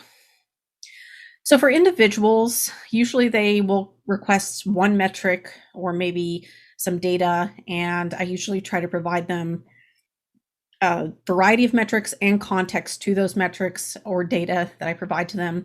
I also encourage them, if I have time within the consultation, it's in depth enough, I will encourage qualitative and expert review from themselves and from other experts in their field to help with that evaluation of the portfolio. I also provide a variety of metrics from different databases to give more context to how that coverage works. Pull data from publisher parish, which can pull from Google Scholar and Google Scholar profiles, visualizations and graphs if they're interested. You can feel free to use my publisher parish author metrics word template, which helps to contextualize those metrics and help you understand them better. And if they'd like, I provide alternative metrics as well. So adhering to the Leiden Manifesto can be difficult because I'm not necessarily the one doing the evaluation. I'm doing the analytics, and then I provide that to administrators. So this could be a department head or an associate dean of a college or a dean of a college. And so I talk about these things in my initial consultation. I don't actually say what I'm referring to typically. If they do have more questions, I will email them information about Leiden Manifesto or DORA. And so, for example, the third principle here says to protect excellence in locally relevant research. Most of the time, majority of the time, local research where you're producing it with a local community isn't typically in those large bibliographic databases. So I try to make sure that they are getting as much comprehensive analysis as possible by speaking with the people in their departments and colleges. A lot of communication and planning upfront before I start any analytics. So one of the questions I do ask is what they actually want to measure with this data. So for example, economic and societal impact would come more from altmetrics data. And I might talk about scientific productivity and contribution and citation academic impact more with the bibliographic tools that I'm using. And I'm not going to talk so much about altmetrics today. So adhering to Leiden, these two principles, principle 8 and 10, I think about this more when I'm doing my own work, and I will explain it in the report itself that I produce and send to the administrator. So I want to be sure that they understand that there's no precise metric, and I scrutinize the indicators regularly. For example, the field-weighted citation impact, which is available from Elsevier products like Scopus and SciVal. It has some strengths. You can compare across fields, publication types, and publication years, which is a great appeal when you're working with a lot of data and a lot of different fields and publication types. It makes it easier to compare, but it does have these limitations. It turns out it's very unstable with fewer than 10,000 documents. It also is using the field that is based on the journal classification, so not the individual output or article classification, which makes it much less precise. And it uses the mean to characterize the distribution, which means that it's very sensitive to outliers. So here's an example of the publication counts within one department that I did where I was less familiar with this particular metric, FWCI. And this is the FWCI, the field weighted citation impact for that same period. And you can see there's a huge peak here in 2008. So I was curious and I went in to see how or why this was peaking such like that, and found that there was a few authors around that time period who had a few very, very highly cited papers. So this was very sensitive to outliers. I had fewer than 40 publications per year, and so that's not very stable at all. But it does help to tell us a picture about the research portfolio of that department overall. So responsible user guides came out the following year for SciVal and Insights. Those are the research analytics tool from Elsevier and Clarivate Analytics, and they've been really helpful to me. And I would encourage you to use them too if you need to, if you do have those access to those tools. So I did a FWCI analysis for another department, but this time I actually included confidence intervals, so I could show how that kind of is unstable with fewer publications per year. So this leads to, trying to strive for balance within any kind of analytics. So I want to have some more simple metrics to highlight something, but I also want to take in and kind of drill down into more complex metrics and analytics. So this is an example of a more complex analysis that I produce using the free software tool VOSviewer. This is looking at how many times a term occurs in a title and or abstract of a paper from this department over a 10-year period. And it also the color is looking at the citation impact of those papers that mention those words. And then finally, I want to assess my own assessments. So I will synthesize feedback through written and verbal communication, to assess their own comprehension, determine whether I should have communicating better or new information, and improve my own analyses. And finally, this is a really difficult thing to do, but I want to measure, the best thing to do is measure performance against the research mission of the institution. So I need to get more involved with university governance and administration. So I've done that in a few different ways, but there's an example there of how we've done that. I'm also bringing in conversations and guest speakers to the larger community. So we had an open access week speaker last year that was really successful. And we also have more outreach and integration in units processes. So we're doing a survey project where we're bringing in more comprehensive research outputs from the colleges so that we can get more of our self-built database that really reflects that particular research from that college rather than just looking at one or two databases. So thank you. There's supplementary material after this last slide, my thank you slide, and please contact me if you have questions.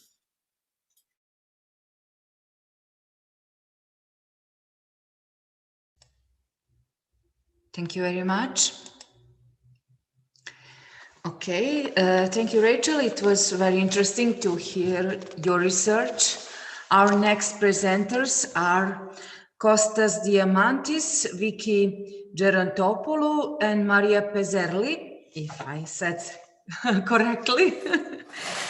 They are coming from Onassis Library in Greece. Onassis Library is a special collection historical library created in 2009 by the Onassis Foundation in support of education and culture in Athens, Greece. The library opened its door in 2016, making the cultural heritage of 7 centuries accessibility to the public through cultural activities, guide tours, digital platforms, and educational programs for all. I can wait to see your video. Say hello to you and hope you join us.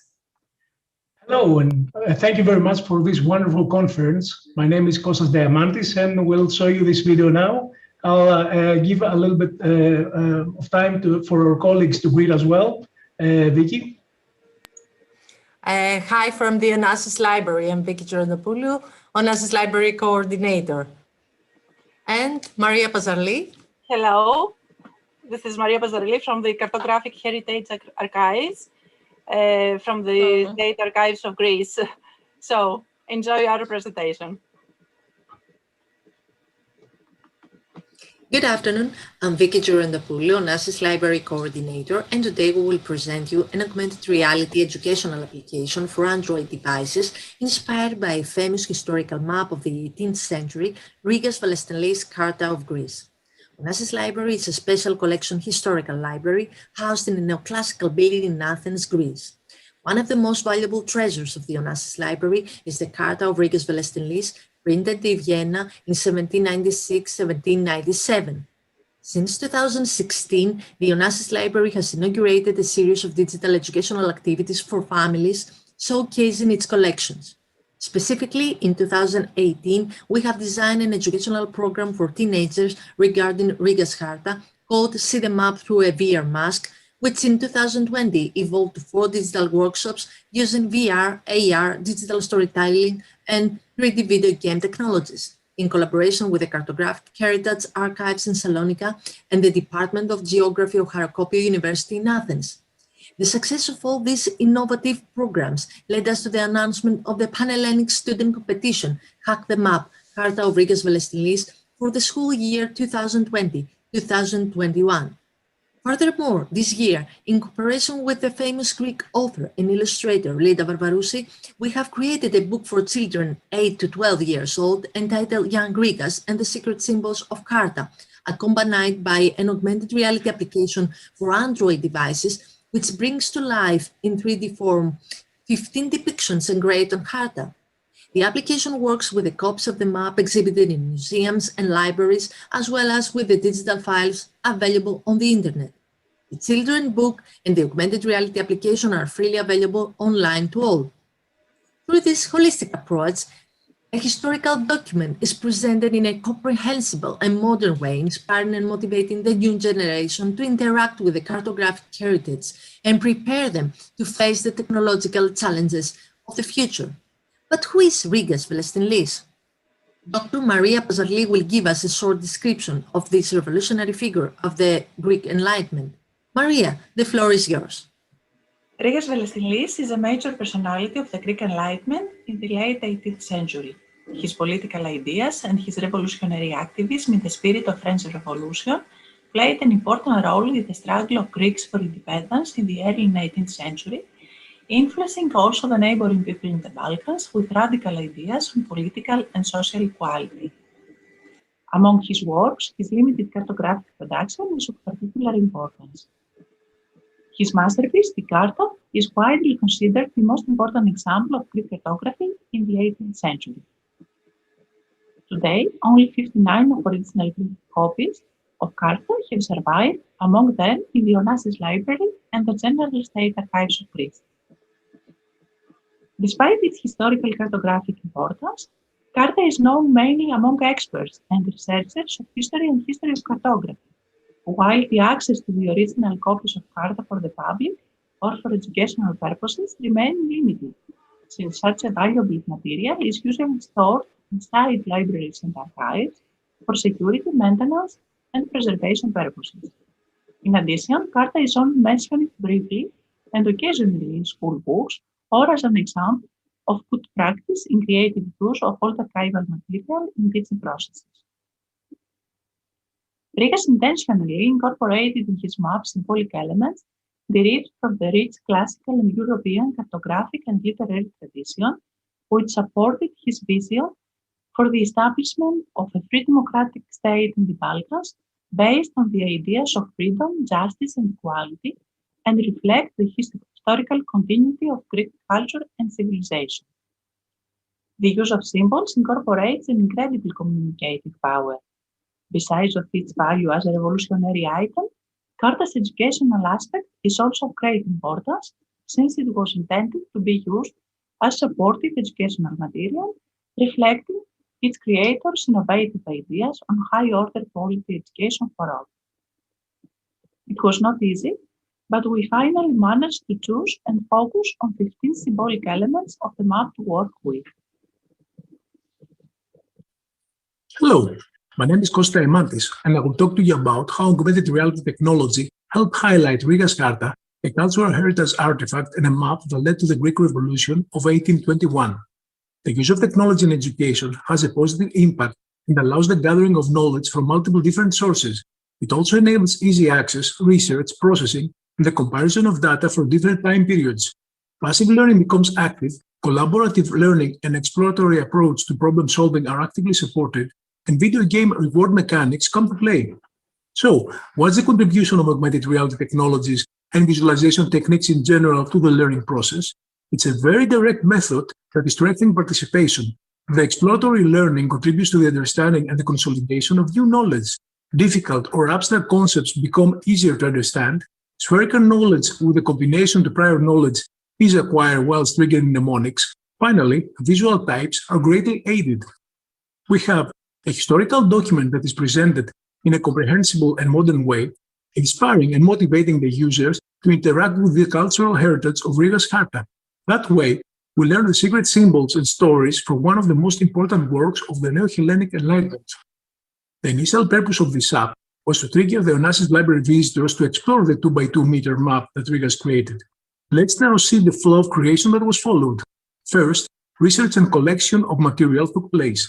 Selection of 12 initial stories with emphasis on their educational value followed, alongside script creation. Then, we evaluated and filtered the most appropriate material for each story, which was digitally prepared. And technical step was to test the tracking strength of the AR trigger images, which were the key points of interest of the map. The yellow crosses at the bottom right images display the markers that are used for real-time tracking. The creative process was split in the creation of two-dimensional and three-dimensional elements. Original artwork were created, combining classical depictions of famous scenes for each point of interest of the Harta. Those scenes were animated inside the Unity 3D engine. For some scenes, 3D models were created and exported to the game engine. The final material and texture setup took place inside of Unity.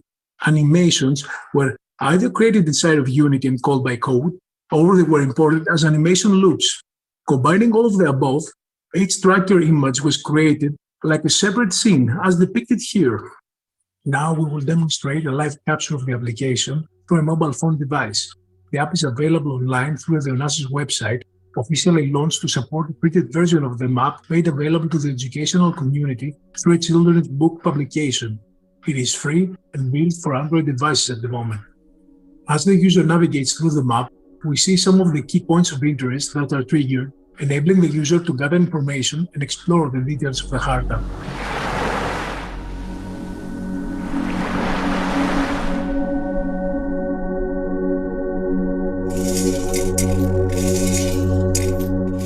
Open source and educational software was used, such as the 3D modeling software 3ds Max, 2D image editor GIMP, and the Unity 3D engine with the Easy AR plugin. Each scene was set up separately. The materials and textures used were mobile optimized, as well as the lighting setup and additional effects like the particle simulations were created where necessary.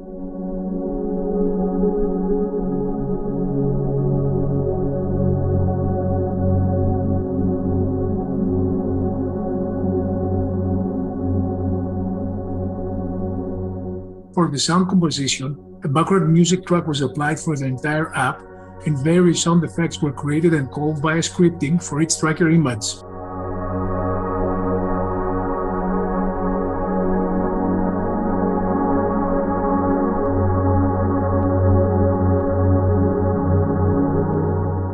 Finally, custom UI elements were designed for the presentation of the application.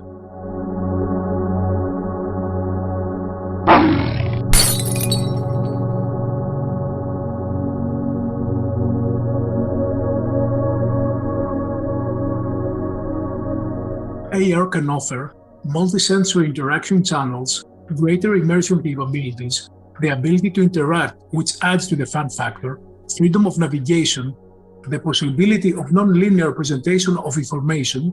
It also encourages experiential learning, discovery learning.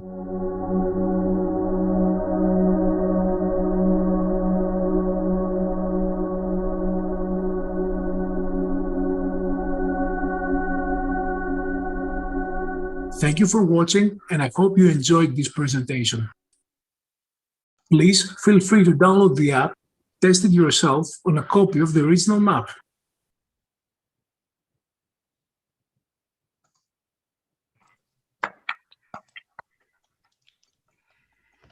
It was a great tour. Thank you very much for this video.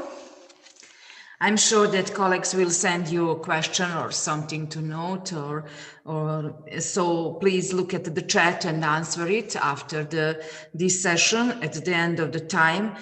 It will be very soon. Of course. Thank you. We have reached the very end of the presentations. We have only one more. And say hello and welcome to Sasha Rudan, Sinisha Rudan, Eugenia Kelbert, and Matthew Reynolds. They are from Sweden, Serbia, Moscow, and United Kingdom. What do they do together and how? Let us see. Hello. Hello, hello. The title of your presentation is Annotata support for multi-annotation and structural dialogy as a foundation of the online collaborative research and education of the Litera platform. Your 10 minutes is starting. Thank you very much. I should be able to share my screen, right? Yes, of course. Okay, great. Let me just see.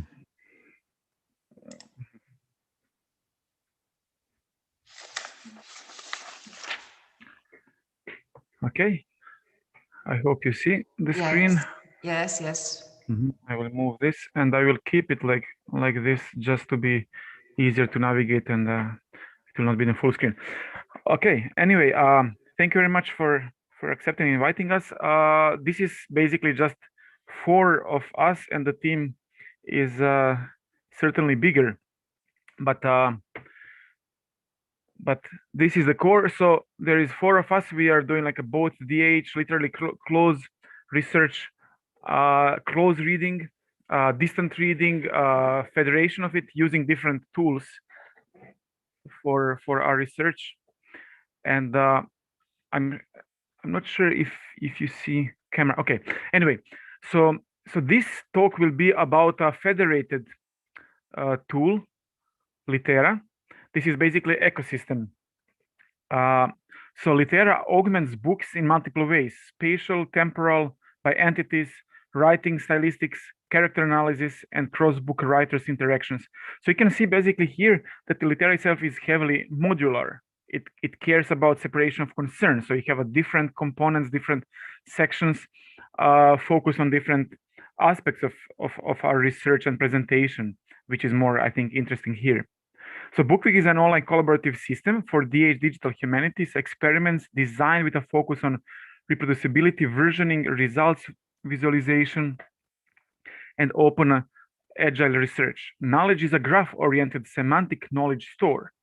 So basically it is used to store our data. It is best imagined as social graph with nodes as persons and edges as connections, social connections. And it focuses on simplicity, generalization, supporting declarative and semantic design of the application entities. Finally, Callable Space on the right side is a socio-technological augmented system for collaboration and augmentation of scientific and creative communities and group processes. Combining BookWiki and knowledge, we enable processes that collect and transform documents and extract knowledge. So I will basically show you this diagram, which shows basically a flow that happens in our process. So combining them, we enable a process that collects and transforms documents and extract knowledge, facts and data from them in a form of semantic automatic annotations, but at the same time provide history of the changes, traceability of sources and tools used, and responsibility.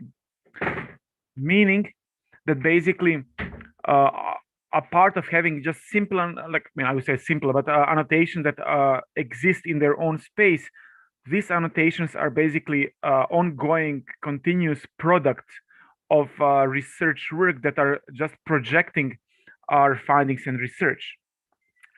I will also try to skip something here, but again, it is important that we support cross-linking. You will see in a under minute video demo what does it mean cross-linking between documents and texts. But important thing again is the next thing about fuzziness. I will say basically in the context of annotator. Just before, so basically before that, I would like to show, and this is just basically a snapshot, whoever can see it later in YouTube. This is basically what is our research problem, but we have a lot of challenges here that are not necessarily challenged when you present museum or gallery data. We have a cycle of our findings, annotate documents that are evolving continuously. Some of that is obviously relevant for this conference. That's why we are showing it. And then these are findings that we have. Basically, we have a different etymology findings across languages, stylometric findings that we want to inject and show together with the text that we find, that we present.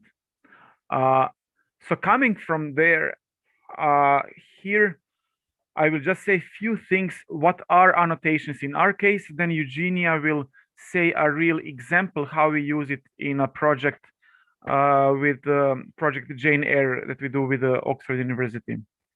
So basically, annotators. We present Annotata, the annotation component of Litera platform, and specifically its 3 aspects that contribute to the efficiency of the research and presentational educational perspective of the Litera platform. So we demonstrate them within the context of corpus of the cross-lingual prismatic Jane Eyre project on variations in translation. So annotation is not just a way of highlighting text for a reader or for communication between different silos, but it's also, in our case, text formatting mechanism. Think of a bold, italic that helps us to keep text pure, easy for digital analysis like stylometry. So basically, it is not inside of the text, but on the layer. But it also helps to provide a personalized presentation mechanism, which helps readers and researchers to have their own individual annotations and therefore knowledge space, even though text was different public or restricted access privileges. Take Google Docs as an example, where you cannot have, okay, these are my comments, these are your comments, this is my space of annotation, etc., which is all one space. Then also very important for Eugenia to say is a support for cross-lingual support for machine learning alignment across text. So basically we support in our pipeline that you basically saw here before, we can basically make alignment with the different text, alignment across the level of a sentence, even more clear at the level of a word, particular part of speech tag, etc., and then align it. So this is basically my main key point. There are different taxonomies that we can use there: name, entity recognition, aesthetic corrections of text, semantically, and all that we can put in a structural dialogue. So basically, it's not just annotations. We can annotate, we can discuss, and we can evaluate hypotheses there, and we can repeat this workflow of recalculating alignments. Imagine an image that kind of shrinks the size, or you improve the quality, and then you basically take over and then kind of redo whole process and kind of recalculate annotations. So Zhenya will or Eugenia say quickly how much we are with the time. How are we doing with the time? Please, can you someone tell me how many minutes left?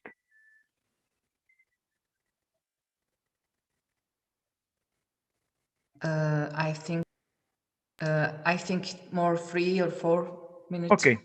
Okay, so Zhenya, then we have a video. Should we show video before or after? Okay, we can show video because that is potentially more than engaging for you to Eugenia. So both of us, I will put my microphone here close enough, but basically both of us will present, but you basically see a demo of Litera annotation, where we have 2 texts of Jane Eyre. And then below the text is a comment, like a part of a draft of a research article that relates to both texts. So there's the original translation, and I'm discussing in the comment, I'm discussing the passage. So basically, so it's an essay, yeah. So then the comment is linked to the relevant parts of the text in both English and in Serbian, and then similarly you can also load other languages. Yeah. So as you can see here, yeah. So basically now you see that reference inside of the text is referring to multi-annotation, one in English, one in Serbian. Yeah, which means I can actually discuss in the article or presenting those results, discuss the quotation in the original and its translations in multiple languages, and compare those translations. Or if, say, I'm teaching, I can let students make similar annotations, talk to each other in those comments, share those comments together, build a corpus augmented for their use. Which means you can see here there is a possibility to have a dialogue related particularly to these annotations or multi-annotations. And you can have a different, like exclude, include languages, etc. So basically, this is, I would say, tool for us how to interact with whole knowledge behind annotations. So I think, Zhenya, you can take over with the presentations here quickly. And yeah, and we finish. I think we have a minute too. Okay, so I might skip maybe my first example then. Okay. So as you could see, then you can use this tool for teaching also. You can use this tool for research. And for example, machine alignment is a very powerful component of the tool, which can be enhanced by, say, name entity recognition, WordNet, and other aspects to help the researcher identify passages that could inform their analysis. Next. So, for example, in the Jane Eyre project, and you can check this on the website of the project. I'll give a link later for more detailed examples.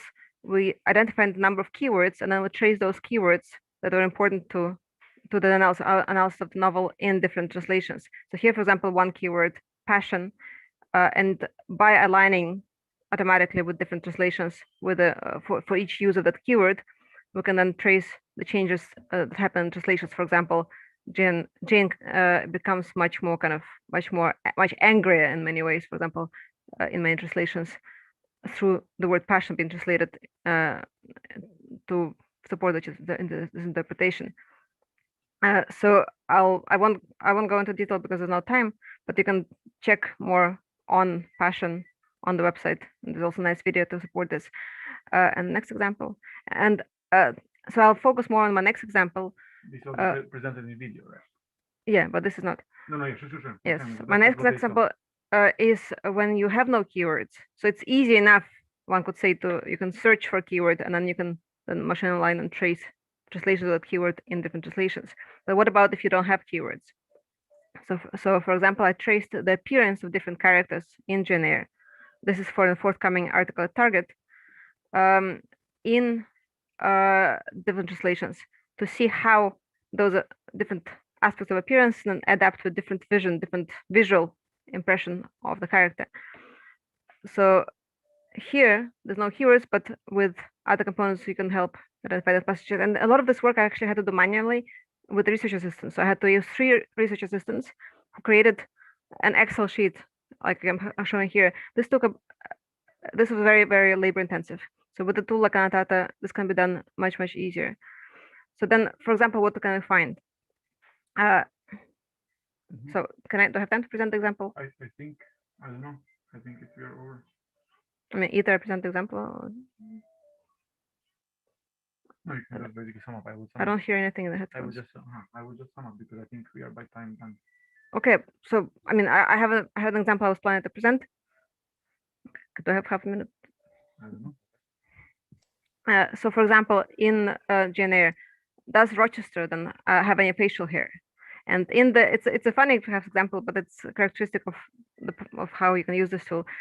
So in the actual novel, you only find out once in the novel that he has whiskers. So there's a passage there. So apparently, Jane mentioned that he had black whiskers, but even now, but there's a passage. Some black whiskers were wanted, but even today, when you Google whiskers in English, you get this. So basically, whiskers, we don't really know what exactly Broad had in mind in 19th century when she had whiskers. So what happens in translations? In translations, some translators go for sideburns, making Rochester much more kind of remote in our imagination, making him much more a 19th century character. Nobody wears sideburns anymore. Only one, but the most influential translation in Russian has a mustache, and then others abridge that passage so then he doesn't have any facial hair. So then again, with a tool like Annotator, you can show how in different translations, translation variation is created to the extent that, for example, a character has a completely different both visual appearance and the interpretation of the character is influenced by the visual appearance. Okay. Okay, thank you. Sorry, I think we took over. Thank you. Are you finished or you want to say something else? No, I think that's it basically. So I mean, I can just say one sentence. What Zhenya was saying in the end is basically having these alignments that are both machine readable, generated, but manually searchable through Annotator. We can optimize a way many hours of searching, aligning, and trying to find across different languages same matchings and same topics. Yeah, that's it. Thank you very much. Thank you very much. Thank you. Thanks to all presenters. It was very good session. We hear all of them and see lots of good presentation and videos, very useful and impressive. And the chat box is full. I hope that everyone can take something for himself. And now is the time to ask or read something from chat and discuss of that point. I think that every presenters want to say something else or answer it for the questions that we have in chat or new one. Please. Hello, everyone. Hello. I would like to ask colleagues from Onassis Library about I would like to hear, and probably most of us, about the reactions from children and people if they have some. Yes, when they. We have a reaction also.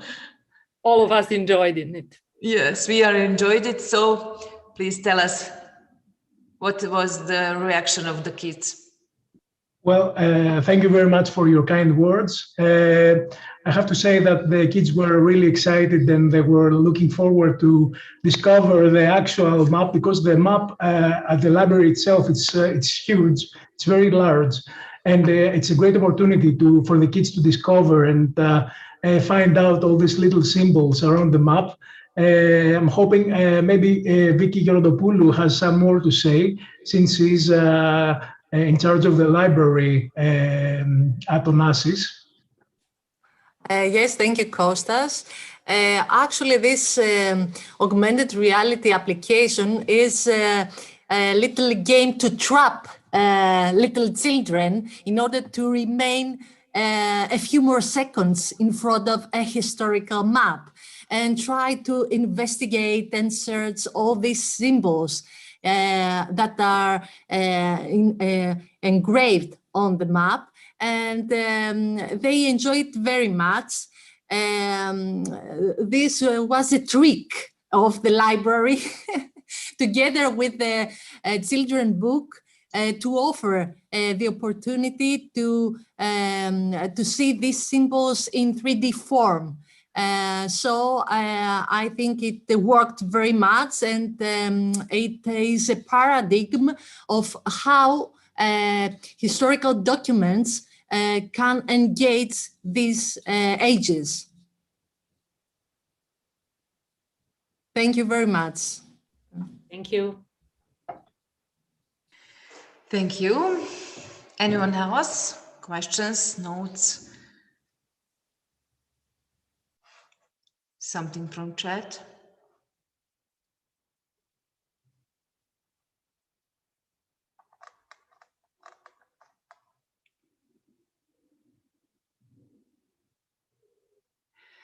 They say the Svetlana Sabo, amazing new technology in the libraries. It's necessary, I suppose. Thank dear colleague from Rigas for sharing that great practice.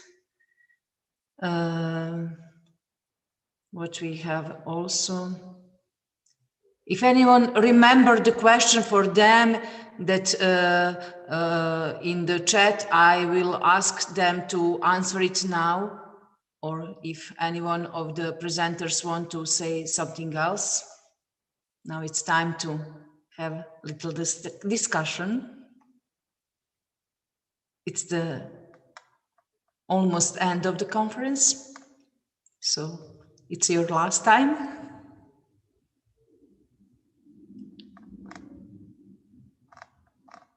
What we will have something.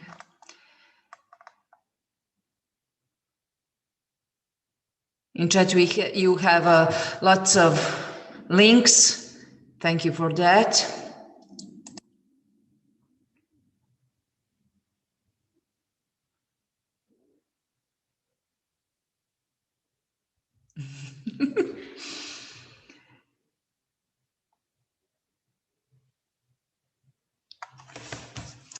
Anyone else? What to do?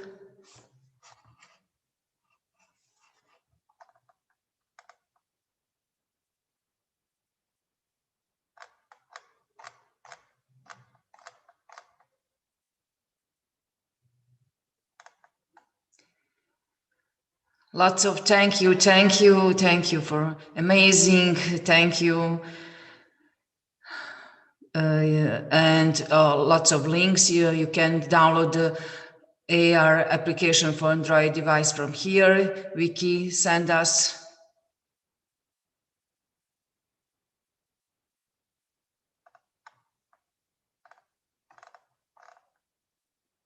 Olga send us her presentation.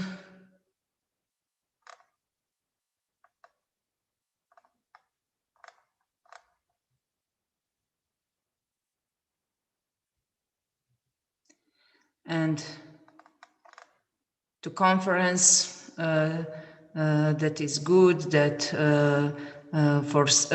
thanks for support, and to participants and everything, for comment and congratulations for all the speakers. Thank you for inspiration, encouraging talk, Mary.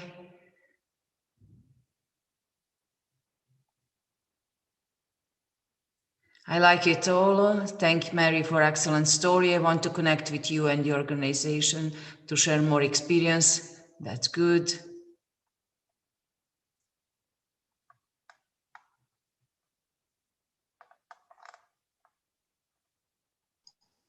Anyone? Something aloud? Not Maybe just only me? Maybe participants would want to share something more and some experiences with these applications.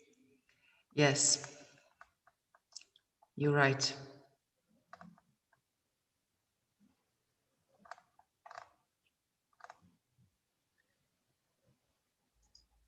I don't know, Andrea, these links will be available after the conference, or we have to now take it? Yeah, we will try to collect all the links and put it on the website of the conference. Very well.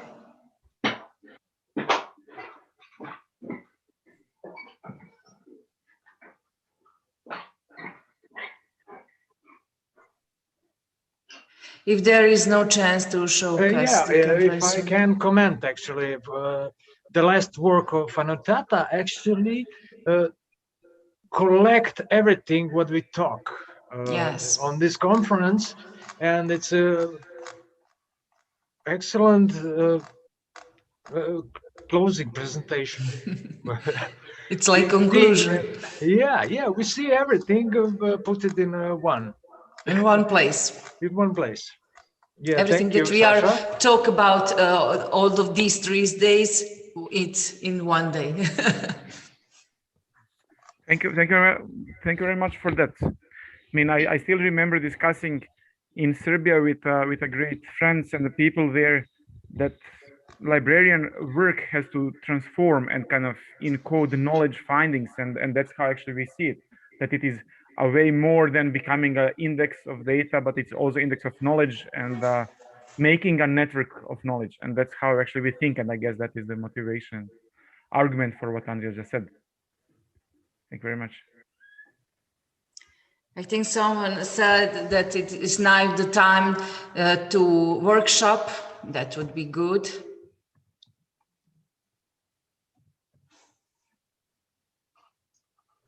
Agree. We are ready for the workshop, especially after 3 days is for these days.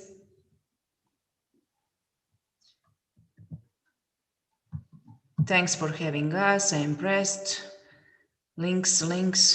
Thank you. Hopefully we will see you again, and etc.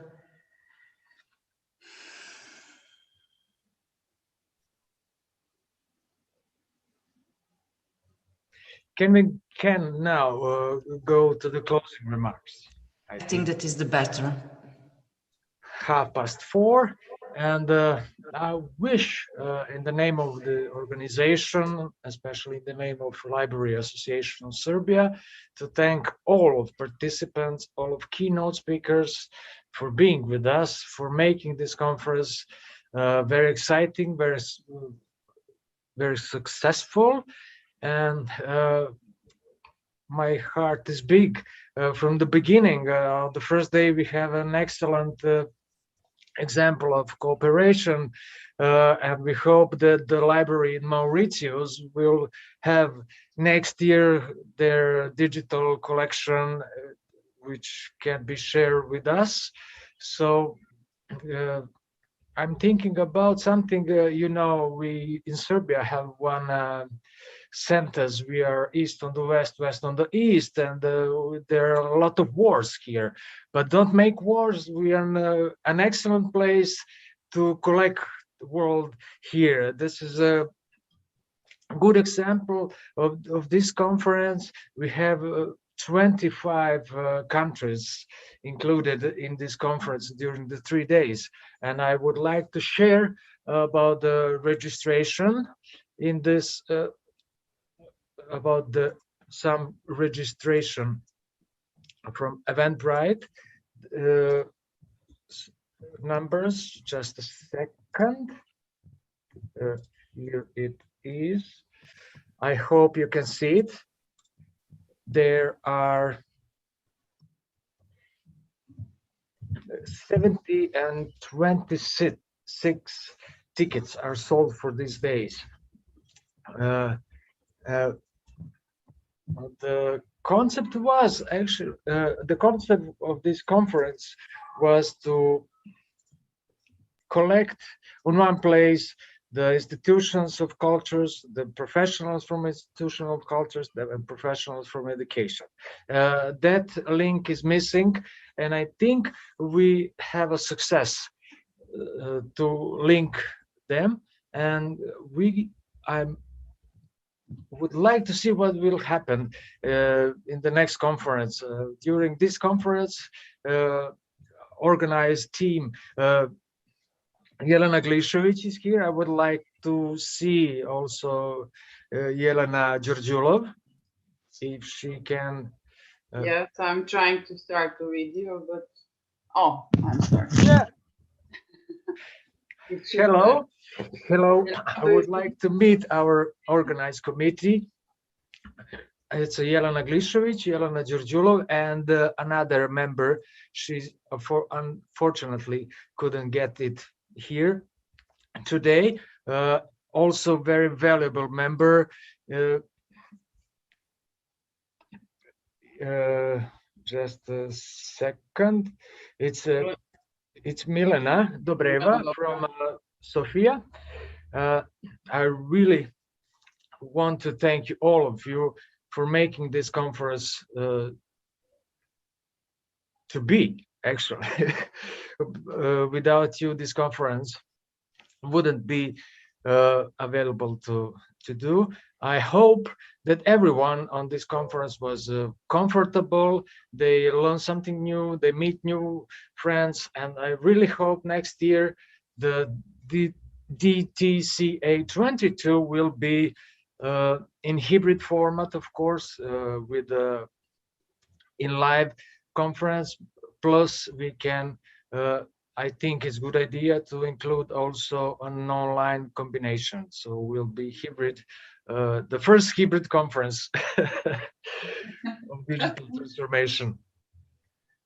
So I'm really happy to make this conference, and that everything on this conference, mostly everything, of course, there are a lot of, there was some problems in the beginning, there was some problems during the conference format, some technical issues. I'm sorry we couldn't get our dear friend from Algiers. We really tried days to make this available, but unfortunately we didn't. And I hope we have some solution for the next year to see him on this conference. I would like to thank you and other. We have to thank our program committee also. Yes, we must mention them. To make such a great program, and Andrew Smith was the chair. So thank you, program committee, very much for your efforts. Yes, I must read our program committee. Stanislav Gradašević from University of Hawaii at Manoa, Honolulu. Mr. Boštjan Batić from IZUM, Institute of Information Science, Maribor from Slovenia. Maria Alexeyeva from Russian State Library of Young Adults, Moscow, Russia. And Mr. Anton Purnik, Russian State Library of Young Adults, also in Moscow, in Russia. Dr. Suzanne Blumesberg from University Library from Vienna in Austria. Dr. Andrew Smith mentioned from Emporia State University of Kansas, and Tamara Butigan-Vuce from National Library of Serbia. Without them, this program wouldn't be so rich as it is. So I wish to thank you for being with us in these 3 days. I hope you are not tired. I hope that you have a nice weekend and to collect your feelings and to remember that. I want to know that this also was streamed on YouTube, and those videos are available on YouTube and also on the website of the conference. Thank you all for being with us in these 3 days. I hope that we can meet you in personal next year here in Belgrade. Thank you all. Thank you. Thank you. Bye.